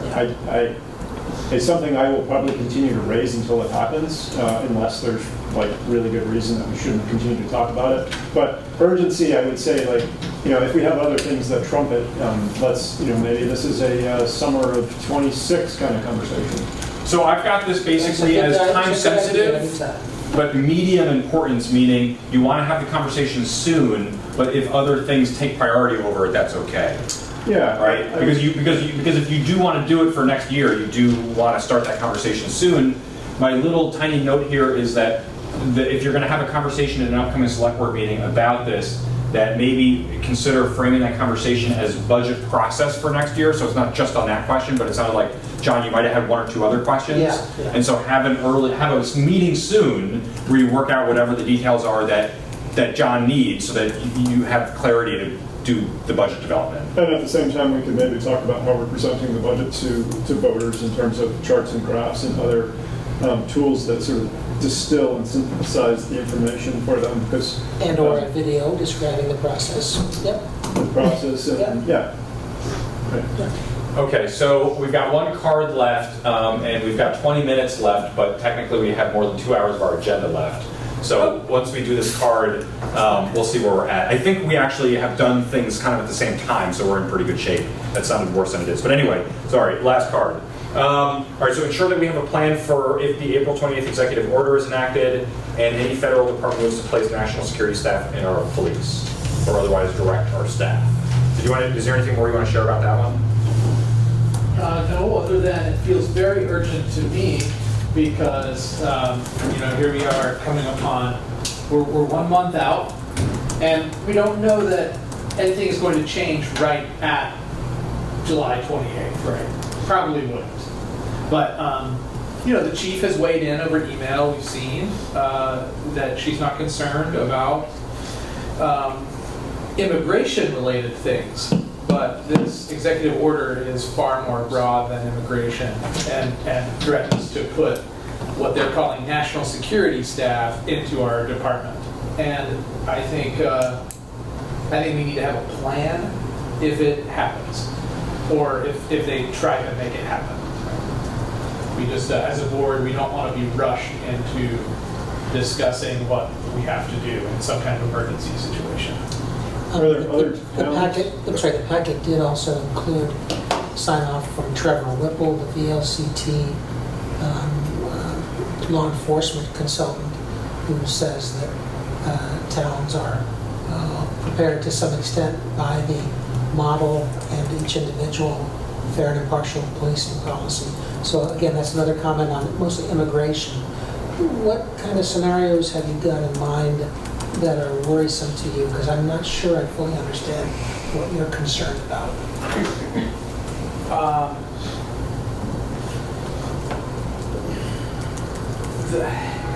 Not as though I think the various federal agencies would try to search out terrorists in our town, but if they attempt to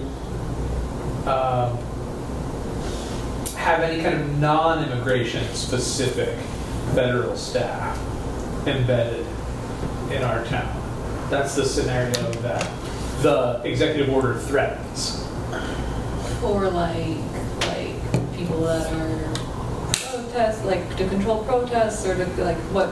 That's one example, yeah. But I guess the sky's the limit as to what they could try to enforce. Yeah, we don't know, yeah. Which begs the question, how do you prepare for something you can't understand or anticipate or know what to expect? And what about, is there any guidance going on at the state level? Well, that's what I said. I sent Brandon's inquiry to the state, and they focused on the immigration issue, I think, Okay. as did Chief Cooney, or Chief Kelly.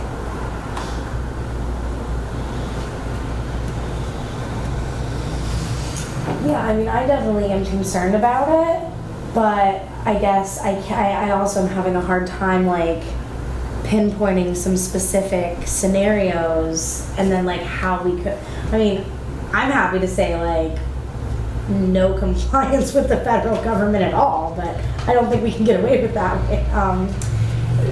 I guess enforcement agencies specifically could be named that we just are like, collaboration with certain enforcement organizations would have to be approved by the select board, and that just ensures that it gets put in our court. One concern I do have is that we just won't really know until after resources have been exchanged or information has been given or an agreement has been made, because I don't know if it's procedurally outlined that police or fire or anybody needs to get our approval to collaborate with a federal enforcement agency. We do have ongoing relationships with some of these federal agencies exclusive of immigration. So, for example, there's drug stuff with Right. DEA that's ongoing. So I kind of read the executive order as an effort to assist like-minded agencies, to cooperate toward their goals that they might share. I don't see how it reads well with regard to our agency, which is not a like-minded agency with the same goals and desires to militarize or to help get gung-ho and round up the bad guys. That's not the way policing has been done in Hartford, at least as explained to me by Chief Kelly over the recent years. Well, I guess the definition of They don't militarization. feel that they've been constrained, and they're now having an opportunity to work with Trump to do what they would like to do. Right, no, for sure. I do totally agree with that. But I do think that, like, under the Obama administration, there was a lot of what appeared to be less benevolent militarization of the police force, where there became a lot of riot gear and a lot of, like, military level equipment, which is what this executive order does, part of what it calls out. And I don't know that I don't remember any cases where Hartford PD has said, no, we don't want any free gear. I mean, I think it is worth knowing what kind of equipment, if the equipment is a piece of it, like. Sure. I think that's a specific inquiry I can make of the department about past practice and anticipated desires along those lines. Maybe that can provide some reassurance. Does it go beyond militarization of gear? Other things I can inquire about? Brandon or Ashley?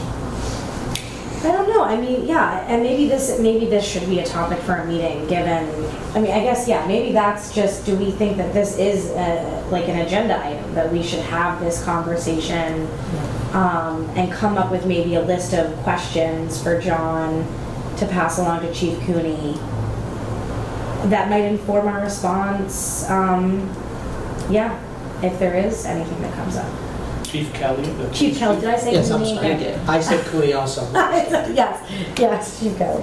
I mean, I'd be in favor of it being an agenda item. I know that it's also kind of a hot button. Anytime you talk about something that's like a national debate can be tough, but Get ready, buckle up your seatbelts for an interesting conversation. But I mean, that being said, I think also we are one of the very types of community that executive order aimed to target, which are welcoming, sanctuary city type places, and technically all of us as board members who support and enforce the WHO are, by this executive order, personally liable and can be taken to court by the Trump's Attorney General for supporting the WHO. Well, not getting into the topic too much because I know we got to move on. One thing I was maybe relieved to see is that at least the federal government doesn't seem to view us as a sanctuary city. They seem to confine that to Montpelier, Burlington, and Winooski. Yeah, it's a specific. We didn't do the sanctuary city thing. We went with the welcoming Hartford ordinance. But the WHO would fit the definition of restricting, of the way the executive order is written. So I do think that whether or not we want to have the conversation, it does affect us, or it could affect us. So if the concerns go above and beyond immigration, but that's the only thing that the LCT responded to, is that what I'm understanding? Is that their Yes, response was I could certainly broaden my inquiry of both the chief and the LCT about other topics, or again, you might just want to have that discussion on the select board if you like. It's your board. I would advocate for a little bit more research to see what the LCT, their response to sort of a broader set of potential scenarios is. So we're talking militarization is one. Any other scenarios I can raise? I mean, the enforcement possibility of the of town WHO officials being arrested or tried, which I certainly don't. I'm not afraid of. I'm not going to change my position on a voter enacted ordinance, but it does, it implicates us. Those are 2 lines I could certainly raise with the LCT. The event that a federal agency would attempt to direct our town staff. Okay. Yeah. And so then, when we get those responses, then what would the next logical step be? I guess maybe it depends on the responses I can themselves. circulate them, and I suppose you all can talk to Mike and Mary, agitating for its inclusion or exclusion from an agenda. Okay, does that sound reasonable? So, yeah, So I moved this, it's kind of in the middle here, important-wise, tell me if that should go somewhere else, and I moved it forward a little bit time-wise, just because it sounds like some of this is going to begin with just some inquiries. The Some key existing. date is already passed, I think. Yes. Right, okay. And the rest to be right. And then I lied, there was one more that. Shame on you. I'm just going to keep doing that. Nobody missed it. We're going to be here for, yeah, so this is the infrastructure, the water sewer one. And so this is ensure complete mapping of water and sewer, where we can do more density. Is that something, yeah, so, I feel like that would need to go after, not necessarily after. I'm thinking about how that aligns with like the rental survey. I think the public works people are going to say this is going to require $100,000 investment. So maybe in before a budget. consultant, you know. Well, they're going to be coming to us in July and August with an hour each. Yeah. So certainly can ask them to be prepared for that topic. Yeah, that makes good sense. Yeah. And there has been frequent questions, particularly in the town of Wilder, about the mapping of water, because there's been so many leaks in the Yes. water main. They might say it's $200,000 in consulting work or something I like think it's maybe more urgent. Well, only because it's going to be happening in this like next month or so. Yeah. Because we'll be That's talking an about it August, I in think that's an July August. meeting. I think July was highway and Oh, okay. August is Yes. water. Oh, yeah, that's right. Double months. Yes, So one's going to be July, August, one's going to be September. Oh, okay. Sorry, I'm It's gonna a be total kind of liar. yeah. You were totally fine with what you were. All right. So, not surprising that we don't have a lot of not important things, because we only had a few index cards, unlimited index cards, and if we were voting on some of these things, we might find it slightly different. However, what do we want to do next? Did we feel like we had finalized that work plan pretty close, or do we want to go back to that? Was it your goal to incorporate this into that? Or are these two separate batches? That was, I think that is the last step, right? That's the last step, and we have a major problem, however. Is that there's too much? Which is, right, we're. I emailed it back to you, John, and I You can tallied take a up. snapshot with your Were you- smartphone. Yeah, so I Okay. updated it. Is that John's laptop It there? is. Yeah. It is. So if you pull up email, I sent an updated version, and after tallying, You have my permission. Well, I don't think, oh, sorry, I don't know the Maybe my password. You've been Yeah. actively taking I was like, I tests. have it in your spreadsheet. not that one, no. I took the other spreadsheet and added up the hour, like I mean, I already know the last one. capacity versus Yes. demand. Let's just say we're at capacity. Tom, why are you going for But with those, some of those items are actually rolled into, like the last one we just discussed. Yeah. It's part of, it's built into an agenda item already. Yeah, yeah. So it might not be as I valuable. guess those are the least important numbers. But we may have another step of like culling that less.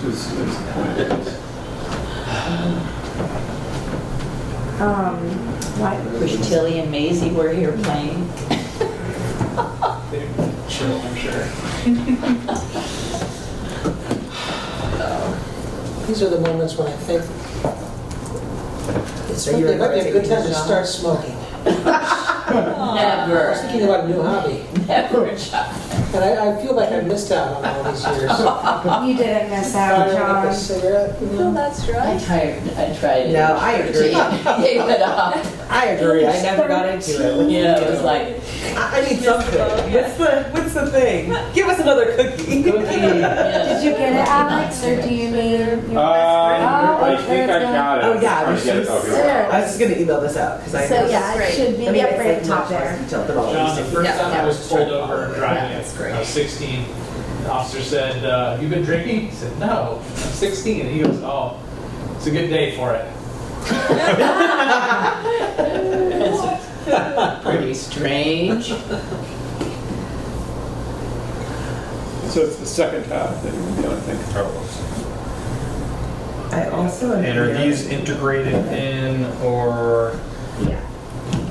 So, So the 3x5 cards are not integrated in there, Okay. except with some of the ones that I, yes, I did. my yellow ones. I didn't delete. So do we kind of want to go card by card and just basically slot things in here and mark them as sort of select board, and then take a look at? Yeah, can we look at the totals row first? Is the totals roll updated? Yes. Okay. Like, we only have 6 minutes, I was so. suggesting yeah. the photo opportunities here. Yeah. So I mean, you know, there's And no Miranda also there's no did- space, which is not surprising. Visualization Oh. of this. I mean, it gets a for little us. better in the future. It takes a village, I suppose. Good work, Miranda. Absolutely. Miranda's done this on a little graphic. Oh, great. for Oh, us. nice. Excellent. And I took pictures. Okay. Good. So- Good. We can do this. But can Yeah. we do it right now, is my Yeah, question. yeah, Are we yeah, deciding that's to what I'm extend our saying. meeting? No, it sounds like Oh, something we you're can do gonna do after. it? Ah, okay, excellent.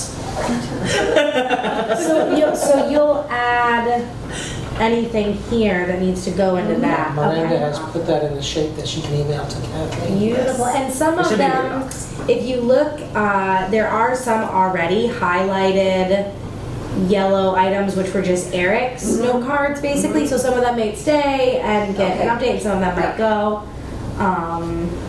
But yeah, you could just plop it in there, and yeah, I mean, our time is definitely gonna be pretty busy through, I mean, that goes back to our efficient and effective meetings is like, So I how think the first, do we manage long meetings and a lot of topics, right? Like, I don't know that our meetings get shorter, but if we're doing more work, is that, I think everybody here has a commitment to moving things along, to get stuff done.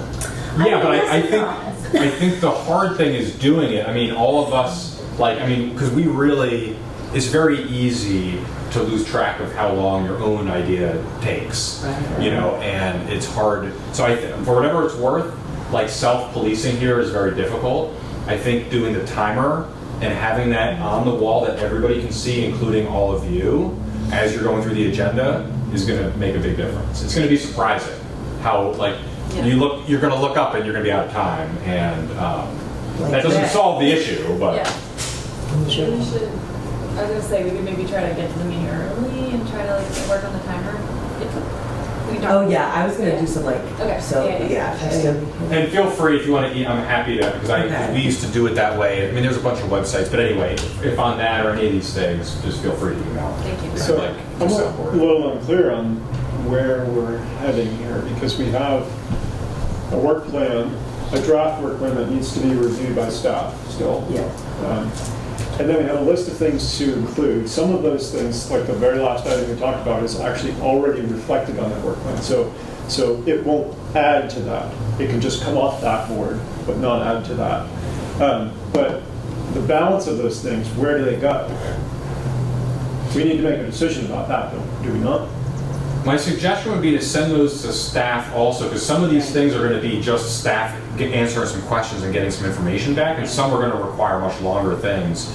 So I would make sure, as far as getting everything commingled, like communicate these, whatever you send back to staff to review, make sure the ideas you came up with today are on the. This doesn't mean, hey, these are things we're asking you to do right now, but hey, these are things that we discussed as priorities, and let the staff react to that. And then John, take all of those reactions and figure out what. And then they'll include timing Right. in order And then to do you address imagine it. some kind of official adoption by the board as our plan going forward, or it's not an action item that we need to have? I had initially suggested that when the staff does the final reality check, that we do as an agenda item for us to review and adopt this in the public session, and giving the public a chance to weigh in as well, right? Which, okay, scratch that thought. That's gonna take a while. Now you're getting it. But yes, adopting it, and then basically publishing it, putting it on somewhere on the website so people can see and they know that, hey, in October, if I'm interested in that topic, it's coming up in October, right? something along those lines. It's a cool idea. I like that. It gives the idea to folks that, wow, these people are really getting stuff done. Yeah. They have a plan. You might actually also do get it, so. And maybe, Secondary benefit. They plan to get stuff done. and maybe what needs to be added, well, we could say that all of the projects or topics that we come up with and generate fit into one of these staff departments, or we could also add a heading called Selectboard. Yeah. And I That's think what I that was would maybe, that way it's also clear to staff so that they're not looking at it going like, wait a minute, we Yeah, really yeah, want Yeah, this. I like that. Yeah, a separate section for this stuff under select board. It's so maybe translating all these things into some draft time, putting it on the timeline, you know, obviously the urgent ones. Yeah, maybe there's just a different color for select board items or something. Well, Well, and if, then and it if, could just be generally- underneath, like you can see each department, I did a double bottom border to separate. Right. So select board could just exist at the bottom of the list as like its own department. and there's an easy way to do this. The urgency is going to follow that, Yeah. right? And so we can sort of estimate where they might go based on that. And then the importance, you could just do highest to lowest in the list from the select board. It's just Yeah. a Yeah. two sort of axis thing for now, because this isn't anything finalized, but at least to memorialize the order of importance and the order of timing. Yeah. 2 o'clock, Thank you, John. just providing you that. Timekeeper. that notice. You have to just keep saying it over and over until. Well, that sounds really great. So, is it time for me to say, is there a motion to adjourn? So moved. Sorry. No, don't be sorry. Is there a second? That's always the best motion. I mean, I just wondered if we had any like summarizing. Wrap up and takeaways? Yeah, like what is it, Good like, job. what, You got your work cut out for you, this is all going to be easy. do we Yeah, like, expect to get this back, so you're gonna make edits to this document and Yeah. send it back to John, and then John will We'll share it circulate to it to us? staff. Oh, to staff first, Or do okay. you want to see it before I give it to staff? Just as a final check? No, I think if you go to staff, Share and, with staff, soft sell, don't be freaking out, but we would like to know if any of this strikes you as problematic in any way. Did we misinterpret something or Yeah. omit? and then we'll hear back when staff has reviewed it, and at that point, somebody, and maybe it's me with the help of someone else who knows their way around the document centers a little better, will go in and hyperlink all of these things, and then it will get published. I'm down to help with that. I bet Kim would help with that too. She knows her way around the Yes. website very well. And then the only other thing I kind of wanted to get clarity on so that we keep this is who's going to like own this document and update it? So that like we don't do it this year and then next. Yeah, I'm happy to archive it and bring it up when we need to adjust it. Okay. So, yeah, I think in my proposal, I said something like, we should do check-ins on this, and how are we tracking according to plan, maybe, a couple times a year. Yeah. It's a quarterly thing where, and it's something we could build into the select board calendar of events, Sure. where we do a work plan status check-in or whatever, right? What, do you have any months involved in terms of the two, in mind, in terms of these two check-ins? I feel like, sorry to jump in, but like January, February, like through budget, after budget season and when we're before the new board would be a good time to check in. February and August? Well, and what about, like, one thing as a new board member that I struggled with was, like, the onboarding, which I think is a big issue with, like, the continuity of work. I feel like this document could be used as an onboarding doc, Yeah. and maybe, like, if I had seen something like this in the organizational meeting, that would have been so helpful to be like, okay. Yeah. Yes. So maybe that So you're is not just why. making things up along the way as you go, there's some structure already. in Yeah, place, it's like, girl, don't go Yeah. getting all these ideas, like, this is what we're working on. Well, Like, we here's check the in room. as a as current board, we check in and update January, February, and then we have an updated version that we can present in the organizational meeting Yeah. to the new board. Cool. Yeah.